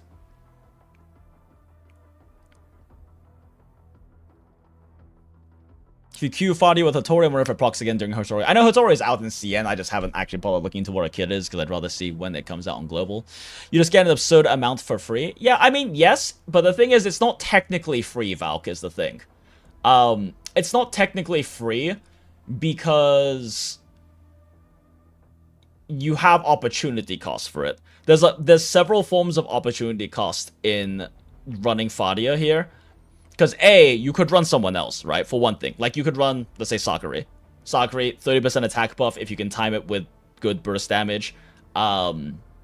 Vacuum Suck, which doesn't really matter in single target. Also very good quick swap, decent quick swap break damage, because Sakuri's skill does a decent chunk of break damage and doesn't require them to take any field time. Another thing that you're sacrificing is Daffodil's cycle, because if in order for Fadia to Nova, Daffodil or Fadia have to cycle, and Daffodil's cycle could go into Baitang for Scorch for his setups instead. Another thing is that Fadia has to build Cycle. I don't know how Fadia builds Cycle, but I assume it's quite a decent chunk of field time, which means that you're using field time on Fadia to build Cycle instead of building it on someone else.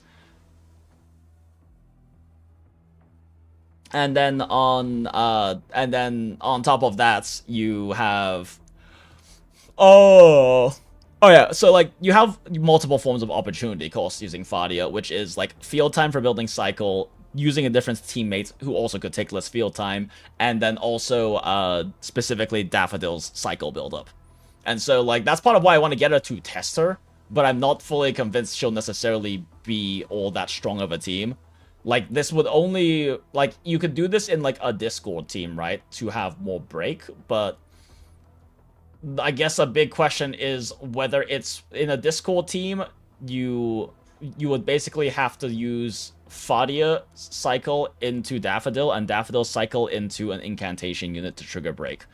And the question becomes, is that worth doing versus using someone else and having, say, Daffodil cycle into Baitsang for Scorch, and then Baitsang takes the field time instead of Fadia taking the field time and just cycles into Haniel, who's already on your team anyway, in this kind of a scenario, right?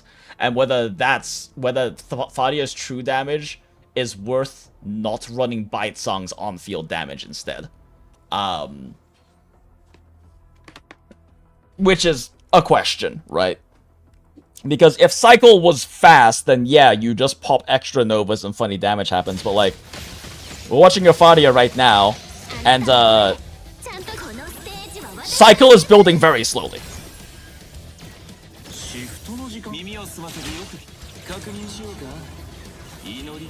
And the thing is, in a boss fight, you get the front-loaded damage, right? Yeah, exactly. This team definitely feels awkward because Baitsang and Fadia are both struggling for field time, are both really fighting for field time. I've been struggling getting that third on the boss stage of the last 3 beginner exactly. And that's the problem, is that like in a boss showcase like this, Fadia looks way more impressive because you get to start with full cycle. The problem is that endgame doesn't let you start with full cycle, which is why cycle building trade-offs are really important in terms of optimizing in this game. And boss fights like this, everyone starts a full cycle. So you get 2 immediate free Novas, right? Just because everyone starts a full cycle. You have to spend a lot of time building up these 2 Novas in actual endgame. And so whether this is at all worth it to burn cycle or field time on Fadia versus just replacing this character here with Adler, who just basically comes on, presses a button, and swaps off and amps Baitang's damage, is questionable, right? Especially if instead of Hanyo, you're running Sakura in the team, in which case Adler existing to press his skill and leave is a pretty significant damage amp because it makes all of Baitsang's dot damage higher.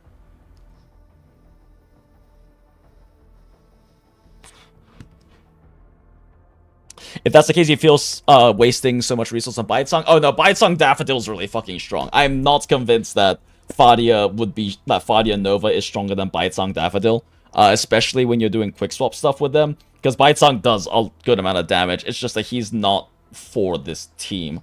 Like, this is a Discord team with Baitsang in it, and it's not necessarily a bad thing, but, like, Baitsang's team is supposed to be a Scorch team. You run him with Daffodil and then, like, Sakura and Adler, and you do funny large amounts of dots damage while Baitsang just does good damage. So it's worth it for you because Mel doesn't exist in your games. I mean, fair. Fair. But then also a question is, Also, a question is whether running Fadia Nova is worth it compared to running just something like a Daffodil Hyper Carry situation. I guess we don't have enough supports that really matters, though. So, yeah. Not the damage, you mean HP percent on Fadia. Her module scaling stat is HP percent, which steals it, which she steals a ton with every Nova as well. That's what makes HP mains. That's an HP console trap. You don't raise Adler. You have to raise Adler. Like, the reason why Adler's good is because you can literally have a level 1 Adler. I mean, I'm not saying you should run a, like, you need to run Adler anyway. I'm just saying, like, level 1 Adler, is good enough since, where is it? Here we go. His skill just inflicts a dot. Right, it's just because his skill inflicts a 10-second dot. And then he also has this passive, which is whenever Scorch is triggered, they get debuffs, which are all good debuffs. The attack one is unfortunately not that useful and it's random, but also with a good Scorch team and good Daffodil quickswap play, you just shit out Scorches. Like, you're guaranteed to get at least one of these good ones with a properly played Bite-Song team because his passive makes him trigger an extra Scorch every time he generates a word of power on an enemy that's already Scorched, which they should be. So, like, this, plus the fact that he adds an extra dot, which means that Sakuri's... means that Sakuri's A2 increases Baitong's dot from his ult and from his Scorches even higher. It's just like nice damage amp for it. It makes Adler a dot support for amping Baitong's damage, basically. Remember the level 1 Xingqiu memes? That's basically Adler? Yeah, exactly. Either way, I get it if you don't want to run. You don't have to run Adler. It's just there's not that many supports in the game. So it's like, I could easily replace Adler with Fadia in this team, but it does become a question of, is it ever worth Novaing on Fadia? Because on a Bite-Song Daffodil-focused team, every time you use Daffodil Cycle onto Fadia, you're not using it onto Bite-Song. And when Bite-Song's one of the few characters in the game who actually likes to be the receiver of cycles, because, oh my god, where is it? Because he applies a silence on a target, which is his single target nuke from his skill, his single target nuke word, which also again triggers his passive 1. So every time you're using Daffodil Cycle on Fadia instead, you're losing all of these benefits for Bite-Song. And I don't know if that's worth it. It might be. Fadia's Nova damage might be higher than the additional proc of Silence, the additional proc of Scorch, and the additional damage amplification with Sakuri of having additional dots active for his ult dot as well as his Scorches. It might be better. I just don't know if it is. That's just what it comes down to, is I just don't know if it is better or not. It's still nice because it's a niche Fadia has. And if you don't own Sakuri, then, and you don't own Sakuri, you don't own Bite-Song for Daffodil team, then like Nova team with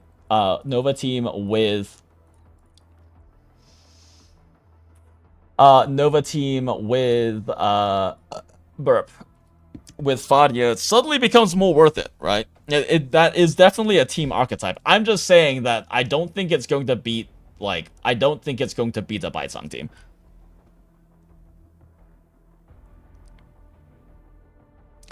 Fadia does build about half of a cycle with a full basic string. How slow is her basic string, though?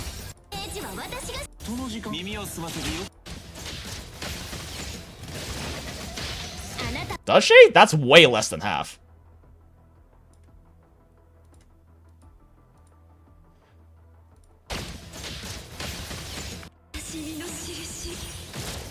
Like, she's already at, like, 5%.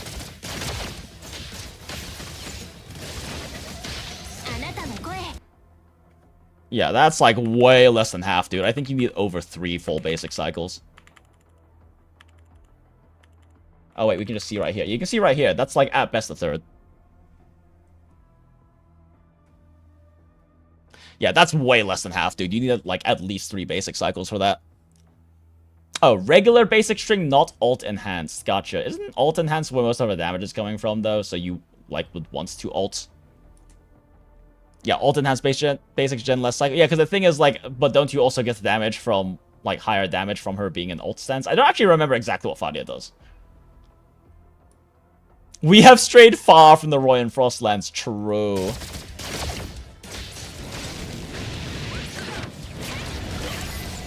Yeah.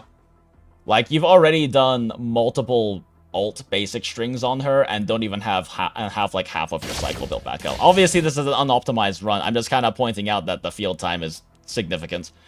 If she has good swap cancels, there is the potential that her and Baitzong could swap cancel instead of Daffodil.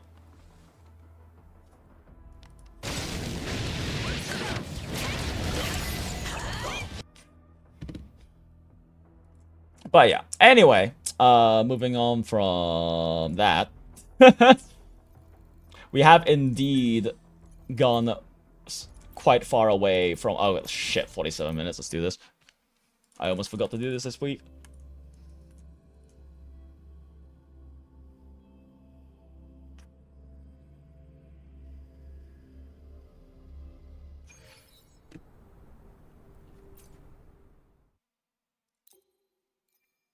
Alright, we can use Hiyuki. How the fuck do you play Hiyuki? How the fuck does one Hiyuki? Oh my god, I'm blind. Where the fuck is Zhongli?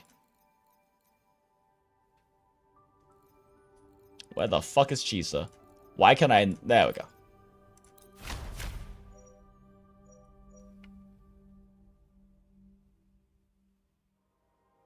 Oh, we don't have shields. We can't use that one. Grim, tell me the basics of playing Hiyuki. Alright, where are you? Oh shit, we started fight already. No chance. Heed the summon. Okay, that's the swap cancel moment. That is, okay. Too late to escape. Crosscut. Sever. Okay, yeah, that's what you swap cancel. Gotcha, final basic. Grim, tell me. I'm too lazy. And don't have enough time. Basic 3, heavy, ultimate, skill, basic 1, 2, 3, 4, 5, dodge, basic 3, heavy.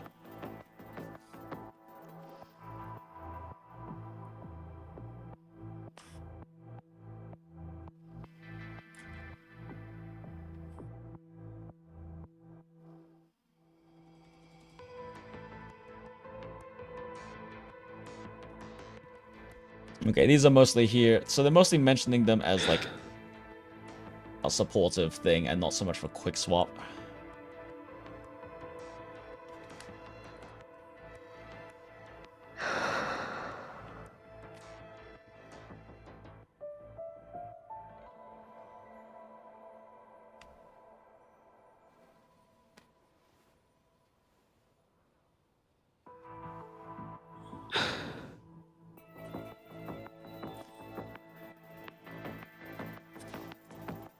Does she have anything she loses on swap that makes her not particularly good for quick swap? Because that's kind of a question, is whether she can quick swap, or whether she's good at it is a different question.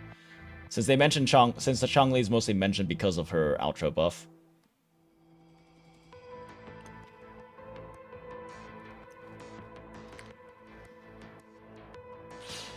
Nova damage of Fadia against level 49 is just 10k lol.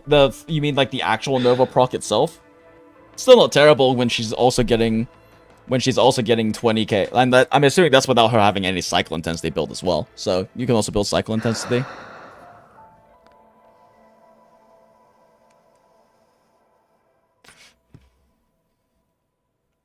When you have more time on the weekend, you plan to try to optimize around Fadia's swaps, but it doesn't feel nearly as clean as Baitzong / Daffodils felt around it. Yeah, fair. There's definitely seems very intentionally designed to fit each other. You don't even. I realize that with Baitzong, you don't even have to like back swap. Like he can literally just buffer his basic 5 in the basic 3/4 window for Daffodil.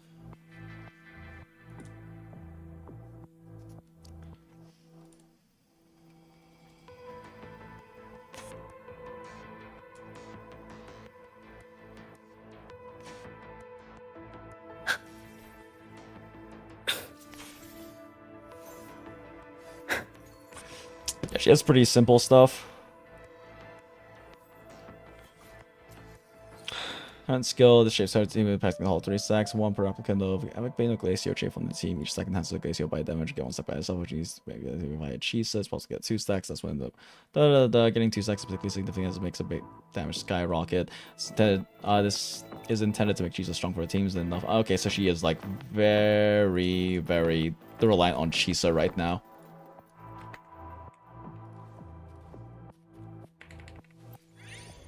Yeah, her kit is about as simple as I thought it was.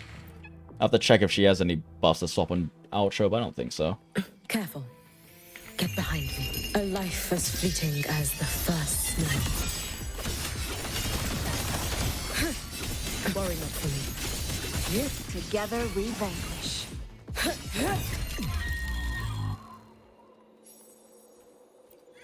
Why does it state last? Did she just stay in it? Also, why is this?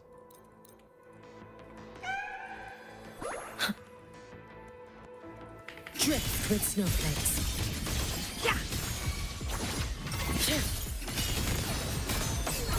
Brittle snow, fading green. Perish. Oh, okay, you can actually quick swap during that as well. That's nice. I'm assuming swap probably kills her EI state, though. You prepared for this, have you not? Together we vanquish. Be gone.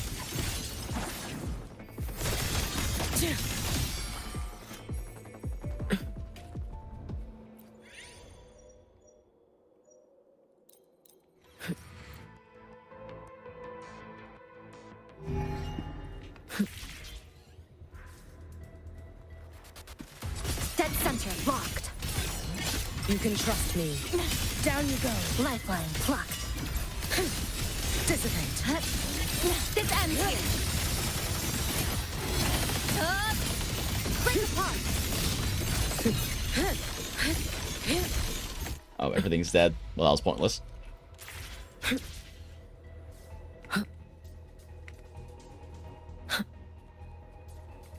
Heed the summon. Oh, whoops. Careful. Get behind me. I just realized we farmed her echoes and didn't build any of them. Whatever. Gazing at the snow.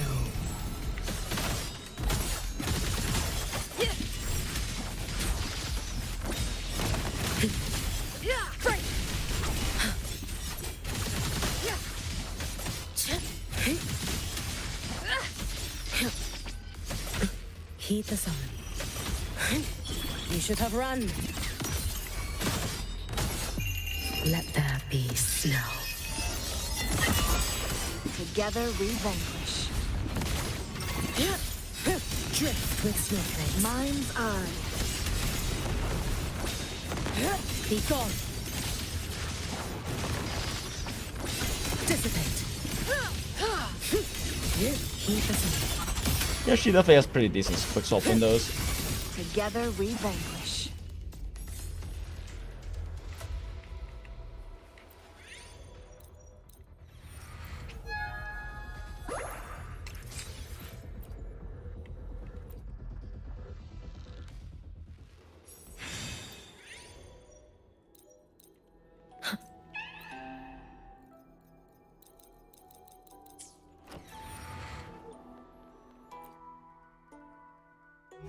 Careful. Get behind me.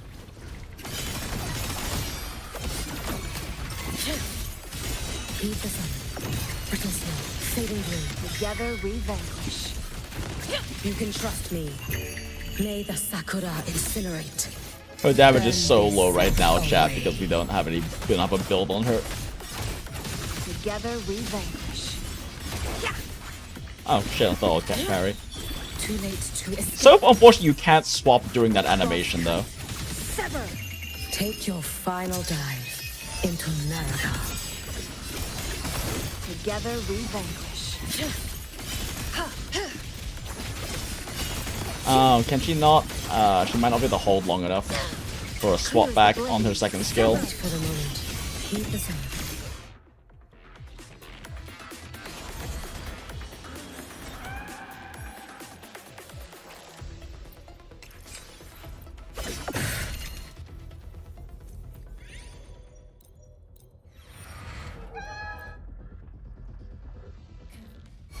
Get behind me.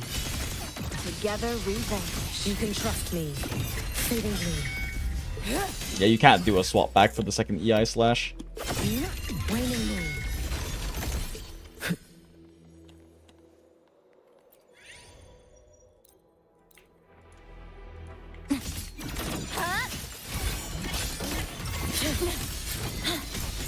Defense here.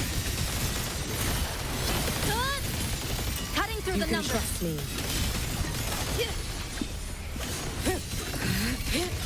Together we vanquish. Heat the sun. Time to end this. Be gone. Together we vanquish. You can trust me. Not very efficient rotations, but I'm just kind of fucking around with swap back windows.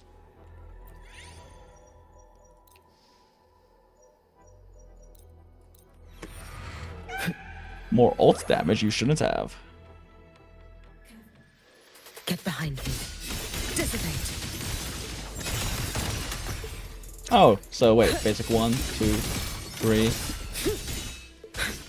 Stop hitting me. So 4 and 5 are both actually good swap back windows.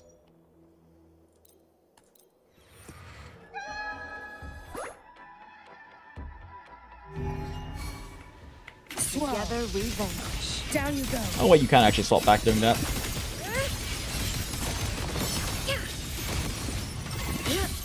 Follow my moves if you can.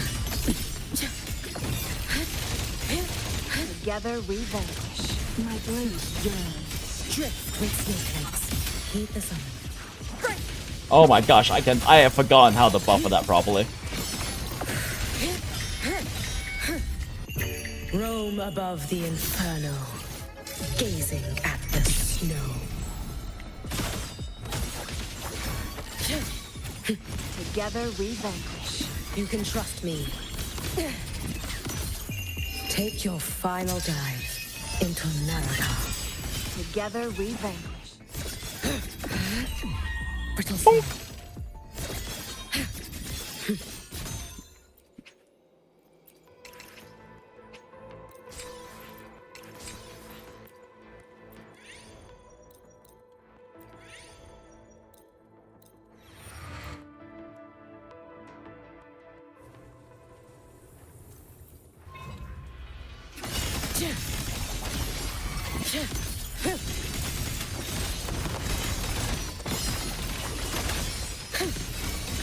Together we vanquish. Fading blue. Together we vanquish. Evanescent morning dew. Okay, you can't swap during this either. She has some cinematic attacks you can't actually swap during.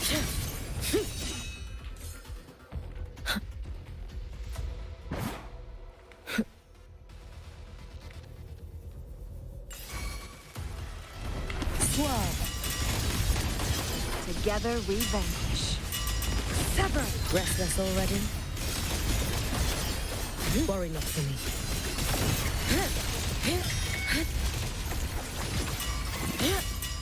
Restless already?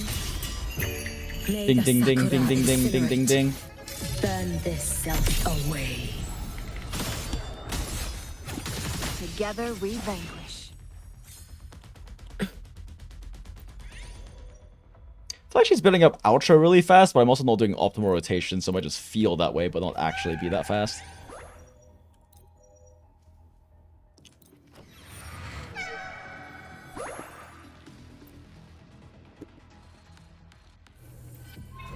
Nothingness.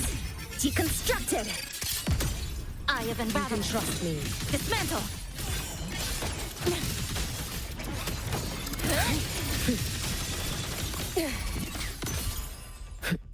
Oh, does Shisa finish during that animation? Because you don't have to quick swap off of her, but you can quick swap into her during that animation. Too late to escape. Heed the summons. You should have run. A life as fleeting as the first snow. Together we vanquish.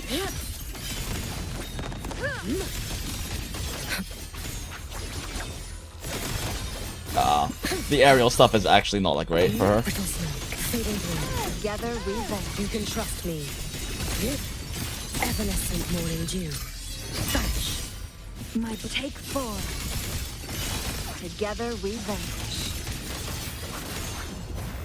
Oh, interesting. It swaps me into that position. Is that the best you can do? Well, might as well pop this now. Above the inferno, gazing at the snow. Idiots.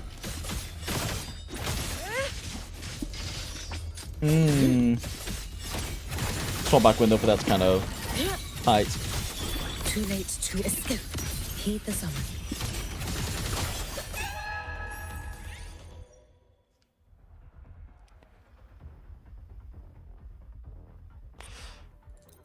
Sure, I'm not even using my fucking sigil. I might as well take that.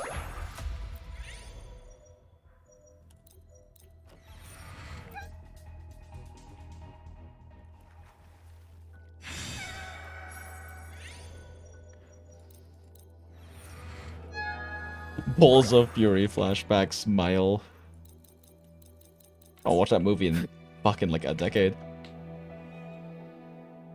Careful. Your days are numbered. Let there be snow. Together we vanquish. Brittle snow. Oh, it's this way. Whoops. I got confused by all the things moving around. Mind's eye. Fading blue. Together we vanquish. You can trust me. Dead center locked. Drift with snowflakes. Evanescent morning dew. Vanish. May the sakura incinerate. Man, not having a full build is really hurting her damage so much. Holy shit. Together we vanquish.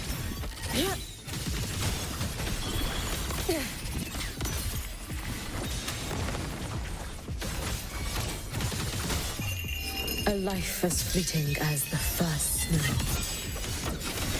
Together we vanquish. You can trust me. Together we vanquish. Sever. Whoops. They're all dead. I don't think anyone in this team even heavy attacks. Whatever. Nothingness. Deconstructed. Brittle snow. Fading blue. Together we vanquish. You've prepared for this, have you not? For all wishes spoken, this vessel I offer. Feathers. You can trust me. Incinerate. Oh, okay. If you're fairly clean, you can actually blind that swap back. Take your final dive into Narada. Lifeline plucked. Crosscut. Sever. Dissipate. Brittle snow. Fading blue. Together we vanquish. Ah, okay, yeah, being in mid-air for Chun-Li is actually a little annoying. A lot of her rotation stuff. Follow my moves if you can. Who's the caged bird now? Wait for the moment. May the sakura incinerate. Burn this self away. Together we vanquish.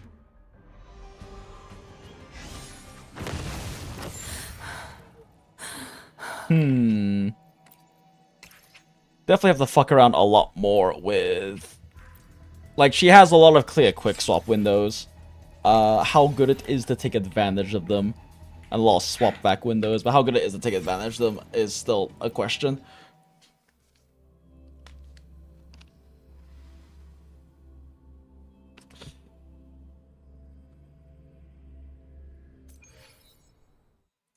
You can wait for Chun-Li to land by the time it gets a lot tighter. Yeah. I mean, the thing is, so like, the thing is that Chun-Li being in the air isn't really a bad thing. It's only a bad thing if you're trying to do heavy attack. If you're trying to do her forte heavy attack. Like, if you're not doing forte heavy attack, being in the air is fine, because you can still use a resonant skill, and you can still use your, you can still do your Phoenix jump, which is actually faster than her normal one anyway. For building up her stacks.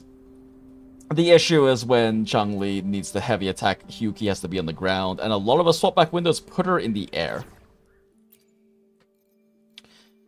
Okay. Okay. Let's just throw Hiyuki here with Daughter for now. As much as I love Frolova, it is alpha time, and we're not pulling Daughter. What time is it? 1:31. We still got some time. The vessel of your wishes. Alright. I'm assuming she builds glacial damage. Surely, right? Yep. One of those greater than or equal to attack makes sense.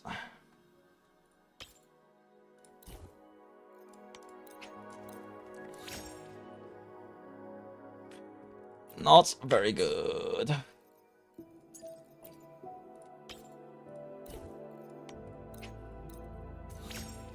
Holy garbage. Should probably use up some of these.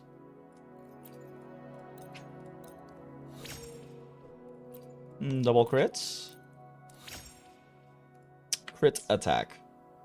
Could it be worse? Question mark? God, I hope echoes are so bad. Alright. Well, we keep rolling.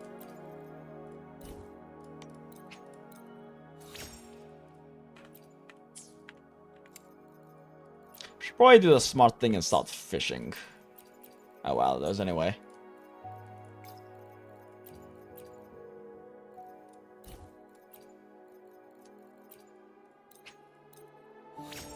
Oh, double crit. I'll take that. Both low rolls, but it's not nothing. Oh, okay, that's a triple. Cool. Yeah, we'll take that.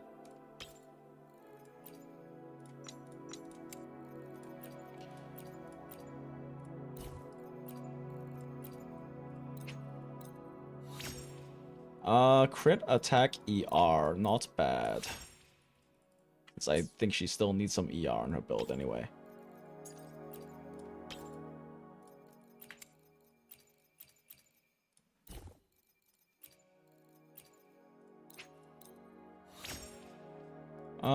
Can we get a double crit? Nope.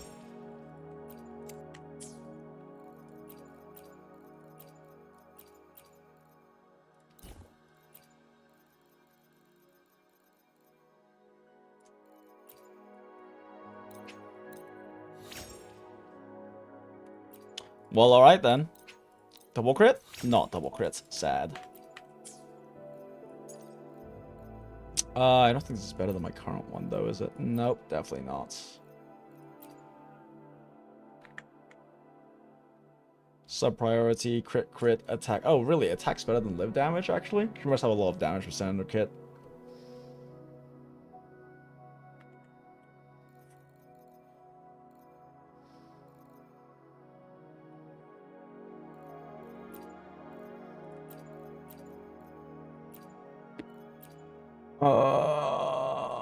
Yeah, it's still probably better. Alright.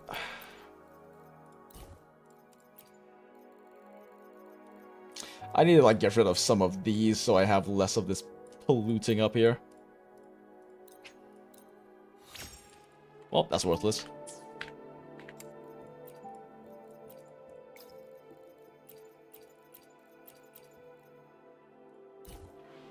Let's see. I'm glad you can just do this from in here now. It's so much nicer. It saves you so much fucking time, chat. Oh, double crit. Decent rolls. Attack. Nope.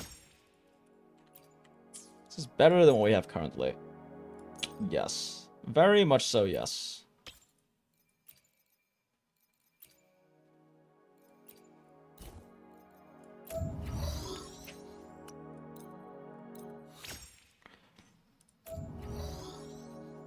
You go down to a science, it's 5 gold, 5 purple, 1 blue, and level 25 echo. Yep, yes it is.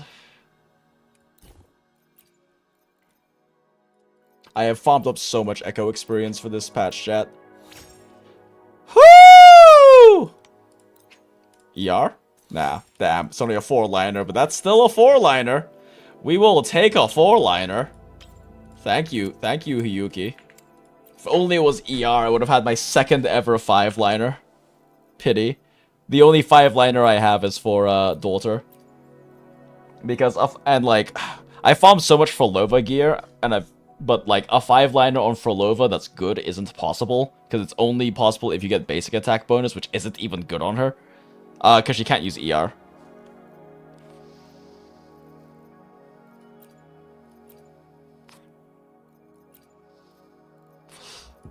Why is ER recommended anyway? Probably just to get enough energy for a second ult. Her first ult, as I understand, is free from her forte, but her second ult requires energy, right? Is that how it works? I think it's how it works.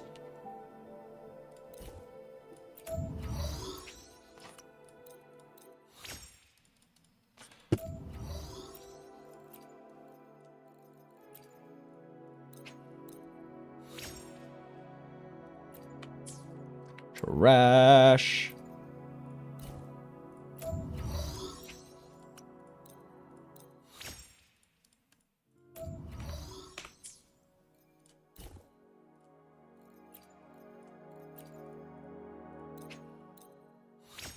Trash.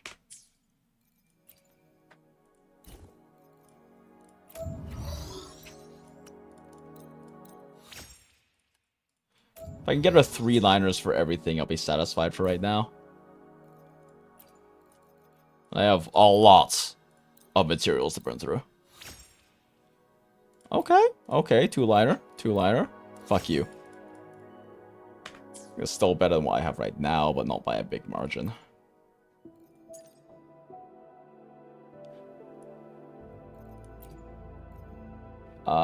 Nope, it is worse in every way. Love that for us.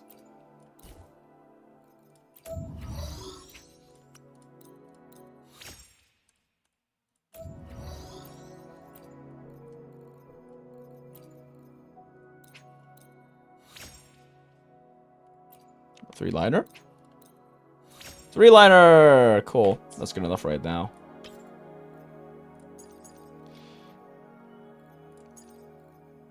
Okay, she does have 3-liners on everything, so that's a good enough stopping point for right now before we grind much harder.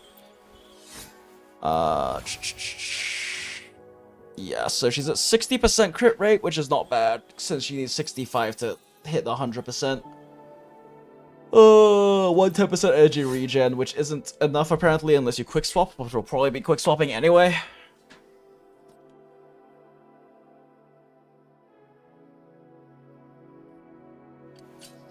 Oh my god.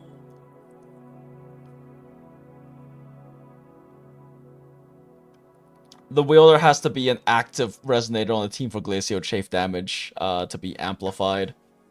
So that does kind of discourage quick swap. I don't know how significant her Glacio Chafe damage is though.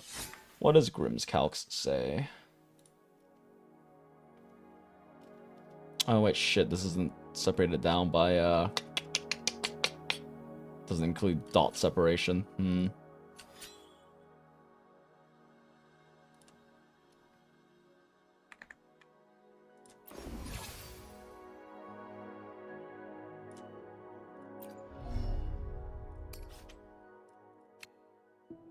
Does she have anything in here that's considered Glacio Chafe as the thing?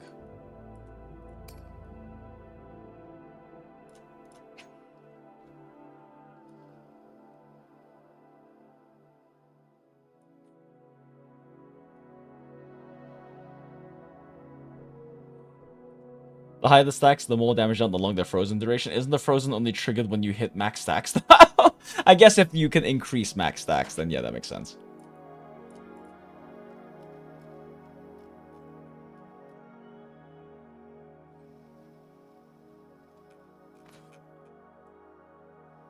Wait, how do you become full claim self? Is this during full claim? So is that her ult?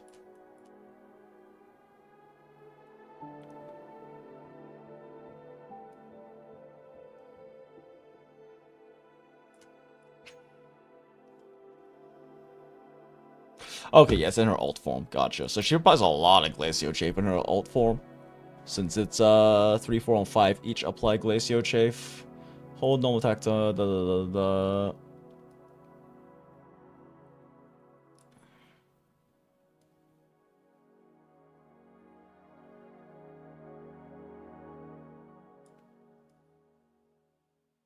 Wait. Okay, no, it just skips the basic 2. And then you get basic 4 skip if you do the parry.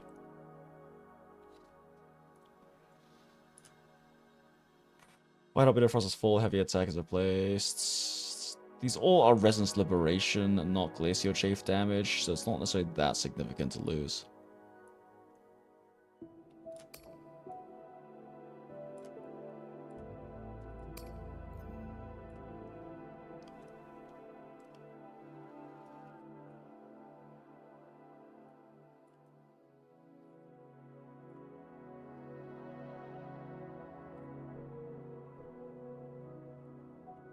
Vulcaning Blade Liberation is the second oath then, okay. Consume, otherwise this cast does not consume Snowforge Blade. Resonance at the charging state is consume 1 point periodically released. Will continue charging and cast skill on like a certain amount of time. Will also be when Snowforge Blade.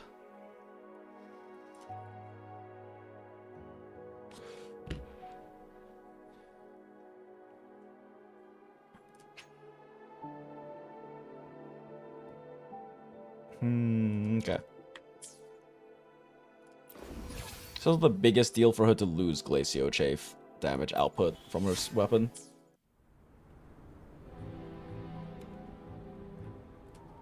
Want to see someone using Hiyuki Carlotta quick swap with JinJinx because Hiyuki can buff Glacio too. The main issue with that is that Carlotta doesn't really have quick swap windows except for her like double skill. I'm pretty sure, can she not swap during ult as well? I forget. And JinJinx only has like 1 swap window, which is on her like final enhanced skill. You would question its usefulness, but then you're the dude that ran DPS Young, so what do you know? Smile. I mean, like, you could still run the team without quick swap just fine. It's just with quick swap is a bit more questionable. I shall be the vessel of your wishes.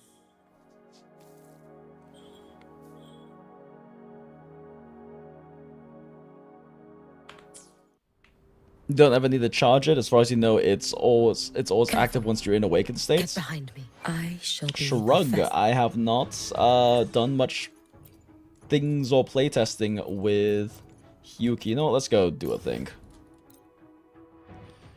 So like her intended team is obviously with Lene, right? Yeah, like, but her intended team uses Lene, which I like using for Imeth.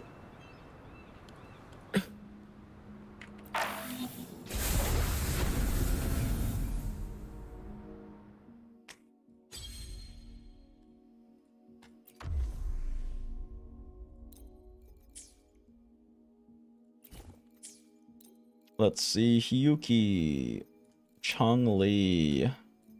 And then the alternative to running a Lene Imeth is to run a Fusion Burst Imeth, but that also wants Chisa, so they overlap teammates quite a bit.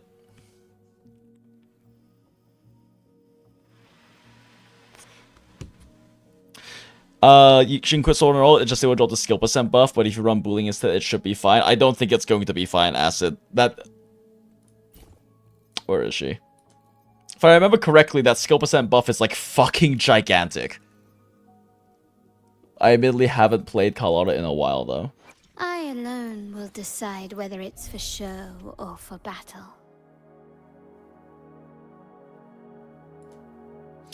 80%! That's a damage multiplier increase. She's doing literally half as much damage with her ult if you swap off of her Acid.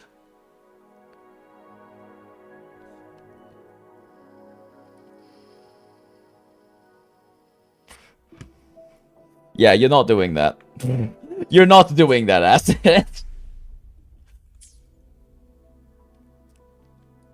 Like, that's... Assuming that's a total damage multiplier increase, that is more than losing an outro buff.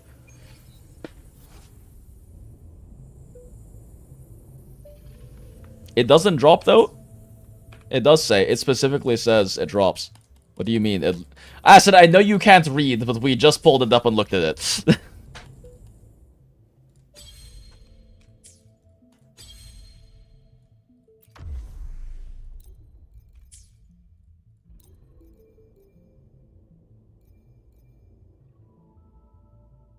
Oh my god, where is Carlotta? Why am I fucking blind? She's so small I can't see her, chat. There she is.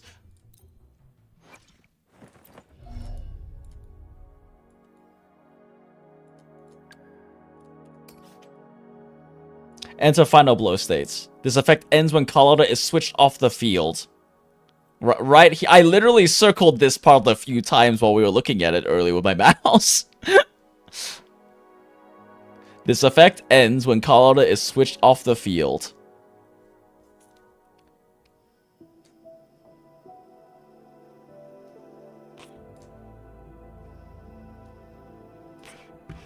So yes, Acid, it does not work.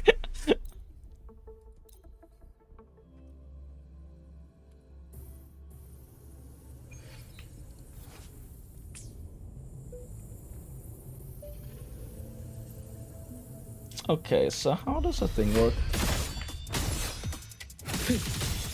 Okay, so she has the basic after double skill to get those stacks. Too late to escape. Okay, then she ults. A life as fleeting as the first snow. Huh, good question. Why does she need energy regen? Worry not for me. Roam above the inferno, gazing at the snow. Be cautious. Stand back. No chance. Huh. Why does she need energy regen?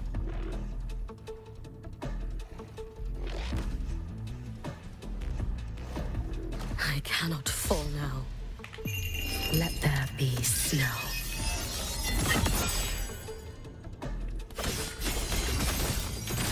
Oh, no, it does require energy. I think maybe only the first one doesn't require energy. Yeah, it seems like only the first cast doesn't require energy. Are you prepared for this? Have you not? Heed the summon. Weird. Wait for the moment. Guess yeah, why does only the first one require energy?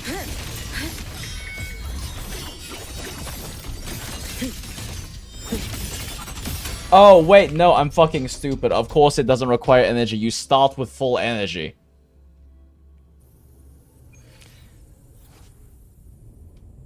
Can use ESLs exclusive if EN was your first language. Smile. Yeah, no, I'm stupid. Of course it's available because you start with max ult energy. Yeah. Let's see here. So we can...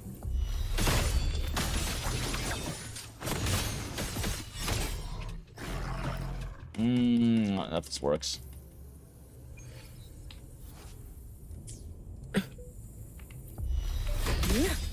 Beckon the divine flame. I don't think that works.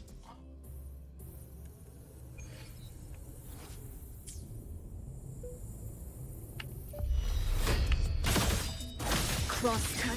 Sever. Yeah, the swap back windows to... Let me try the swap back window real quick.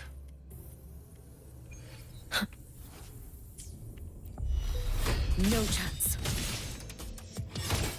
Yeah, no, the swap back window is too tight for that.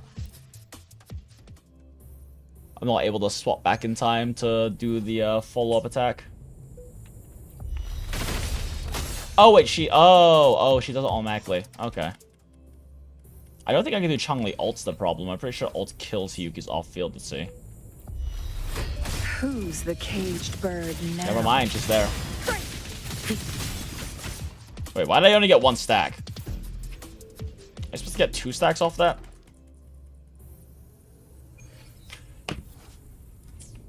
Or am I crazy?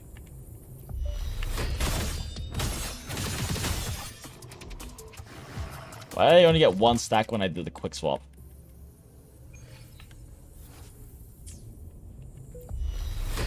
Beckon the divine flame. Sever. Wait, why does... Oh my god, does she have a thing that drops on swap from that skill?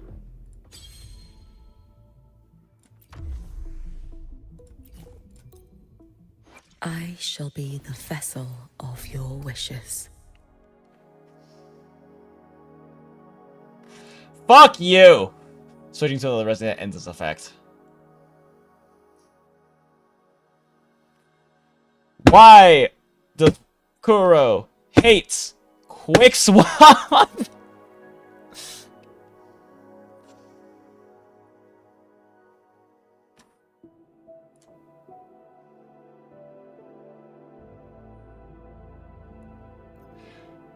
Why does Kuro hates quick swap?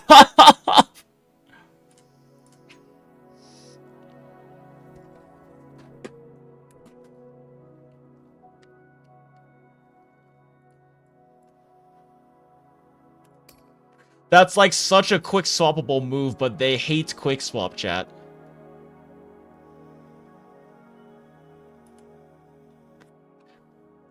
Kuro hates us. Quick swap friendship with Kuro ended. NTE is now our quick swap new best friend. True.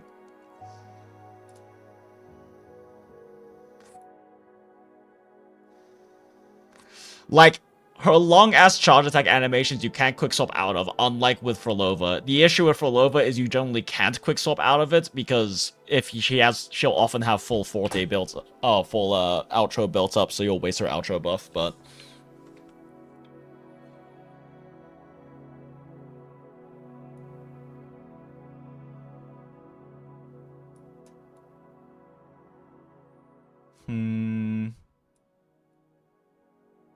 I'm just making sure there's nothing else in her kit that says lost on swap. Like, that's very intentionally... That there is no reason to make this drop on swap other than just telling you this long animation, you can't quick swap during it.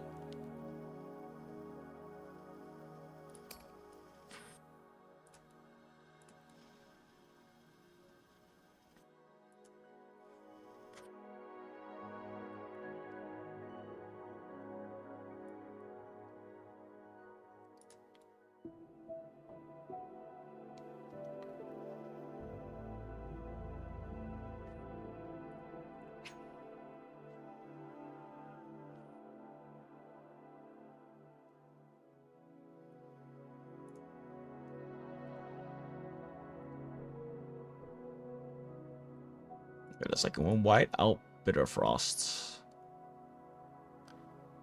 So that's her EI thing.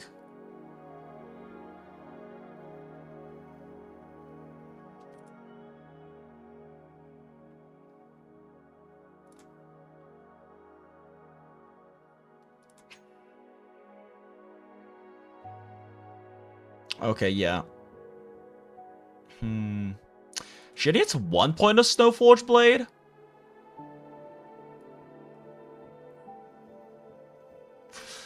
So you can spend more time on her, I guess, to get more stacks for her ult? Which is enhance the damage.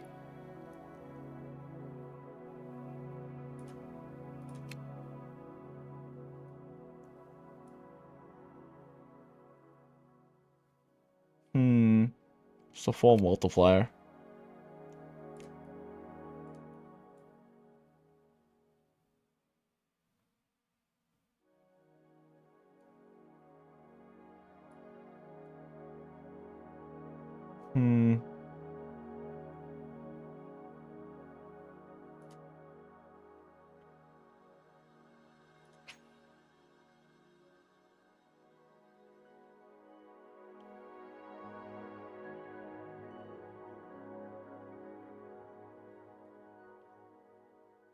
Weird. Am I crazy?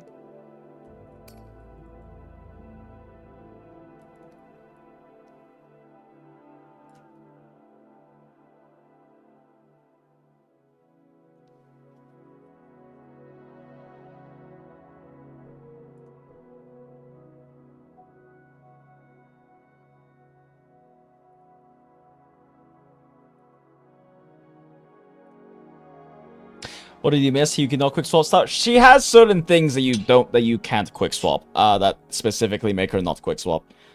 Namely, her resonance skill in first form. loses its buff if you swap, so you can't quick swap it. I mean, you can quick swap as soon as you start the basic 3 afterwards, at least, so that's at least something. Like, she has quick swap windows, but she has things in her kit that specifically make you not want to quick swap as well.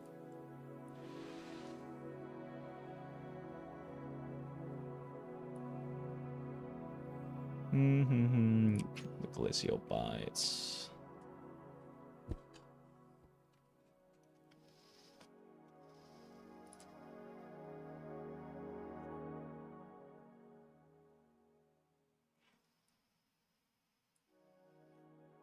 Glacio doesn't say how much Glacio bite does though.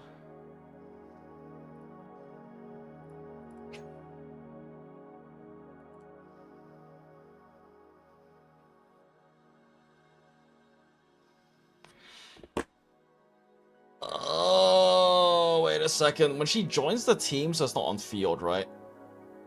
This is a matter of, like, if you swap...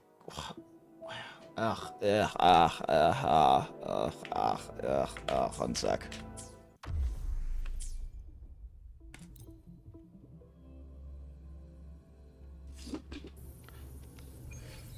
You can quick swap at any time before sub-BS outro to her? No, you can't, and not anytime, Brad. You can't do it during her resonance skill. We just checked that. I also need to check something with a Glacio stat, with a Glacio shape.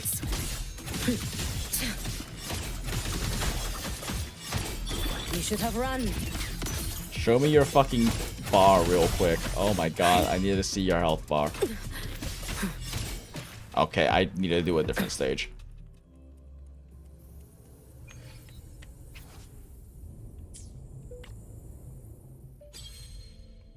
Like, it says when she leaves the team. I assume that means if you swap teammates, but how can you swap teammates mid-fight? I'm worried that if you leave field, she curls her Glacio stacks. Careful. Get behind me.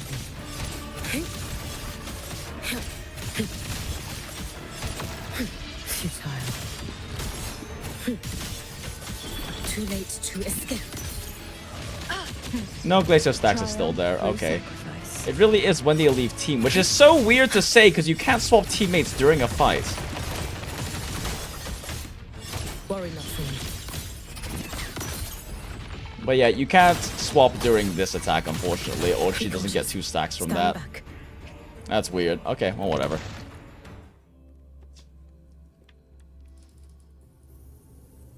As far as I can see in her kit, though, it doesn't look like there's anything in her kit. It's probably just faster for me to just do this.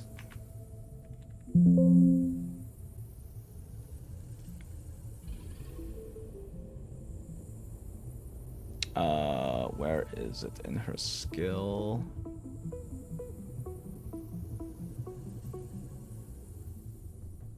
Switching. Okay, so they don't say swap, they say switch. Okay, switching there. Okay, is anything in here that says switch? Yeah, since ends of Hiyuki switched out. What's this? 300 points of dedication. When present self cast basic attack restores 100 points of dedication and casting the skill present self. That's the next basic stack, which now additionally deals 100 points of. Okay, so this is the same effect. Why is it also in her forte? Okay, so you can't swap during EI, but because it just cancels it, but that's understandable. Okay, so it's really mostly just that one, specifically, you can't swap during.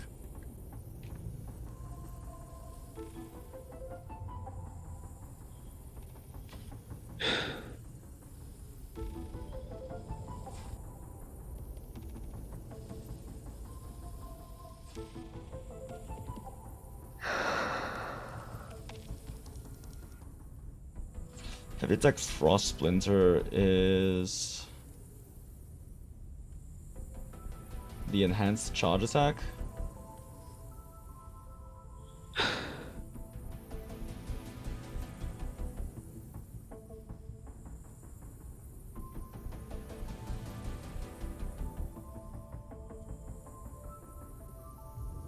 She has so many proper nouns, chat.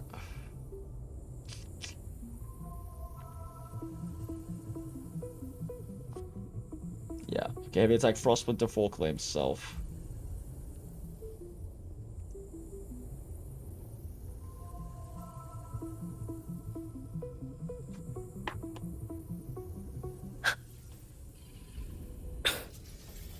Oh my god, which fucking one is white out the bitter frost? Jesus fucking Christ, there's so many proper nouns.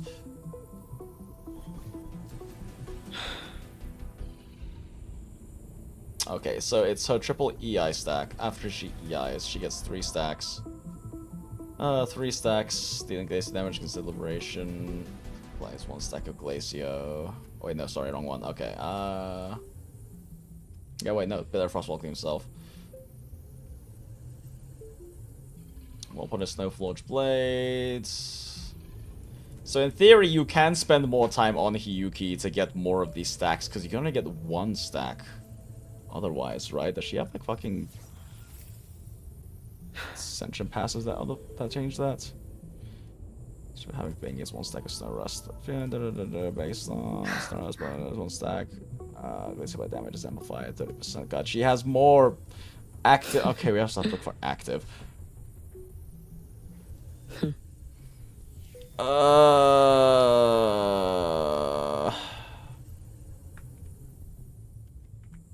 She has to be the active resonator.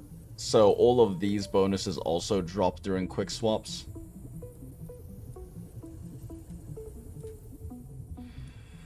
Which is every time she applies Glacio Chafe. Which is a lot of her kit.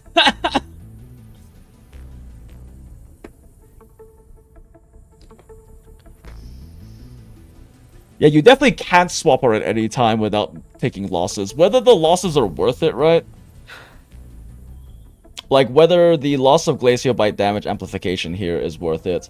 Whether the loss of the additional Glacio Chafe Glacio Bite damage hits on her Glacio Chafe is worth it. And is... We can't get 3 stacks right now anyway. There's only 2 characters that can apply this. Is a question. It is definitely a question whether that this is worth, like, quick swapping is worth losing these.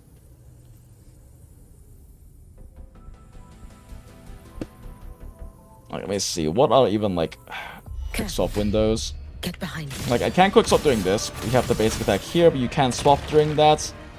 At what part in the animation does this apply Glacio? Because if you can apply the Glacio Chafe at the beginning and then swap off, it's fine. You don't lose. How much damage is Glacio Chafe even doing? Your days are numbered. Oh god damn it, it's the last hit. Worry not for me.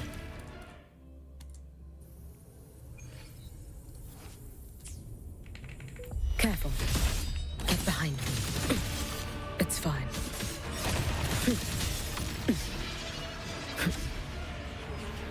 How much damage is this doing? It's not a dot, right?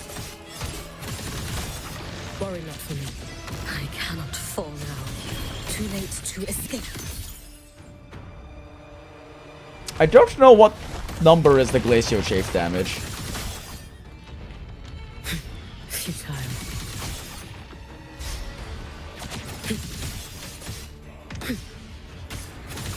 An ending. Don't know which number is the Glacio Chafe damage, but none of those are particularly big.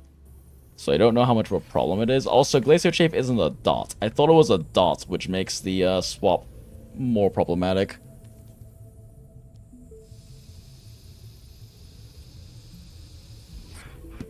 Try it with a Yinling because you can minimally use her unlike Changli. I disagree. Changli takes less field time than Yinling does. Well, they take about equivalent amount of field time. Changli never needs to be on field for more than a few frames. The only exception is if you're stuck in the air. Like, if you're stuck in the air and trying to do her heavy attack, she doesn't need to be on the field for more than a few frames. Yinlin actually requires to do certain basic attacks during her on-time field time. It's still like enough for you to fit it in 1 second, but Changli actually takes less field time than Yinlin. I was playing her poorly earlier, so it doesn't look like that, but yeah, like, Changli doesn't have to take field time. Like, Changli can just do... Dead center blocked. Okay, I fucked that one up, but yeah. Like, Mind's eye. see? Like, Chong-Li doesn't have to take field time. She literally doesn't take field time. Beckon the divine flames. See? Doesn't take field time. Like, even, like... I'm just not playing it well, but you don't need field time on Chong-Li. She literally doesn't use it. You don't need this sort of Yinlin fewer times, so it doesn't break Hiyuki's buffs as much. I mean, yeah, but Chong-Li does a lot more damage than Yinlin does. But you're right, like, Chong-Li requires a lot more actual swap-ins, for sure.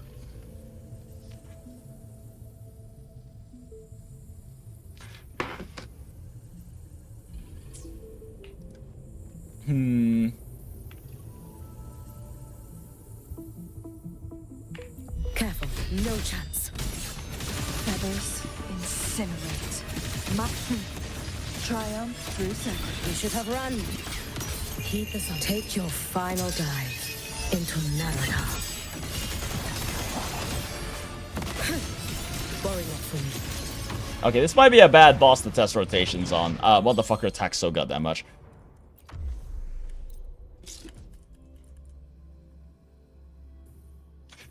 But yeah, I mean, so Hiyuki has a lot of stuff that's designed for you to not swap all of her, but the actual losses don't seem that big. It's just annoying you can't quick swap that resonance skill because it has a really long animation.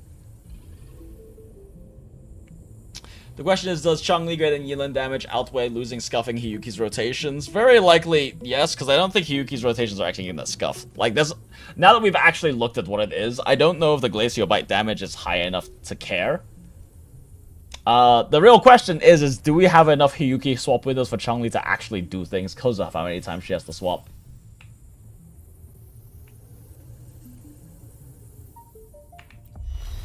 Your days are numbered. Be reduced to I fucked up the timing on that.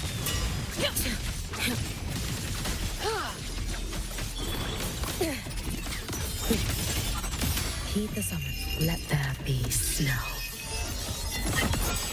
My blade yearns. To pieces! Oh my gosh, I'm pressing the wrong button.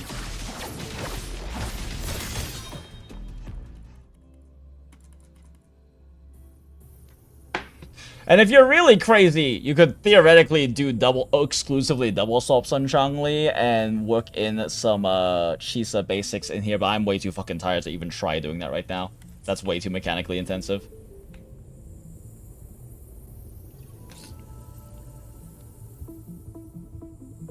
Since you can Empyrean on Yinlin 2, Hiyuki gets buffed more.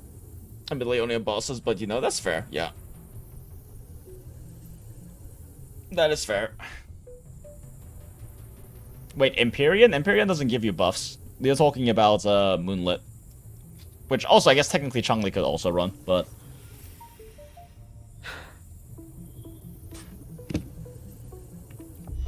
Heed the summon. Who's the caged bird now? Too late to escape. A life as fleeting as the first snow. Drift with snowflakes.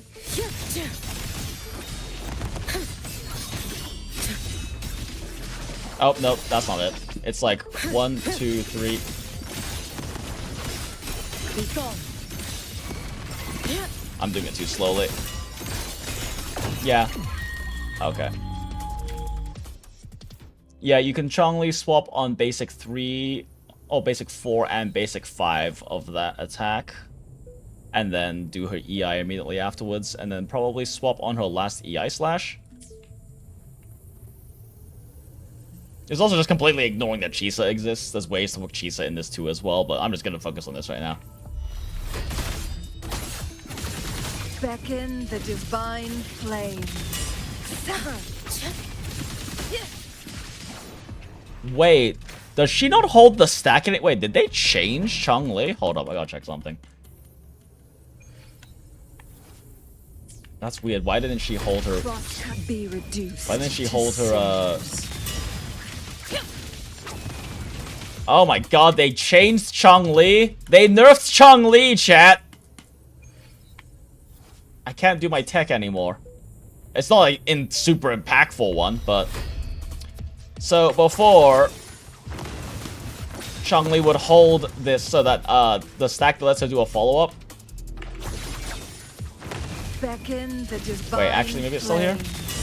Oh no, it's still here. I'm just canceling it too fast. Okay, no, it still works. Okay. Yeah, it's like a little time-saving Chun-Li tech. It looks like the stack applies at the end of her skill now, though, instead of the beginning, which is weird. Or maybe I'm misremembering. Maybe she could never do that. But theoretically, what you can do on Chun-Li to get her to get her resin skill cooldown up faster is you do this, and then you swap off, and then you go back, pop her ult fast enough that she doesn't trigger an intro attack. And then she has the stack, but you can see it instead of 12 seconds, we're at like 6 seconds cooldown left because of all the other stuff that's happened. Okay, anyway, I don't think it's worth looking in.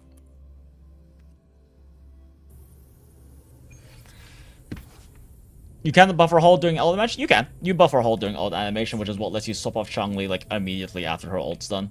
Like I said, Chun-Li doesn't need to be on the field for more than a few frames at a time. I mean, other than her ult animation, but it doesn't really count.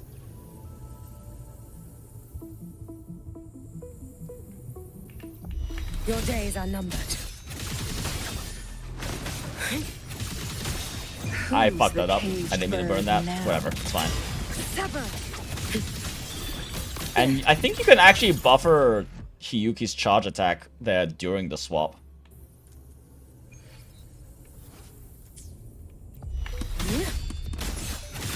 Beckon the I'm a little slow on that. She got a basic off first. Perish in flames. How? How?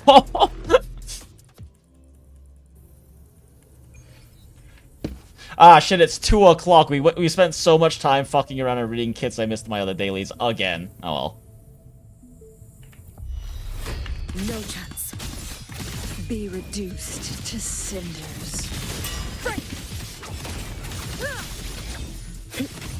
Oh, I forgot. Charge stack next. Heat the sun. Take your final dive into Naraka. Down you go. My blade yearns.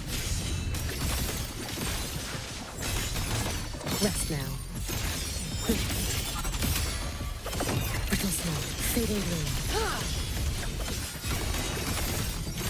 Evanescent. Can't stop doing this, unfortunately. Together we vanquish. For all wishes spoken, this vessel I offer. Feathers incinerate. Ah, I fucked up the timing on that one. Too slow. Now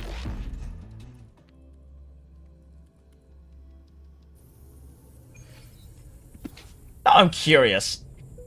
We ignored Shisa field time, so say we were to run Verena instead or something. Can Hiyuki just self-sustain with Chun-Li quick swap? Like for full rotation? Like we do this first. Who's the caged bird now?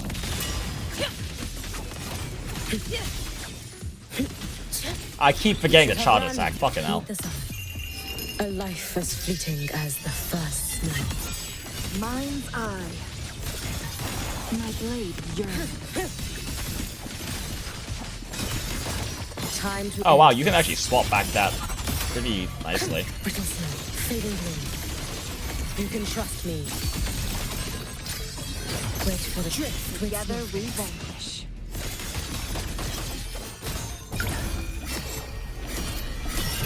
Roam above the inferno. How do I have 3 stacks of that? Gazing at the snow. Why do I have 3 stacks of that?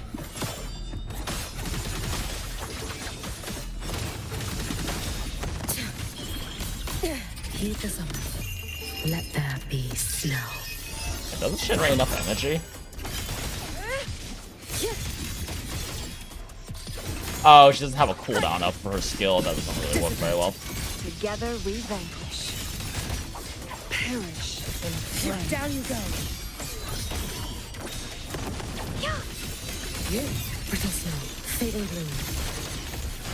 Beckon Well, the waste the stacks, but whatever. flames. Worry not for me. You prepared for this. Have you not? May the Sakura. Again, we're just ignoring Chisa exists. I'm just kind of curious what issues might be if we just did like pure dual DPS swap with no support time. I cannot fall now. Together we vanquish. I thought this was NTE and I tried buffering it at the next combo, which you can't do in this game. Take your final dive. I think main issue is just cooldown on her second skill proc here. Feathers in sin. Fall in my wake. Mind's eye. Take 4. Be gone. Brittle snow. Fading gloom. Heed the sun. Together we vanquish. You can trust me. Not very Roam clean, above the but inferno, gazing at the snow. Who's the caged bird now? Sever. Too late to escape. Let there be snow. Drift with snowflakes. I've triumph through Bad. Peace coming. Kind of works. I mean, the cooldown issue isn't really a problem if you run someone like Verena who can just rotate in for a really fast one. For a really fast rotation. It is kind of fun to play though. Because Chisa eats a lot of fucking field time, which is not necessarily a bad thing. Shangli's kind of having issues with cooldown anyway. Realistically speaking, you're probably better off just swapping Chisa and Hiyuki to get Chisa's rotation faster, but...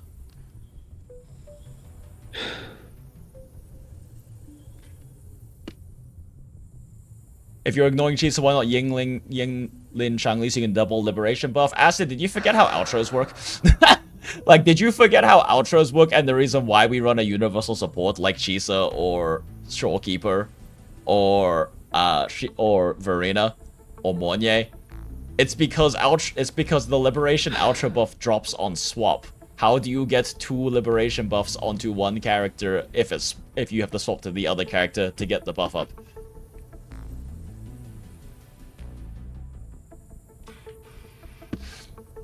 Do we play NTE anon? We have been playing NTE obsessively for like the past week. I was also working a video script for a video essay on how complex the combat systems are in NTE, because in my opinion, it genuinely has more complex systems and a higher skill ceiling than any other action gacha, including WUWA and ZZZ. WUWA's skill ceiling is... WUWA's like complexity honestly dropped a lot because they dropped Quicksop though. Like, it's become a very rotation-heavy game. But yeah, Acid, like, you can't double outro onto someone if they're both, like, sub-DPS outros. And that's why someone like Chisa or Verena or Shorekeeper would want to be in this team. Because their buffs don't drop. Ooh, stretch.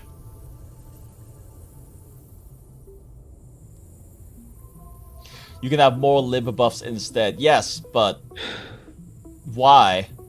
Like, is what you're trying to suggest that you, like, do a delayed Hiyuki rotation? Because, like, I guess at the very least, with what you're trying to say, Hiyuki can technically get something out of doing another 4 rotation in second form instead of ulting immediately, because she gets an extra multiplier on her ult. I don't know if that's actually worth it. That seems incredibly probably not worth it, though, but... I guess in theory, what you're trying to say and what you could do would be to do, like, outro on the Hiyuki with, like, 1 lib buff character. Use Hiyuki's rotation and then get her, like, second form heavy attack out. Go to a different character and then outro back onto Hiyuki and do another, like, second ult. Or second form forte heavy attack to get 2 stacks on her ult instead. I swear I'm getting 3 stacks on her thing though. Hold on, I'm just gonna do her rotation real quick. Too late to escape.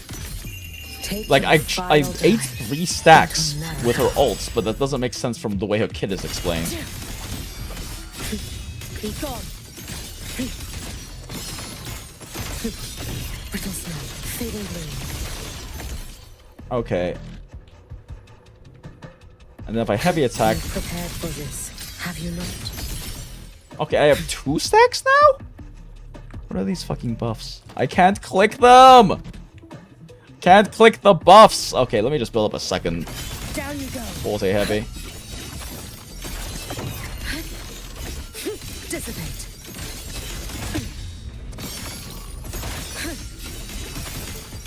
Worry not for me. Wait for the moment. Oh, you actually need to have all 3 used at the same time. You can't separately do them. Interesting. Alright, well, let's put this up again. Be gone. Wait for the moment. Wait, I can't do it again. Be cautious. Stand back. Wait, I can't do it again. Drift with snowflakes.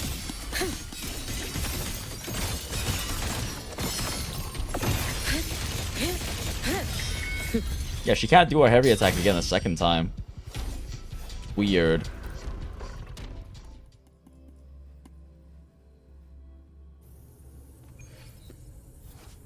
It's weird. It's not worth it. I'm just trying to go for more Yinlan use. I mean, Hiyuki is a genuine Yinlan use. I just don't know if... And, like, quick swap would technically make Yinlan better. Make Yinlan's rotation faster for Hiyuki. You're gonna have 1 Sunhwa explode per ult form? Exactly, but like, the explode attack, like, the alpha second ult looking ass attack, is only supposed to give 1 stack of the thing that gives her ult more damage. So I'm misreading her fucking kit again. Because there's so many goddamn proper nouns in this kit. I shall be the vessel of your wishes.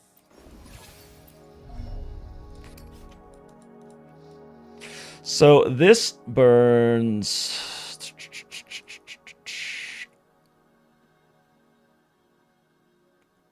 Yeah, burns for each point of Snowforge Blame. Stacks with it 3 times. Each time heavy attack better for self, full claim self, which is like the alpha alt looking attack. She gains 1 stack of Snowforge Blade. Full claim self, whole... or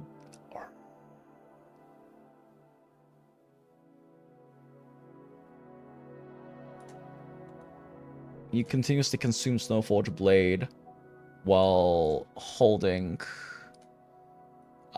if Yuki has 3 points, it just consumes all of it. Otherwise the cast does not consume Snowforge Blade.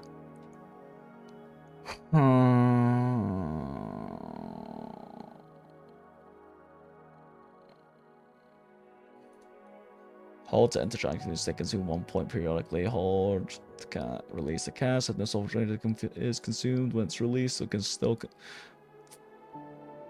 cuts the skill automatically after a certain time. So how do you get...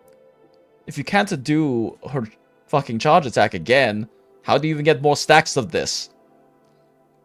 Is the idea that, like, you tap it so you don't you don't use up any Snowforge Blade, and then the next time you do a rotation, she gets another stack, and then the third time you do a rotation, she gets a super nuke? Like, is that the idea? Is that you get a super nuke every 3rd ult?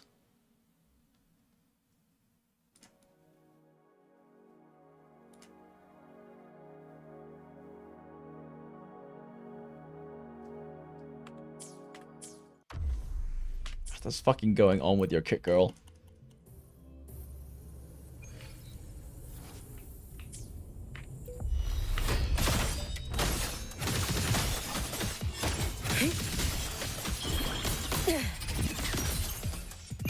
Take your final dive into Naraka. Drift with snowflakes. I'm like paying attention to the icons. Okay, so EI. Okay, that little glowy thing means we can use our alpha ult too. Evanescent morning dew. Vanish. Why do I have 2 stacks of this now? So I built up a second stack. If I hold this... Why do I have 3 stacks? Why do I have 2 stacks? Where did the first stack come from? Is this like a fucking passive of hers or something?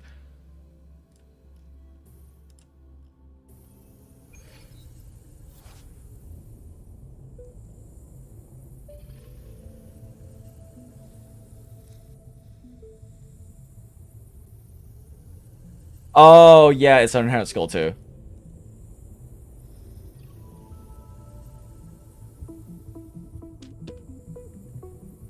So she, okay, so she immediately gets 1 point of Snowforge Blade, which gives her 2 total, and she doesn't burn any on... Too late to escape. a tap ult, right? A life as fleeting as the first snow.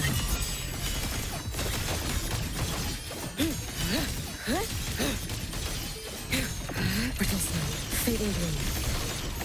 You prepared for this. We have 2 stacks of Snowforge. We tap ult and we retain the 2 stacks. Yes? Yes, okay, I see. So then the idea is her second ult rotation is a super nuke version. It's an interesting... I'm surprised Grim didn't mention that in the write-up. Or maybe he did and I just wasn't reading it. Let there be snow. Down you go. Be gone. Worry not for me. Brittle snow, fading green. And if we do this, the stack should go up to 3. If you can.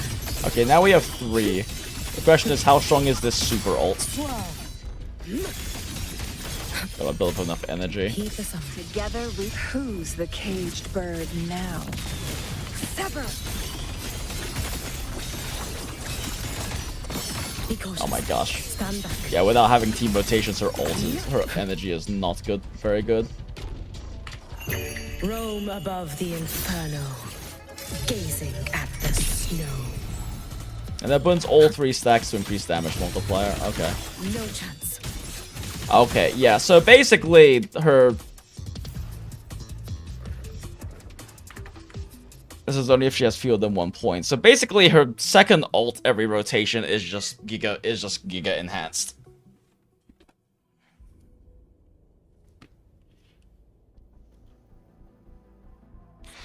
If you get a dupe, you can get a stack for free. Is that one of her dupes? This inherent skill doesn't mean sequence 1 acid, if that's what you're saying.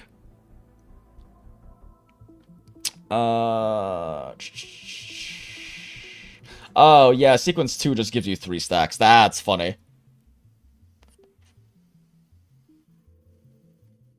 Yeah, S2 just gives you 3 stacks.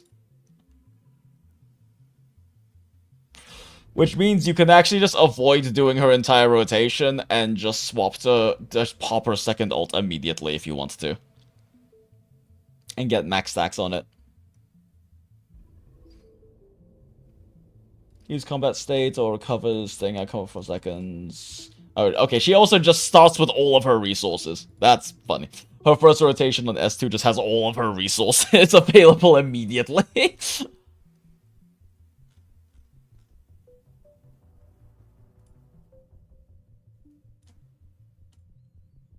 Does this random not mention anything about there? Am I crazy?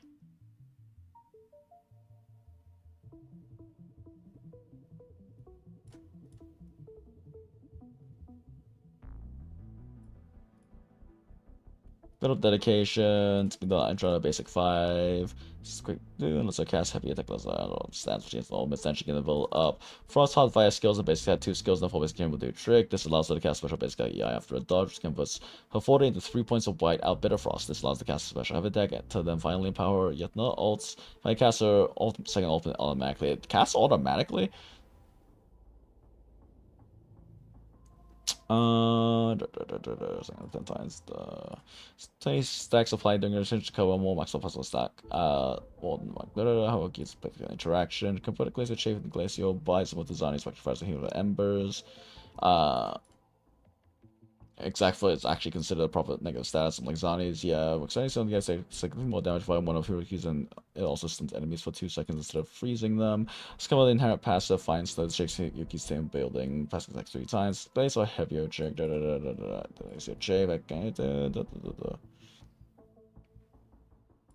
It's actually a significant damage boost for a Glacial Bite damage to skyrockets.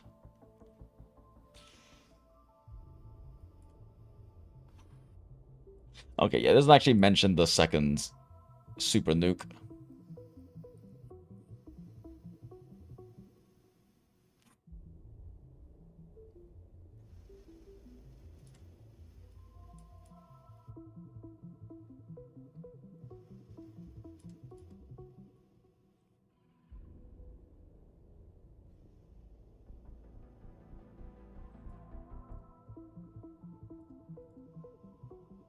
Interesting. Okay.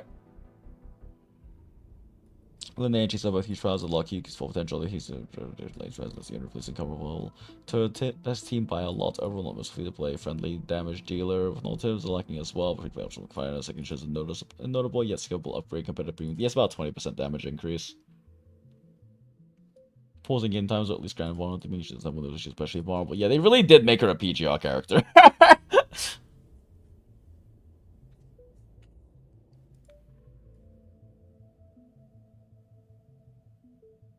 No, literally no competition since Carlotta's smile. Oh, okay, interesting. I mean, I'll probably still just play her with Chong-Li. Like, I will probably still play her with Chong-Li just because I want to save Lene for Imeth team.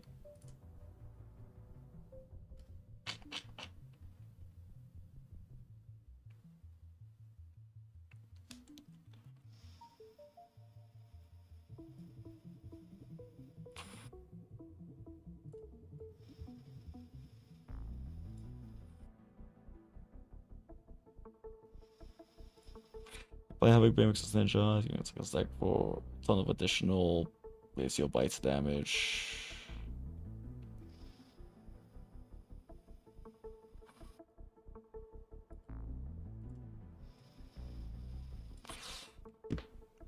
Yeah, my concern is Hiyuki seems like a quick swap character, but I wonder how much she actually loses quick swapping because she loses her passive. She loses her Glacial Bite passive damage. In a lot of cases doing it.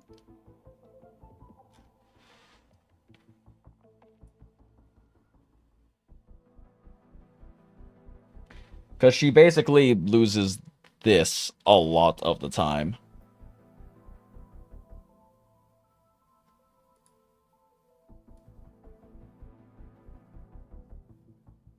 Like, she loses the damage, the Glacial Bite's damage amp, and also this additional Glacial Bite's damage she gets.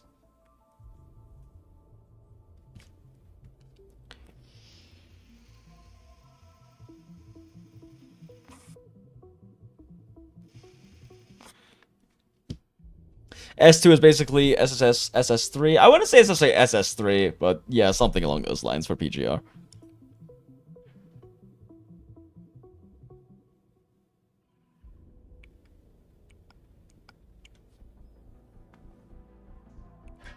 Try playing with a Sanhua. I really don't feel like it.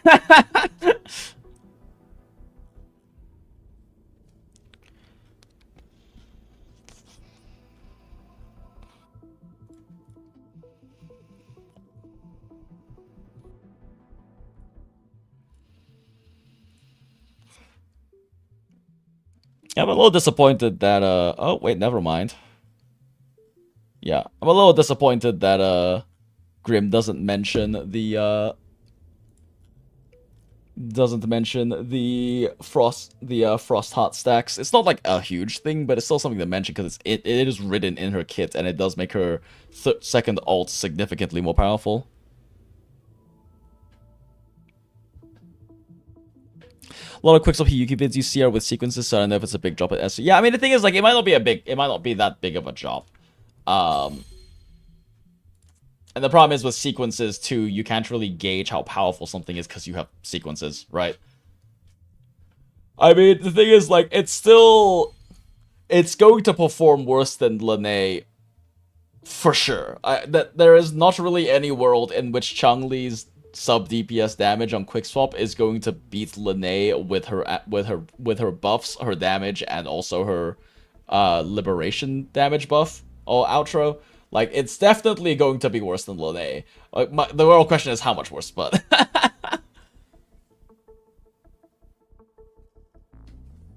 Oh, and this shill buff too. Actually, I just realized I didn't check. Does she have something in her intro? That's all. I didn't check if her intro has any special mechanics in it. I shall be the vessel of your wishes.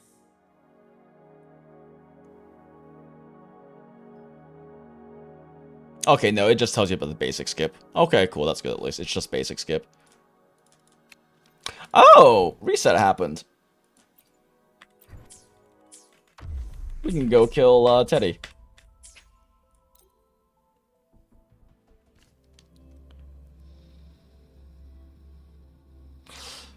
Your S2, oh, yo, Camelia's S2 and she feels garbage. Smile. How much is Camelia's S2 even, like, how good is it even?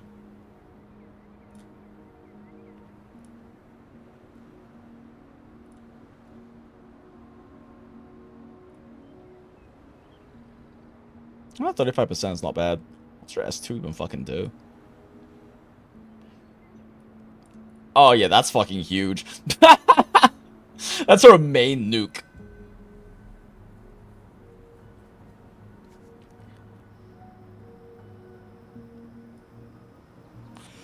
Damage multiplier. Kami's attack is increased by 58% in her fucking witch mode. Actually, surprisingly not that big. I mean, the thing is, like, more than doubling the damage of her fucking ephemeral is insane. Like, that thing is such a fat nuke. Up until, like, at least in, like, silly, that nuke is so fat that it wasn't silly, like, roguelike stuff, right? But it is the attack that got me the highest damage achievement. Like, there's an achievement for breaking a certain amount of millions of damage, and it's the attack that did that for me.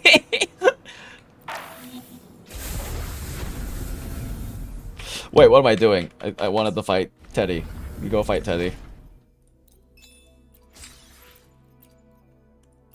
Either way, this team is very fun to play in Quick Swap. And should still be decently strong. Oh my god, how far down is it on the list? Oh wait, actually it's not even on my list. Okay, Ameth, yeah, Mono, yeah. Probably pull my Zani team slot and move Zani further down. I mean, either way, I get to play Chun-Li again, so, you know. Is my Chun-Li using her nerfed gear right now? Plan with convention, then yes, she is. Okay, cool. By ingenuity. For those who don't know in chat, the reason Chun-Li is using this is because I calculated it, and because I have S2 Chun-Li, swapping to the substats on this, the spectral damage bonus, so losing the fusion damage bonus on this, and losing her 5-step bonus, puts her within about a 1 point something, like sub 2% margin of dealing the same damage as an S0 Chun-Li. So I have her gimped because she's S2.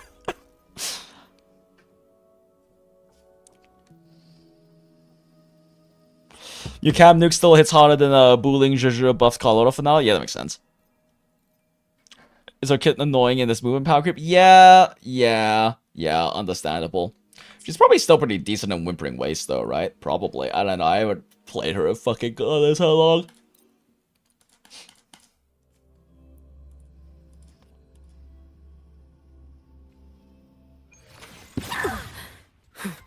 I was not paying attention, chat. Oh, you missed. A pivotal moment. Micro collapse. Lifeline block. Cutting through the You can numbers. trust me. A life as fleeting as the first snow. Who's the caged bird now? There's still time. It's been so long. Why won't you? Chill, girl. Roam above Fuck it. the This should just kill her, right? She's Gazing low on HP anyway. snow. Oh wow, it didn't. Okay, you really do need the buff stacks on that, huh? Together we vanquish.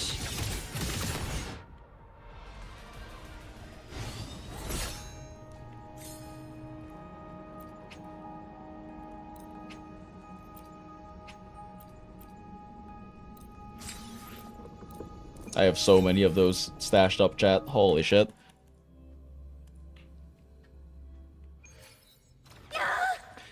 SS3 usually fixes rotation issues, so that's why I say it's not really, because it doesn't fix rotation issues. Well, I guess it does. If you start, okay, that's fair. If you start with full resources, then it does make your rotation significantly faster. So yeah, that's fair. That is fair to compare it to like an SS3. The thing is, it's a one-time thing though. It's only on the very first rotation that she gets that. SS3s tend to clean up all your rotations, not just like your very first rotation. Stop moaning, Teddy. You're not the real Teddy. Smile. Ow. Rude. My blade. Oh my god, I keep thinking it's NTE and I'm trying to buffer. Too late to escape the summer. Let there be. You can't combo buffer in this fucking game. Take 4. Warrior Queen. My blade yearns. Ah, I fucked it up. Brittle snow, fading gleam. May the sakura. I didn't do her heavy attack I'm throwing, chat. I need to like remember Hiyuki's rotation first before trying to do all this fancy fucking quick swap shit. There's still time. Why won't you? A pivotal moment. Refusing to turn back. Let's converge. Let me hit you, you little shit. Structural integrity intact. Carry on.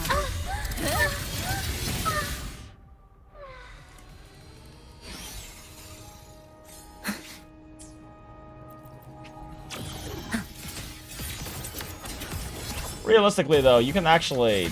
God, Chisa's like little aerial kick attack is so interesting and has its own resource and is never used.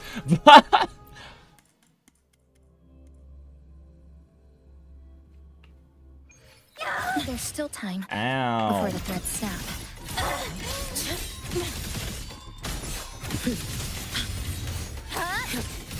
Clipped. Down to the micron.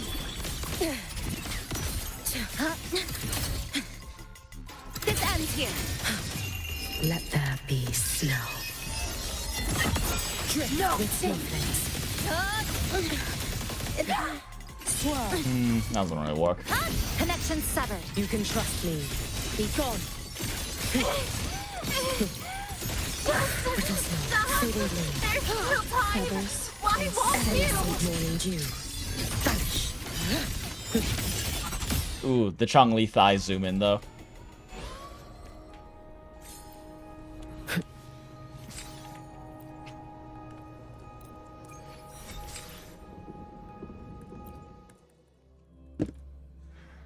Yeah, I keep forgetting steps of Hiyuki's rotation because I'm tired and it's late and I need to be hopping off stream soon to get ready for stuff I have to do before work tomorrow.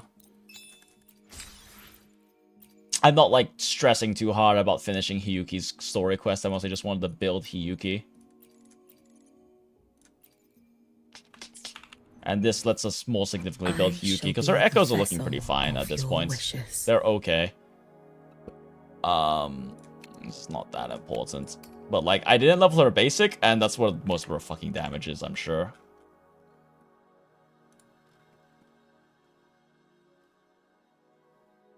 Wait, really? Her skill first?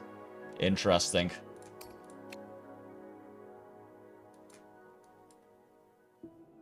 Her Skill priority? Really?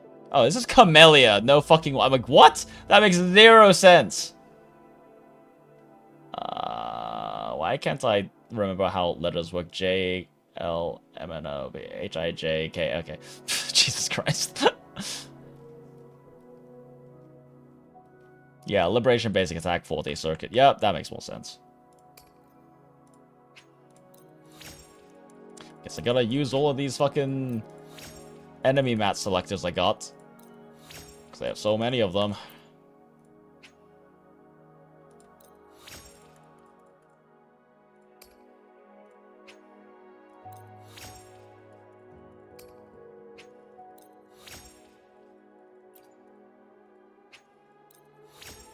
Ugh, gotta wait another week.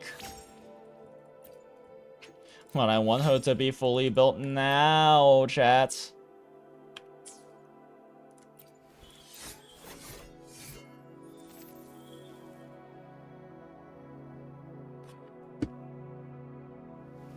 Just realized she's escaping the black hole using her older solo. I could nothing in this deconstructed. Wait, true. Do Umbral and Enfield yet? Nope, I have not yet. I swear I'm not drunk, I'm just bad at alphabet. Yup, I just bad at alphabet, chat.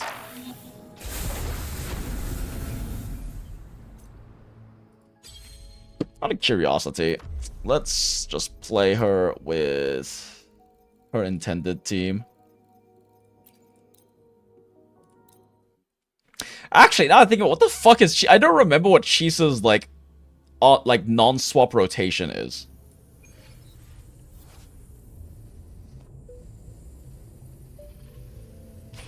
Skill, basic.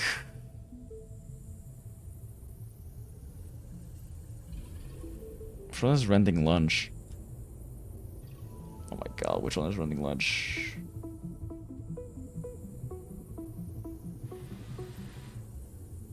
It's the one after her. Okay, it's the Rending Lunge is the snip, snip, snap attack, right? Yeah.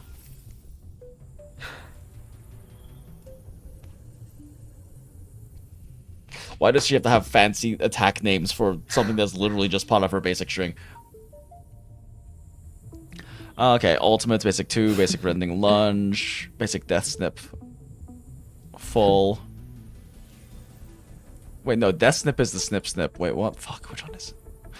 Which one is Rending Lunge? Open the scissors. It's the one right before her snip snip.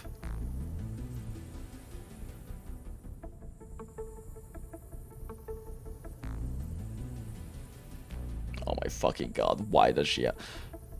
so okay, so this one makes sense to have a separate name because it's Resonance Liberation damage. Why the fuck does she have an attack called Rending Lunge for her basics? It's just her basic 3. Just call her basic 3. Even though you can swap out chainsawing. Kind of. Her chain, you can... If you want to do her outro fast, you can't swap during her first 2 hits on her basic, on her chainsaw mode, because she doesn't swap back properly for it, so you don't chain into the like the 1-2 leap attack. You can still do it if you want to just burn all of the gauge, but it's generally better for her to like actually just do it fast.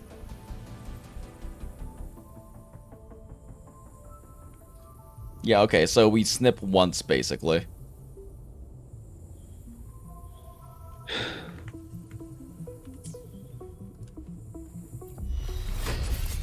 To pieces.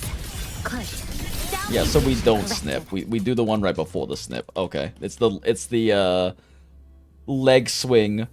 God, what's the fuck? It's the Rio from Gachiakata attack, and then you ult. I have been battling a pivotal moment.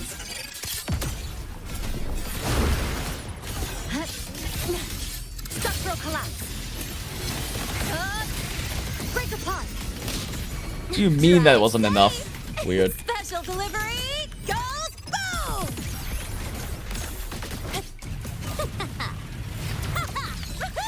Marked. Need a ride, sweetheart? Shake it up. Too late to escape. Let there be snow. Fall in my wake. Rest now. Dissipate. Brittle snow. Fading gloom. Wait, hard bit attack, what am I doing? No, that's okay, we still got all of the Linnae buff out. Away. Dismantle. Excised. In a breath. Come. Meet your end. Bum! Are you supposed to skill after intro? I forgot. Connection drive. Stay. Don't blink. You'll miss the best part. Oh my god, why am I fucking up a rotation? This Linnae's rotation is so easy.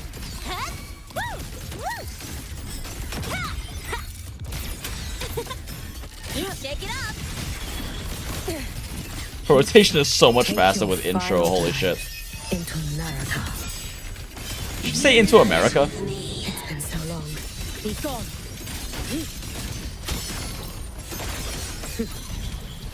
Brittle snow. Fading gloom. Evanescent morning dew. Vanish. Roam above the inferno. Gazing at the snow. Man, her rotation is so so yeah, that was the Super Nuke version we were talking about. That second one hit significantly harder because she had full stacks for it. Makes me wonder, if you can kill something with her first ult, it might actually be better to do the charge version to get more hits out, to get a slightly stronger one.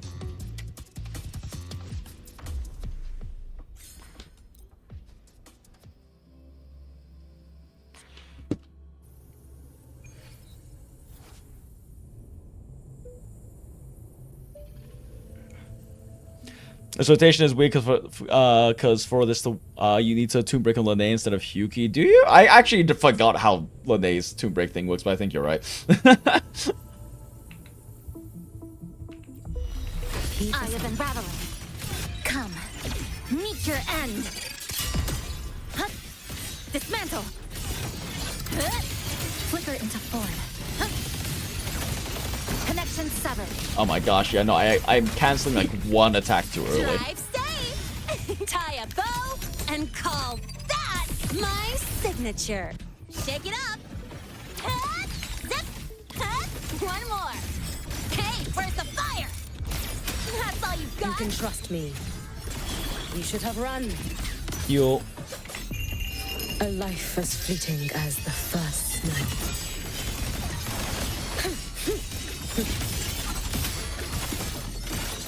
Wait, she doesn't cancel her basic chain? Toon Break doesn't kill her basic chain. What the fuck? Roam above the inferno, gazing at the snow. That's interesting and weird. Dead center. Nothingness. Deconstructed. That's not the correct rotation. It's fine. Structural collapse. I keep canceling. I keep thinking her echo isn't like requires her to actually do animation. Special delivery goes boom. Yo, over here. Head marked. Shake it up.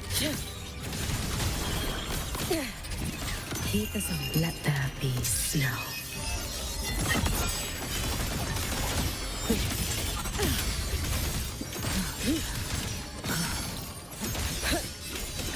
Brittle snow, fading gloom. You prepared for this, have you not? May the sakura incinerate. Burn this. And then Super Nuke for 600k on the enhanced one. Holy shit. Dismantle. A pivotal moment. 110k on Chisa ult. I don't remember hitting that hard.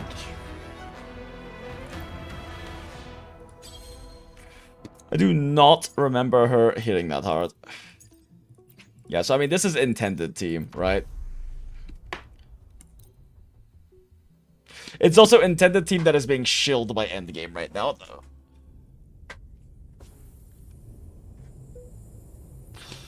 To break cancel any basic chain, I don't remember problem. Does it not? I thought it did. I thought it did, but now I think about it, I don't play. There's not that many teams where you basic. Like, yeah, you basic on. Pretty sure it kills Imyths. Pretty sure it kills Amyths, doesn't it? Pretty sure. I think it kills her basic skip. Like, after you do her forte skill, and she does the little funny spin dance around thing, you skip straight to basic 2, but if you tomb break right after that, I'm pretty sure it skips into it goes back to basic 1. I think I remember that. I don't know. I'm tired. I'm tired, boss. Nothingness. Deconstructed.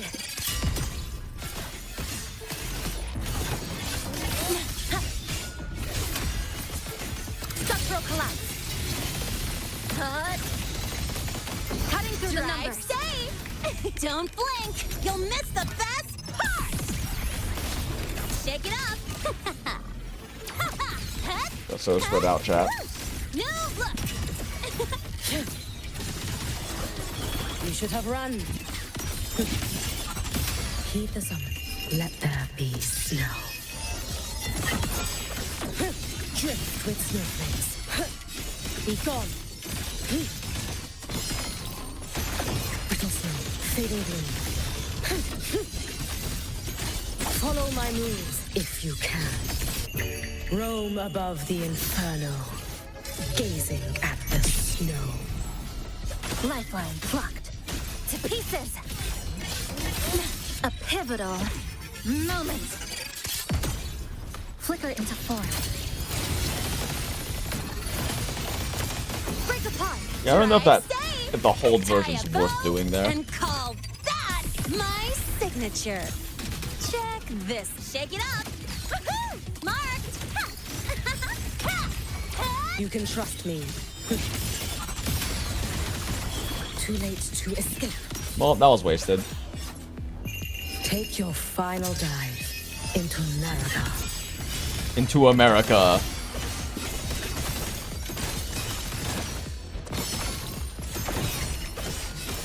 Brittle snow, fading gloom. You prepared for this, have you not? For all wishes spoken, this vessel I offer. I guess you can swap cancel this right there at the end, as there is not to. Good. Down to them. Come. Meet your end.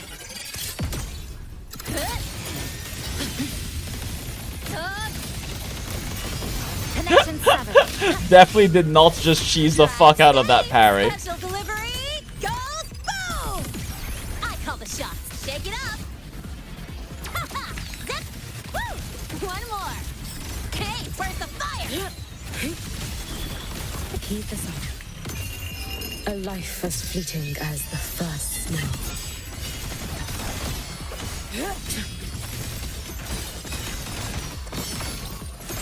Brittle snow, fading gloom, evanescent morning dew. Vanish. May the sakura Huh. 110 energy seems to be like burn perfect. itself away.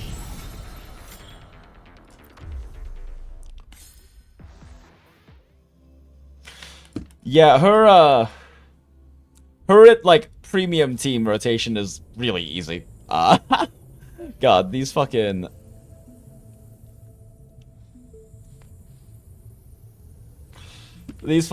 shield buffs are very, very big though. Stress points mapped. Oh my gosh. Nothingness. Motherfucker would not sit down! This ends here. Cutting through the numbers. Okay, we were stealing that. That was horrible.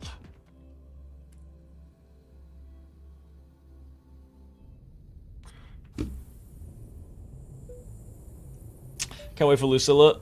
If she's even better than Lil then what the fuck? Yeah. Did it even charge ult once? What do you mean charge ult once? Question mark?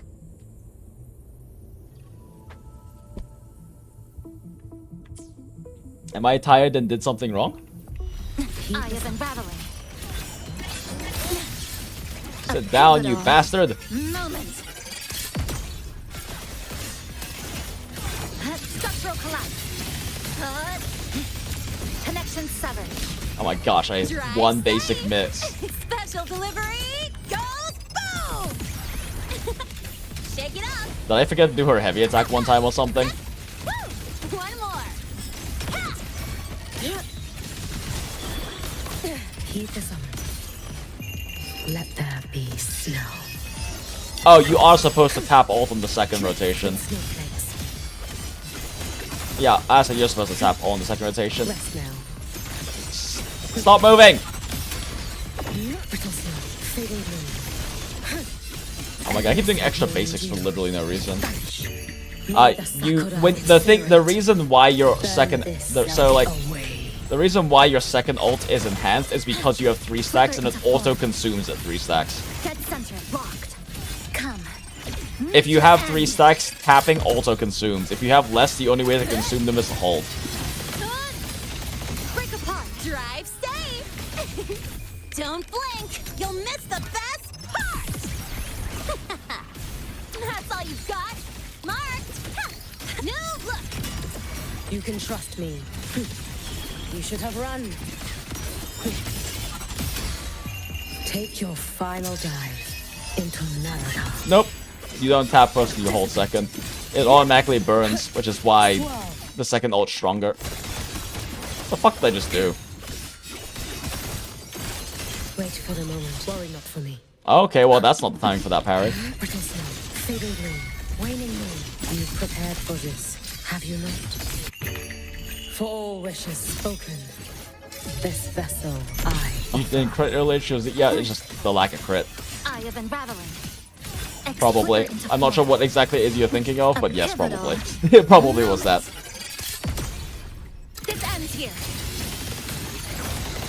Connection severed. Drive safe. Go over here. Tie a bow and call that. Interesting. I'm a little short on energy on Lene. Huh? Need a ride, sweetheart? That's all you got. Too late to keep this on. A life as Yeah, her rotation's actually very easy. She has a lot of iframes. She really is a PGR character.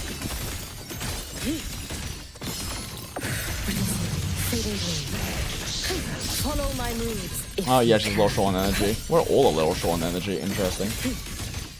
Drift with snowflakes. I cannot fall now. Didn't even need the ult. Holy shit, the shield buff is so real, chat.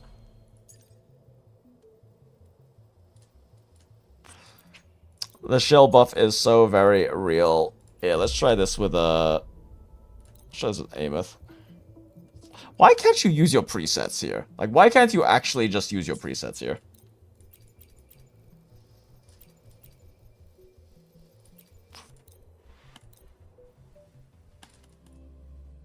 Curious how tight this is with Ameth, since she's also not being shit. I mean, I played Hiyuki's team poorly there. It's very unclean, because I don't really know that. I'm not like muscle memorizing her rotation very well, and I'm tired. But Come on. why am I doing? Why did I do that?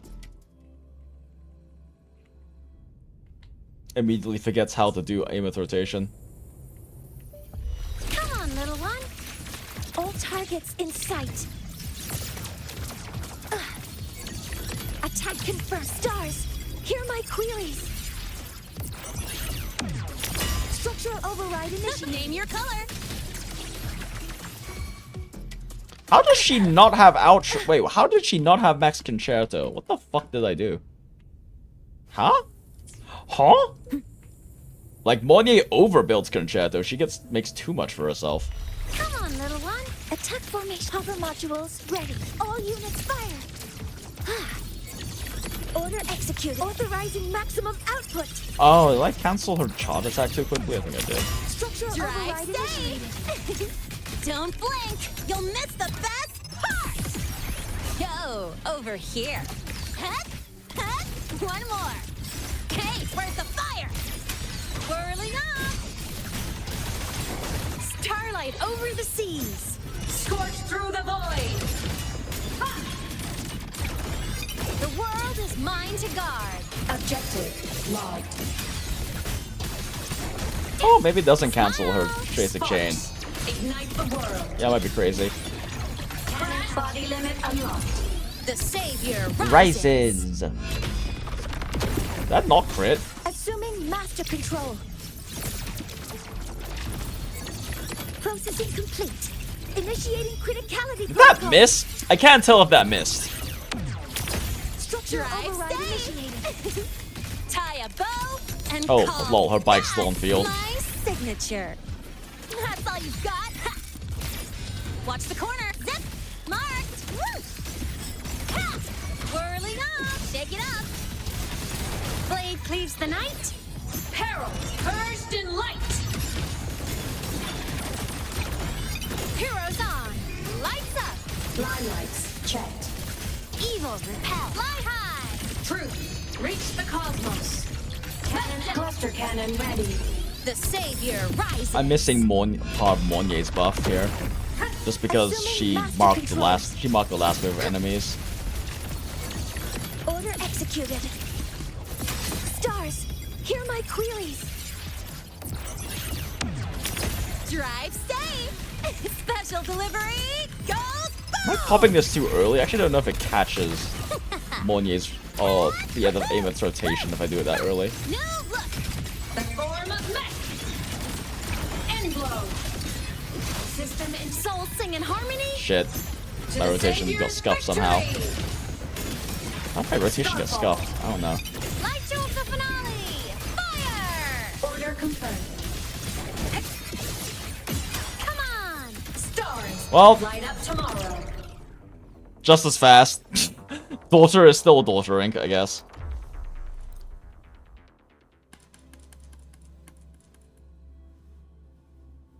Then again, this tower is also...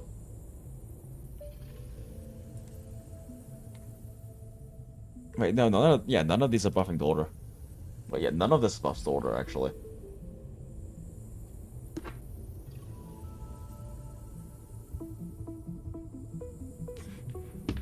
Wait, actually, do I have strain or shifting turned on right now? I don't know. Whatever. Yeah, anyway. Come on, little one. Weapons free. Command mode engaged. Processing. Initiating criticality protocol. Honestly, I generally find third tower harder than fourth. Oh, third floor harder than third floor here. Tie a bow and call that my signature. This happens. Why is Monye short again? I'm fucking alt canceling too soon. Which is really bad, because you don't just like lose out on Concerta, you lose out on her mark, which is a big part of her buffing. Come on, little one. Hover modules ready. Attack confirmed. Authorizing maximum output. Oh wait, it's cause her skill missed. Oh, it's because he fucking iframed part of her rotation. I see. Naru my hodo. Come on, little one. All targets in sight. Processing complete. Oh my god, he iframed so much of her rotation. She has no concerto. I think I have to time that a bit differently.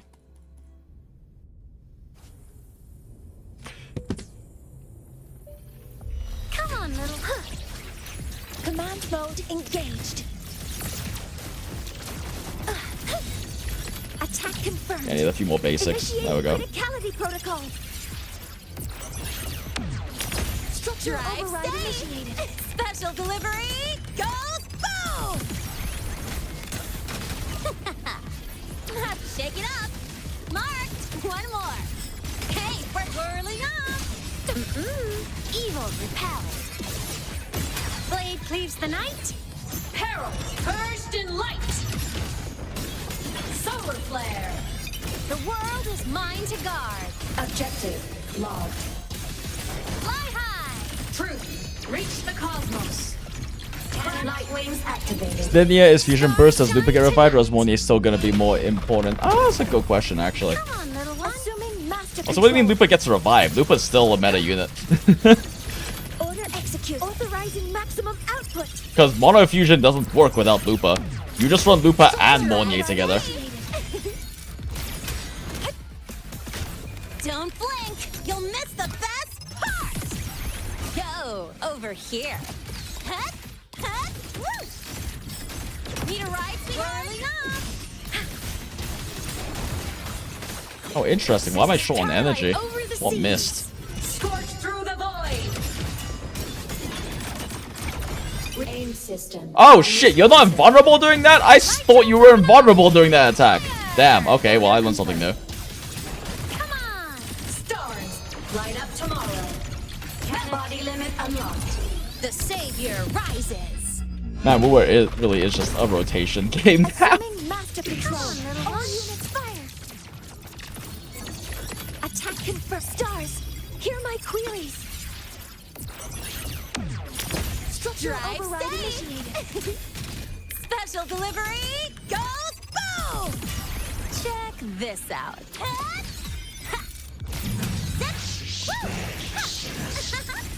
Shake it up. Whirling up. Soul singing Interesting she's low on energy. I'm missing something. She shouldn't be perfect on energy. Because Daughter is perfect. Smile. Sparks. Ignite the world. Overkill. Not necessary. Very not necessary. 750k. Yeah, okay. She's so. Yeah, Daughter is still Daughter. That was just as good as being showed Hiyuki right now. I mean, I play Hiyuki poorly, so it's very possible I probably did an extra half rotation I didn't need to on her, but Daughter is still Daughter.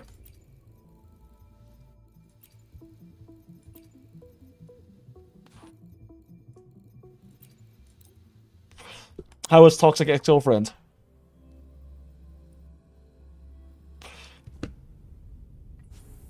But yeah, do we know that Denya is Fusion Burst or not? But either way, yeah. It's just a question of like if Lupa gets revived, because like the reason why Mono Fusion works is because Lupa exists. The buffs for Mono Fusion only exist in Lupa's kit. So if you're doing Mono Fusion, the only reason is because you have Lupa. I mean, I guess you could still just play Mono Fusion to play Mono Fusion, right? Like Monye plus Brandt plus Galbrena still works as a team. It's just the reason Mono Fusion exists is because Lupa's kit specifically makes it exist.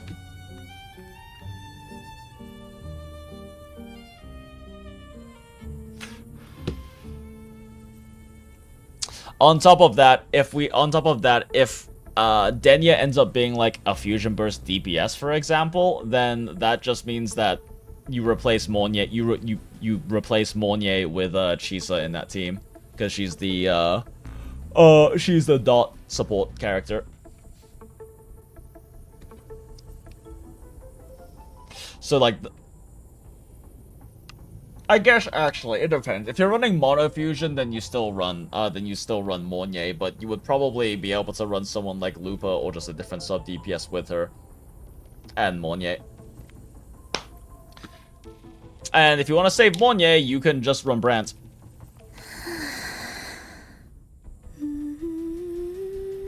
Mono Fusion has the benefit of having both Monye as well as Brandt as options for like a sustain character. Even though Brandt isn't really a support because his outro buff doesn't like apply to doesn't last through swap or anything, but that's why Mono Fusion's kind of fun to me. Mono Fusion is a team where everyone is a sub DPS basically.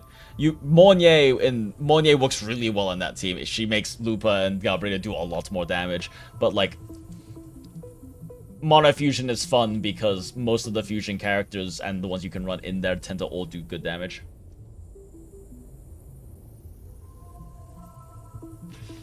You mean double buff Ameth with Mono Fusion Lupa and Fusion Burst Denya? Oh, that's what you mean. It's a good question. Monye's probably still better, but that's a good question, actually. Yeah, I'm not sure. If assuming that Denya is like a Fusion Burst support, which actually does make sense for her to be a Fusion support sub DPS, because we don't have one of those yet. And I kind of forgot Ameth is a Fusion Burst DPS, I'm not gonna lie. I've only been playing her as Toon.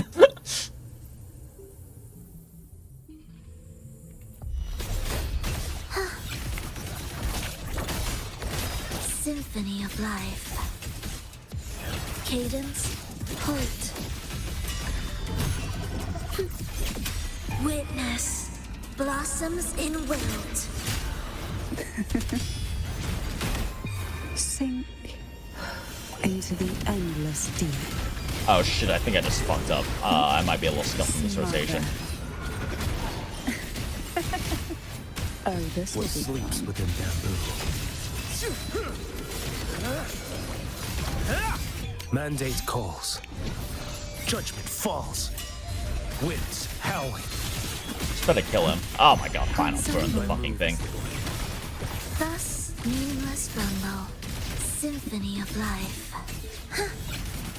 Absolute heed the echoes. Witness, blossoms in wilt. Away from the land first, there we go. In Oh no, we're fine. gold. I was concerned Cantarella wouldn't have By energy because I fucked something up seas earlier, but she seems to be fine. sun My Cantarella's energy tuning is super tight. She does not actually have that much extra energy to work with. Oh, What this will be sleeps fun. within bamboo? You son of a bitch! You just fucking QIUYUAN's rotation, I swear. Your life is mine to take. Annihilation. We will. You're in my way. Symphony of life. Life or death. No alternative. Yeah, I mentioned cancel that early, actually. Chant. Songs of old. I'll keep you company.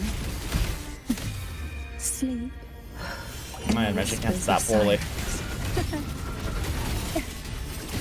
Suffocate. Oh, this will be fun. Wrong button. Shit, shit, shit, shit, shit. Behold this blade. One strike. To settle it all. Oblivion. My move is the blade. Oh, that's convenient. Erase. Symphony of life. Thus, where is rejoicing the soul, never entombed. Sink into the endless deep. Crash forth in fury. Oh, this will What be sleeps fun. within bamboo? Break like that. Stop for love onto the field right at the end. Yeah, okay, so this team still performs just as well. Although this team gets some shilling from the current buff because it does increase echo skill damage.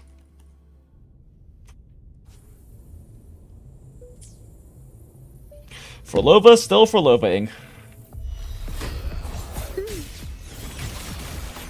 Meaningless rumble, symphony of life. Heed the Slim out, echoes. Hakate parry. Witness. A little slow for first rotation. Blossoms in wilt. Like 13 seconds. Engulfed by sea's venom. Riptides claim you. What sleeps I missed the echo skill, shit. this blade.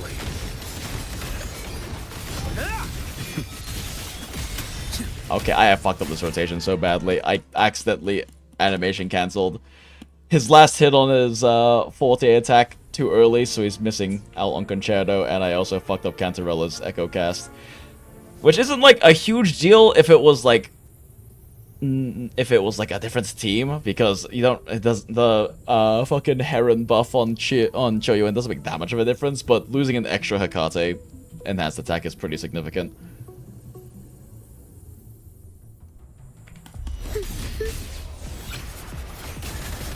Oh my god, that still hit. I was worried I want to get the one stack from that. It works. Let's go. We will at life or death. No alternative. The soul. Never entombed. That's interesting. They normally have like frozen animations when they're getting hit by that 4-day charge attack. But they To sunken depths. there we go, that's better.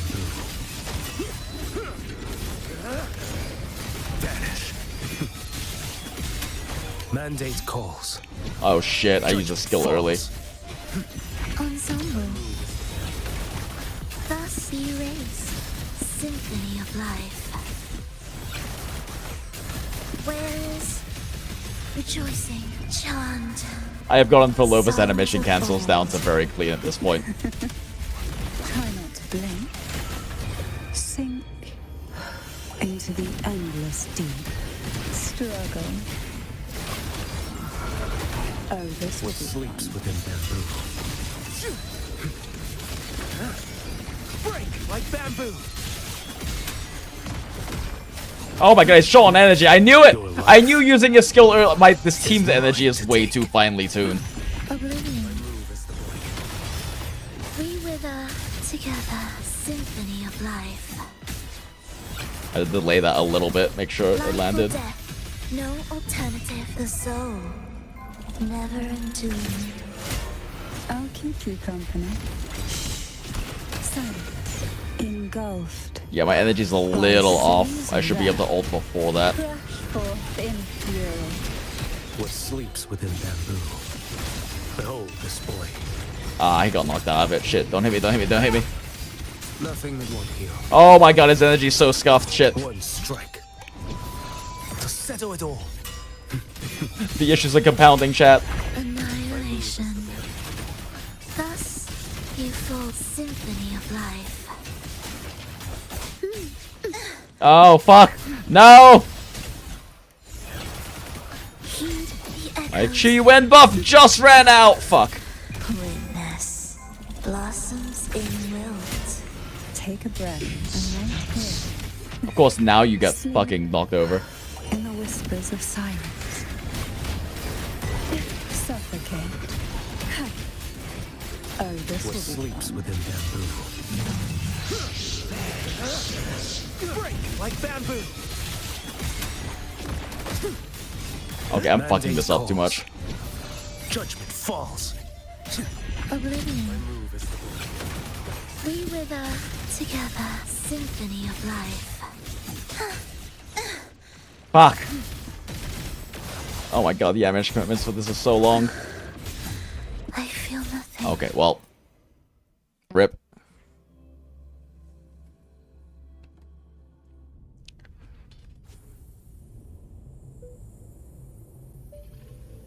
Who's your alternative for QIUYUAN in this comp?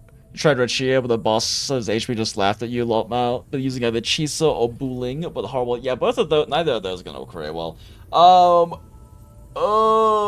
You could actually just run for low with dual DPS, honestly. You can literally just run a different DPS on the side, and it works just fine. That's part of what makes Frolova strong. I assume you have her signature, though, because you're gonna struggle with any Frolova team if you don't have a signature. She has, like, a fucking 40% damage difference between, like, free-to-play option and that. String Master's a smaller difference, it's like 25 or something, but Frolova is, like, the worst case of you want her signature.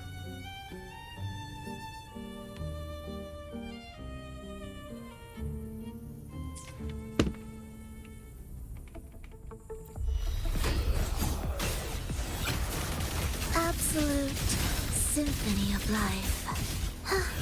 As long as the violence her violent and thinkable. Fair. The soul. Fair and respect. Never entombed. Frolova deserves the world. Even though Rova refused to give it to her. Sleep in the whispers of silence. To sunken depths. What sleeps within bamboo? I feel like it would be better if I timed this to go off faster. Break like bamboo. Behold, this your life is mine to take. Wind, Annihilation. We were the symphony of life. Absolute. Fuck you. I saw you trying to do that, no bitch. Alternative. Witness blossoms in wilt. I'll keep you company. Feel the tide engulfed by seas venom. Ah, timed that. Oh wait, no, I timed it perfectly actually. Oh fuck! Oh, this what will be sleeps fun. within bamboo?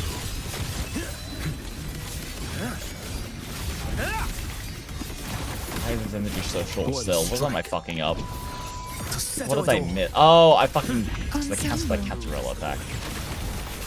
Erase symphony of life. I don't want to waste my 4-day charge attack on you now. Ah, what a waste of damage. Chant songs of old. Take a breath and right here. Surge of deep tides. Yeah, that animation cancel cost me a lot. All my energy is so scuffed now. Into the endless deep. What sleeps within bamboo? Don't hit me, don't hit me, don't hit me, don't hit me, don't hit me, don't hit me. Your life is mine to take. Annihilation. We with meaningless rumble. Symphony of life. Oh my god, fucking This changes nothing. the attack timings. Why? I just dropped QIUYUAN buff. Great. Witness. Blossoms being willed. Me failing to dodge every attack and then dodging when he's not attacking me. Rush forth in fury. Engulfed by sea's venom. Why are you floating right now? God damn it.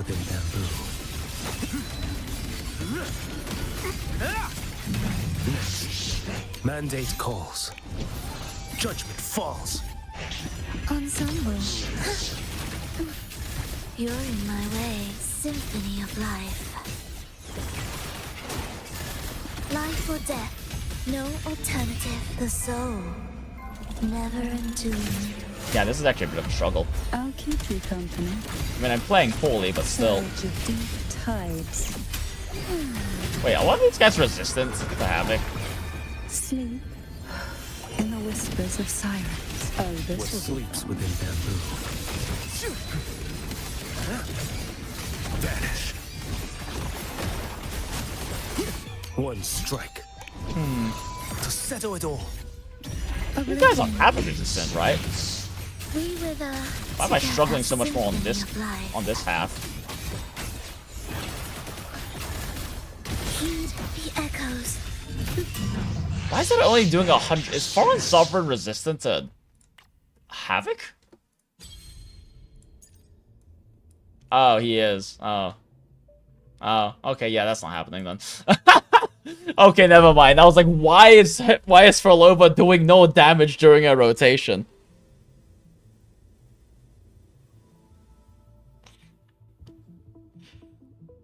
I will if you want, Rover. I will not fix her. Frolova is practically priestess and I kneel. Smile. Actually, it's kind of a fair comparison. Guess we're doing this instead. Fuck, how do I play Sigrika? Oh, fuck, I'm trying to remember her rotation. Shit. Greet my friends. silence. Engulfed. I missed the skill. This is gonna be by bad. sea's venom. Smother to sunken depths. Pull from the abyss. Oh, this What will be sleeps fun. within bamboo? Behold this boy. Vanish. Your life is mine to take. Like, My move is the basic blade. 1, 2, 3. Oh, then you hold skill. Shit. Wait, shit, no! Fuck! How do you play this fucking elf?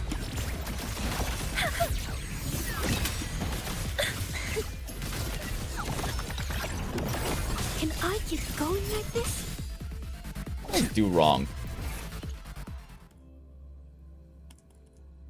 Oh, you hold after skill, right? Okay, okay.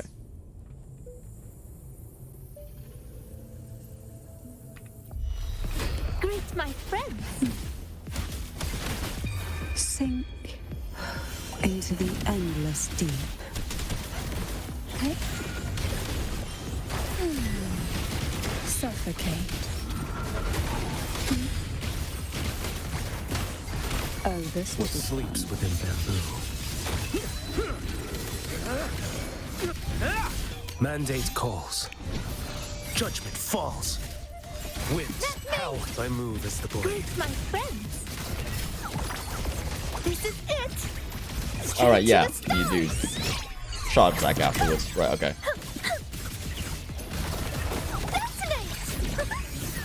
Be my gentleman. You do this. You swap off. feel sleep in the whispers of silence. Caresses of the waves. Oh, this What will be sleeps fun. within bamboo? Break like bamboo. One strike to settle it all. Let me! My move is the blade.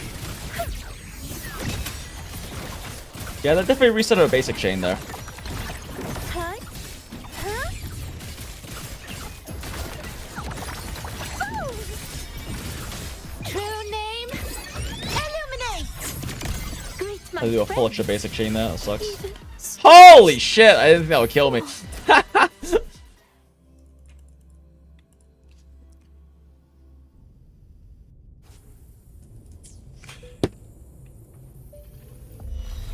Greet my friends. Sink into the endless deep.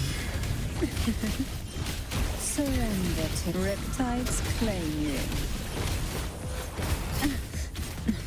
Are you fucking kidding me? I just needed that umbrella to land and he hit me out of it. Greet my friends. Feel the tide fall. Sleep in the whispers of silence. Smart rush forth in fury. That tickles. Oh, this will be fun. Oh my god, why do I not have fucking out? Holy shit, that just wasted like 5 seconds. The fuck is Cantarella's most efficient rotation when she's not introing? Greet my friends. Try not to blink. Engulfed. Not being able to hit that guy when he's up there does definitely slow things down too. Pull from the abyss. Struggle to sunken depths. Oh, this will be What fun. sleeps within bamboo? Nothing that won't heal. Oh great, he got knocked out of it. I love that. Your Love that for me. Is mine to take. Next. Let me! My move is the blade. Greet my friends. The wind's true name. How did you miss? Illuminate! Why is everything getting scuffed on this team? How did her fucking Labubu's miss? I know it's because the Thunder Mephos is teleporting about, but that's still incredibly what the fuck. Greet my friends. Sleep in the whispers of silence. Suffocate. Crush forth in fury. Oh my god, he keeps dodging her. What sleeps within them? Motherfuckers keeps right-clicking us. Did I mishear? One strike. Is he hittable right now? Is he iframing? Oh, he's hittable. Okay, cool. My move is the blade. Fascinate! Can I keep going like this? Straight to the stars!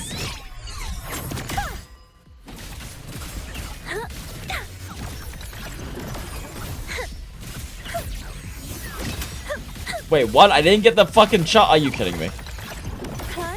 He keeps dodging at the exact moment I need attacks to land for mechanics. I can't get Sagrika's full day charge attack because he keeps dodging the follow-up attack.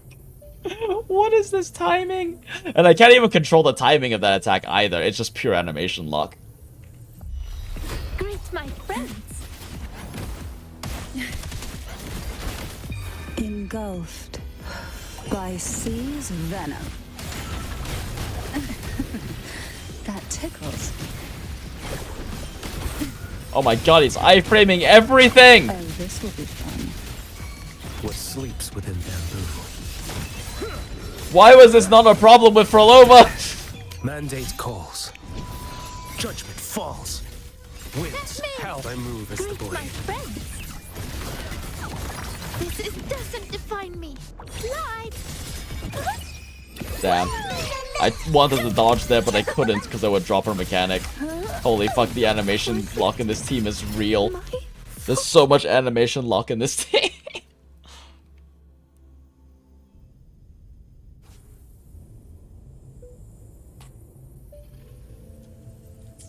She's basically jellyfish on a water celly. Her moveset is horrifyingly static. I would say in terms of animation lock, this team is, like... Isn't that proves on it with a whole speed fight with 4 pops? I would say out of, like, the entire team, Kantarola is probably the least static out of all of these. Like, I know you don't play QIUYUAN, but QIUYUAN is, like, insane. The animation lock on this 4-day charge attack is insanely long. If he gets knocked out of it, you're completely fucked on Concerto. And, like, you can't adjust it. The thing just takes 5 seconds. You just have to pray you don't get hit during it. There's not really any timing, because, like, you can time, like, a 3-second animation lock, right? To fit somewhere, but you can't do that with QIUYUAN. Same issue with the elf, because her basic string takes so long, and you have to use her follow-up immediately after basic 4. You don't get a grace period, but she also skips to basic 4 after dodge counter, so it's not the worst.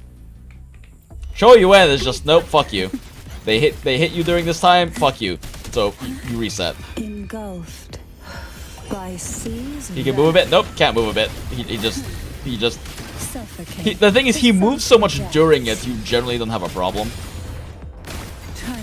What sleeps within bamboo? Like, he moves so much during this part, you don't really get hit out of it. But then sometimes they shoot a fucking laser at you! Mandate calls. Judgment falls. Behold this blade. Let me! My move is the blade. My friends! This is it! Straight to the stars!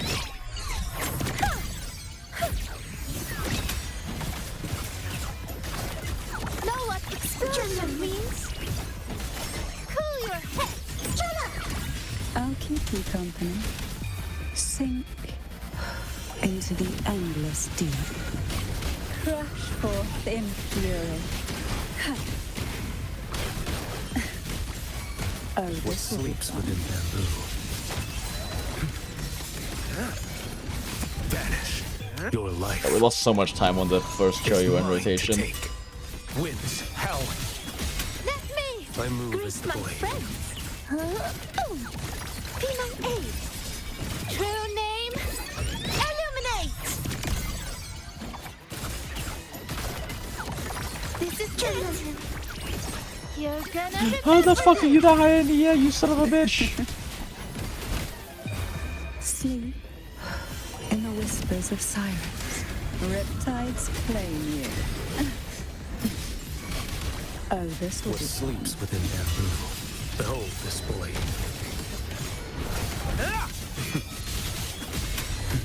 Off with you. One strike Don't want to waste his ult on you. to settle it all. Next, Let me! my move is the blade. Grease my friends! Oh my god, I didn't buffer my attack properly. Can I keep going like this? Jonathan! Yeah, the animation lock is so real, holy shit. Oh, Sagrika's such a pain to play in reactive fights.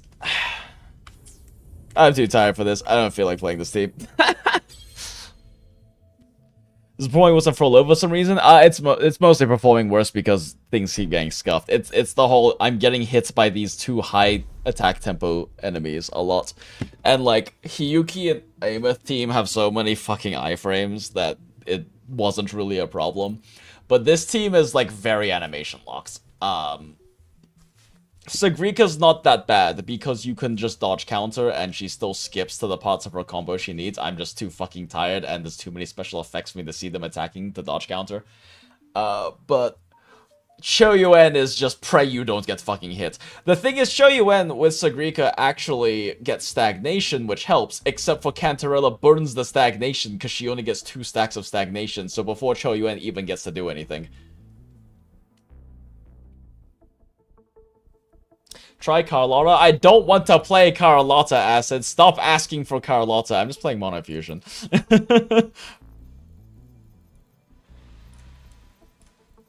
Actually, you know what? I mean, I don't need to save Monye, but you know I haven't played in a long time? OG Monofusion. Let's go.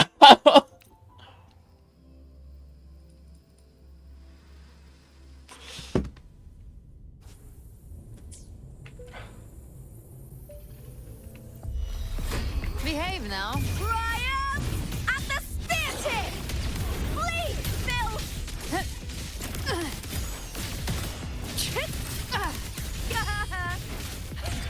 Oh my god, I'm fucking up the swap cancels. I haven't played this team in a second. I'm fucking up my swap cancels. This is like one of the few teams you actually get the swap cancel, but it's only in like Lupa's build-up phase. Behave with now. Me to victory!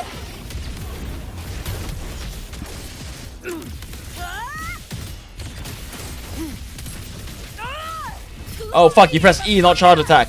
Shit. Face me, coward! Let the flames rise!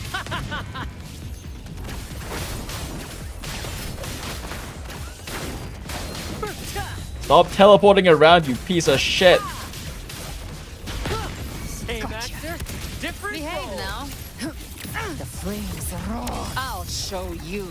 Oh god. Yeah, like Albrena is a case where you definitely break basic chain doing that, so I can't afford to do that until the very end of her rotation. Ah, you fucking kidding me? I didn't get the enhanced attack.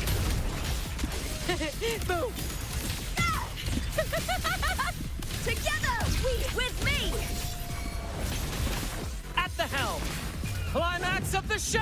I had a few misinputs. Like, Lupa's really tight with this team is the problem. Grant's rotation takes a while. Nice try. Same actor. You're fucking kidding me. Where's my outro game? Okay, I'm resetting this. What the fuck?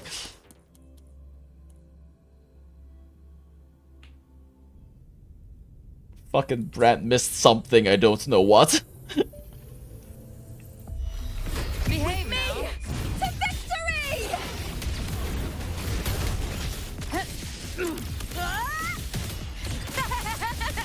Into the spot with me! Try that again. Did he just iframe the second explosion on her fucking skill?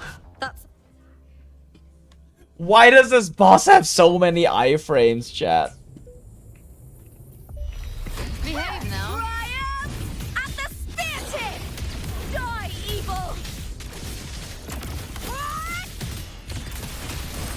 Glory is upon us!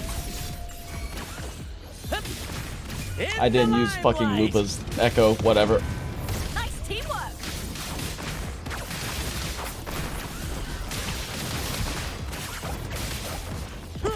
Same actor, different role. He dodged the anchor!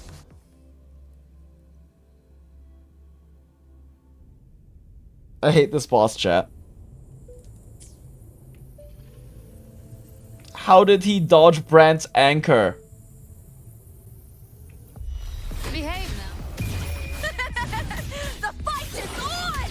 Break darkness with me! Oh my god, I fucked up her thing. Fucked up the timing of the quick swap. Epic shot. Let the flames rise.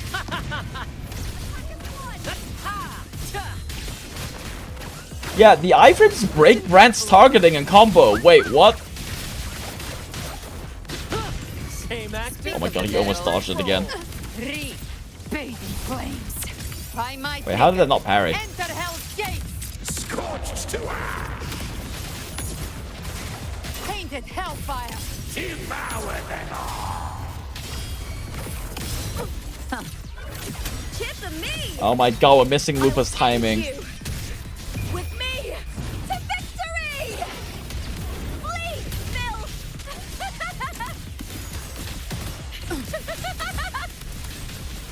With me. At the helm. Climax of the show. Timely support.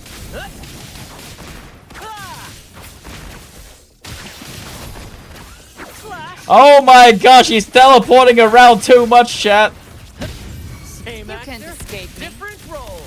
Rise from hellfire. I've come to send you. Somehow missing the parry timings. Fresh face. Explode. To hell with you. Painted hellfire. Devour them. Fucking finally, we actually get one of those off. Triumph at the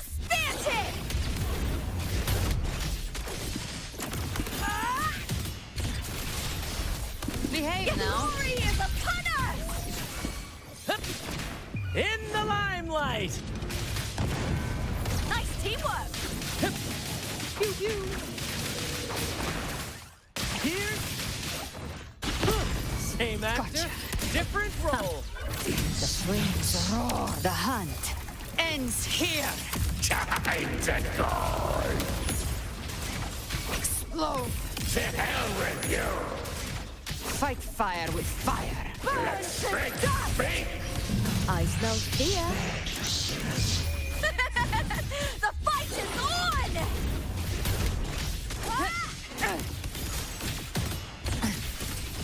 Together we howl! Epic shot. Let the flames rise!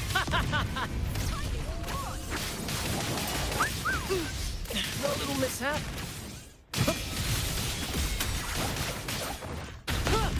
Speak of the devil. Behave now. I'll show you. The gates of hell. Painted hellfire. Devour them all. Burn to dust! With me! With me! Man, this is way tighter than it should be. Die, evil! That was way tighter than it should be. Oh, I'm too tired.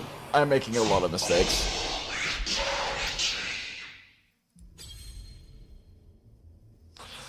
I'm making a lot of mistakes. That's way tighter than that should be. I mean, this team still, it is old. And Brant is doing Brant things, I guess, but...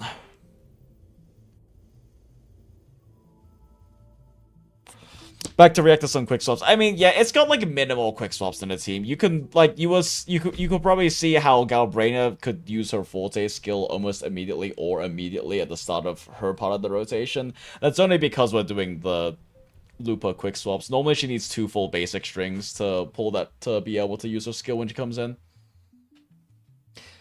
Jinxie, I refuse. I haven't played Jinxie in, like, over a year. I have no fucking clue how to play that team. I don't even know where to begin with to play that team.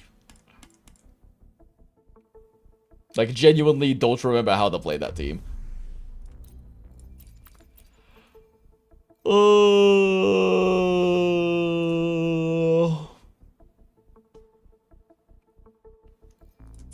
What is the Resonance Liberation damage? So this actually is shilling both fucking...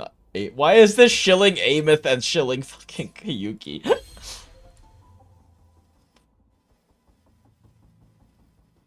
Okay, basic attack damage up. This isn't shill either of them. Alright, Hiyuki. Let's see what you got again.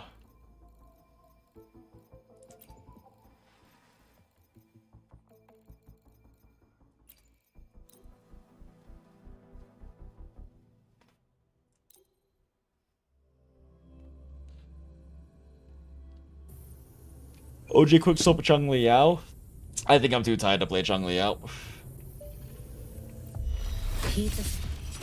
Stress points mapped. A pivotal moment. Slowly on that, whatever. Dismantle. This ends here. Connection severed. Drive safe. Don't blink. You'll miss the best. I love how spread out they are. She's so happy, Shake chat. it up.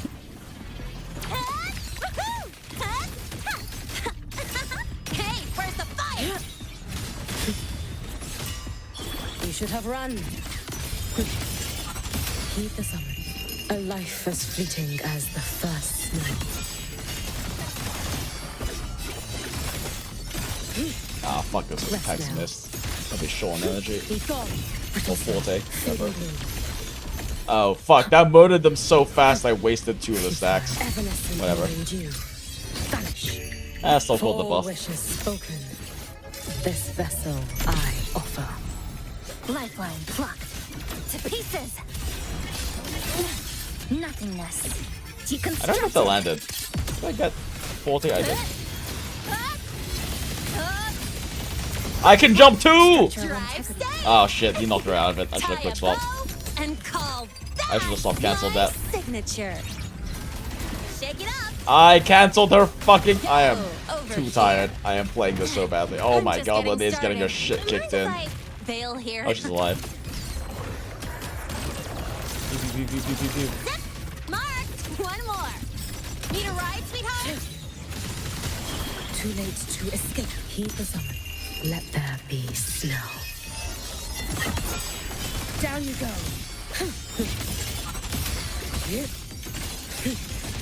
Time to end this. Brittle snow, fading green.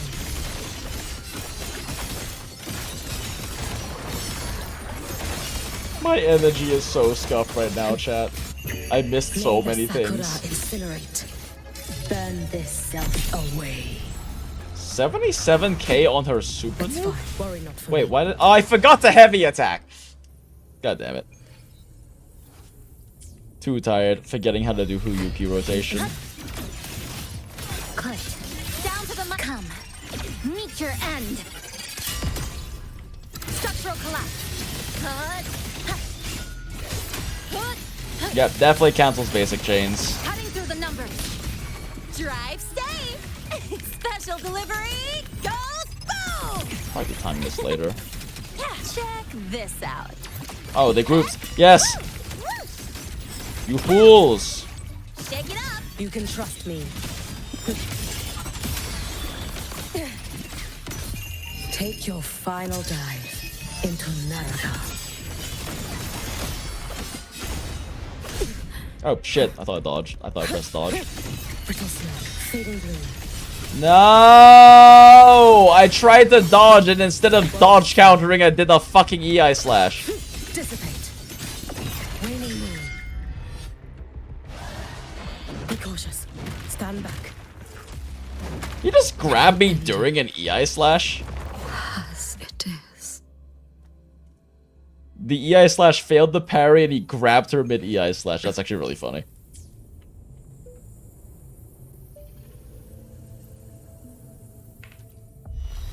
Keep this on. Dismantle. Nothingness. Deconstructed. Flicker into form. Break apart. Drive safe. Tie a bow and call that my signature. One more. Need a ride, sweetheart? Shake it up. Too late to escape. God, he's all the way over there. I hate this.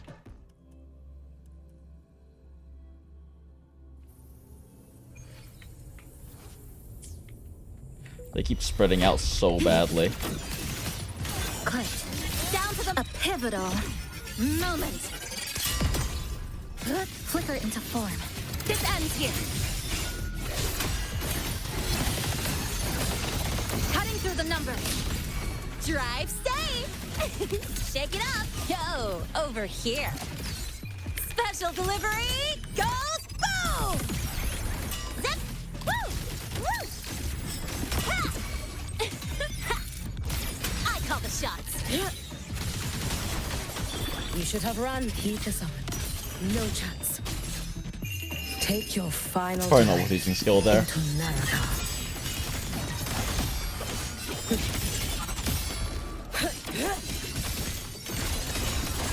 Time to end this.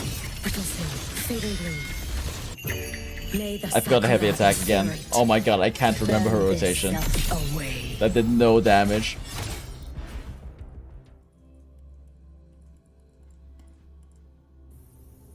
That's how grab works. Don't you play fighting games? I do not play fighting games. Heed the summon. Dismantle. Come. Meet your end. Flicker into form.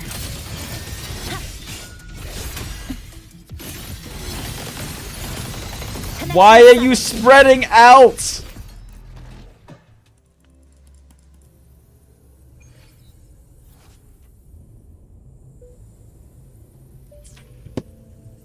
Why is this so much suffering? Why is this not easy, chat? Why is this difficult? This is fucking like Tower 1. Flicker into form. This ends here. Break apart. Tie a bow and call that my signature. He said, how are you short? God damn it.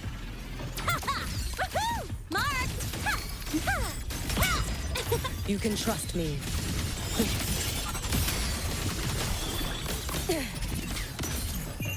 Let there be snow.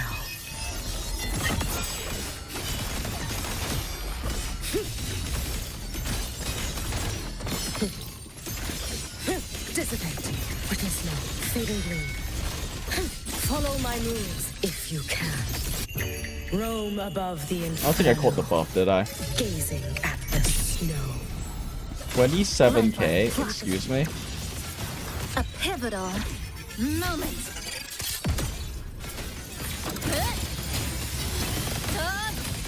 Cutting through the drive safe. Special delivery goes boom. Name your cup, shake it up. Check this out. I'm just getting started. Hey, where's the fire? Why am I missing my intros? It's like the third time it's happened this fight. A life as fleeting as the first snow. Be gone. Brittle snow, fading blue. You prepared for this, have you not? Oh my god, I barely caught the name off. Spoken. This vessel I offer. That didn't crit. Don't I have like 90% crit rate? How did it not crit?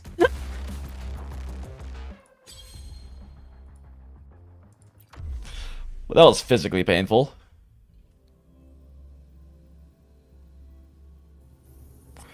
Zangi's so scary because you can't parry them? I see. I mean, I played some Blaze Blue back in the day. During Calamity Trigger and Continuum Shift days, but... That was literally over a decade. That was like literally a decade ago. Probably over, actually, yeah. Get behind me. I have been brought a flicker into form. Fuck. Heart structural integrity intact. Count Oh my god, I can't dodge!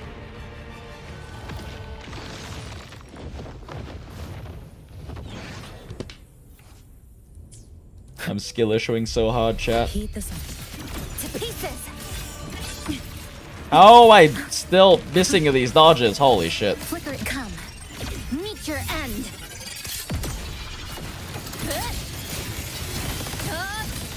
Connection Drive safe. Don't blink. You'll miss the best part. Go. Shake it up. Marked. I call the Oh my shot. gosh, she mixed her kick. Are you kidding me? Shoot it down! Heed the summon. Take your final dive into America. Into America. Be gone.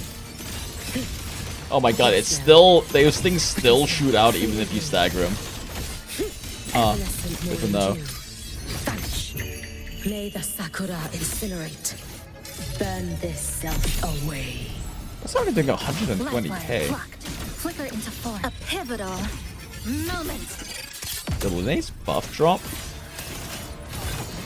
Structural collapse. Cutting through the numbers. Drive safe. Tie a bow. We need to ult a little bit later. My signature. Check this out. One more. Need a ride, sweetheart? You can trust me. Heed the summon. Let there be snow.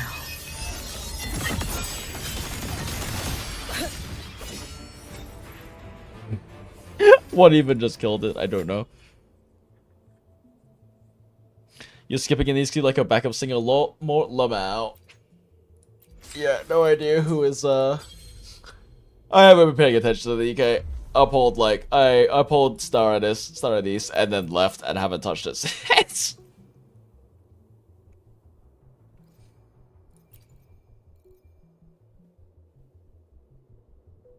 How does this team even work? I don't think I've actually tried Fusion Burst. I also don't have a Fusion Burst set for her to work with. We just do silly mono fusion. Why not? Silly mono fusion. How does it even work? Power levels. Precision calibration. Combat efficiency. Where the fuck is daughter? There she is. All green.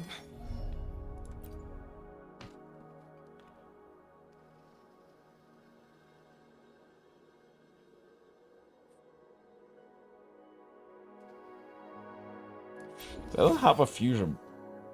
Oh, I guess this still works. Trailblazing Star still works with the fusion burst. So what is the other one for then? Chromatic foam. Oh, this is a sub DPS set. Oh, we don't. So literally no one uses it right now. Okay, heard. Well, not no one. You can still use it to just make Ameth stronger, but Power levels. Precision calibration. either way, we're using Mornier, so it makes sense to stick on this.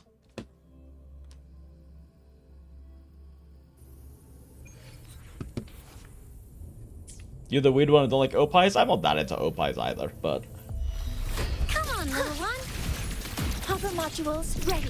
All units fire. Attack confirmed. Stars. Hear my Goddamn, Mornier's such a strong buffer, but she does literally no damage. Structural override initiated. I smell fear. With me to victory! Flee, filth! Glory is upon us! I can't believe that parried. That's so funny. Blade cleaves the night. Peril purged in light. Attack is one. Light show of the finale. Fire! Order confirmed. Yeah, that tomb break actually fucked up her forte gain a little bit. Cluster cannon ready. Oh, that's a well-timed stagger. Okay. Assuming master control. Go, live, go. Rising maximum output. I think I canceled that too early again. Override initiated. Oh shit, this team is light on the energy for her, huh? Into the spotlight! Whirling up! System integration. Feather drones assembled. Soul sing in harmony. To the Savior's victory! Projection. Unite with me. The world is mine to guard. Objective logged. Ghosts don't feel pain. Oh my god, why am I so low on forte? Sparks. Well, we're not catching Lupa. I don't want to waste ult on you. You have so little HP left. Oh, wait. Never mind. There's one boss. I thought that was a two-boss fight.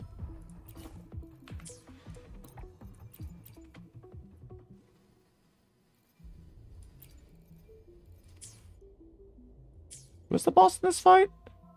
Oh, Fleur-de-Lis. Okay.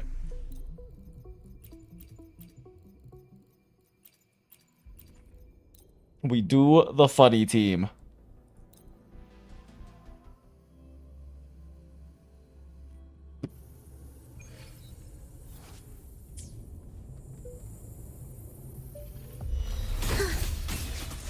Preparatory beats begin. Symphony of life.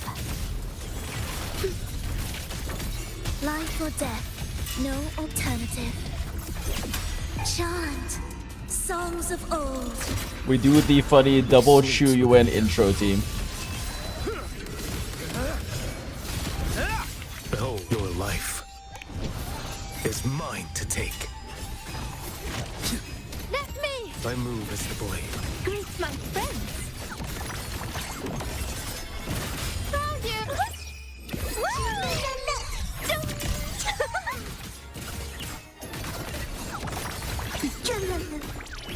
Cool your head. Shut up. What sleeps within them? Don't hit me, don't hit me, don't hit me. Okay, cool, the stagnation's in effect. Yes, let's go. Oblivion. I move as the blade. Okay, actually, pay attention here. Oh my god, I can't dodge! Wind's breath. This changes nothing. Witness blossoms in wilt. What sleeps within bamboo? It just occurred to me I'm running 2 arrow units in this fight. Mandate calls. I was like, oh, Fluidity is fine, and I forgot I'm running double arrow here. Whatever. My move is the blade. Greet my friends. Fly.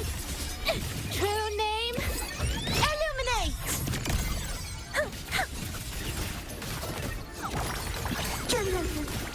You're gonna remember this. Huh? Ensemble. I forgot to do the double thing. Symphony of life. Thus wears rejoicing the soul. Never Prolova is like actually hard carrying this right now. The other 2 aren't doing damage. Behold this blade. One strike. To settle it all. Winds, hell. I probably should do this if I want to kill us in time now. Pre-ready erase. Shit. Far from the finale. Well, that's a problem. Greet my friends. Wait! Got it! I did not deserve that win.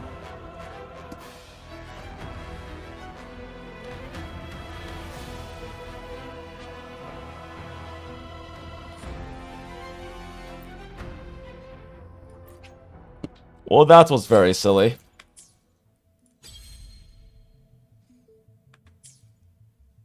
I did not deserve to clear that. Oh my god. I was like, oh, I can use Fluid at least. Here, proceeds to use 2 arrow units. Good thing Prolova can just fucking carry, I guess.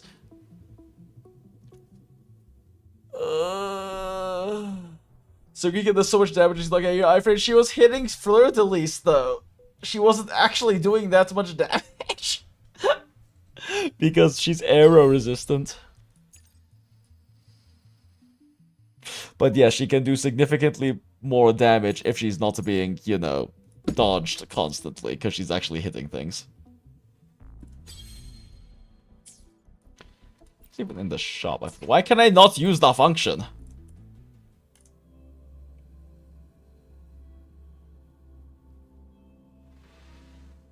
Ah, shit, it's 4 o'clock. Okay. Okay. It has been fun, chat, but it is time for me to hop off, as it is now late and I have to get ready for doing things before work tomorrow.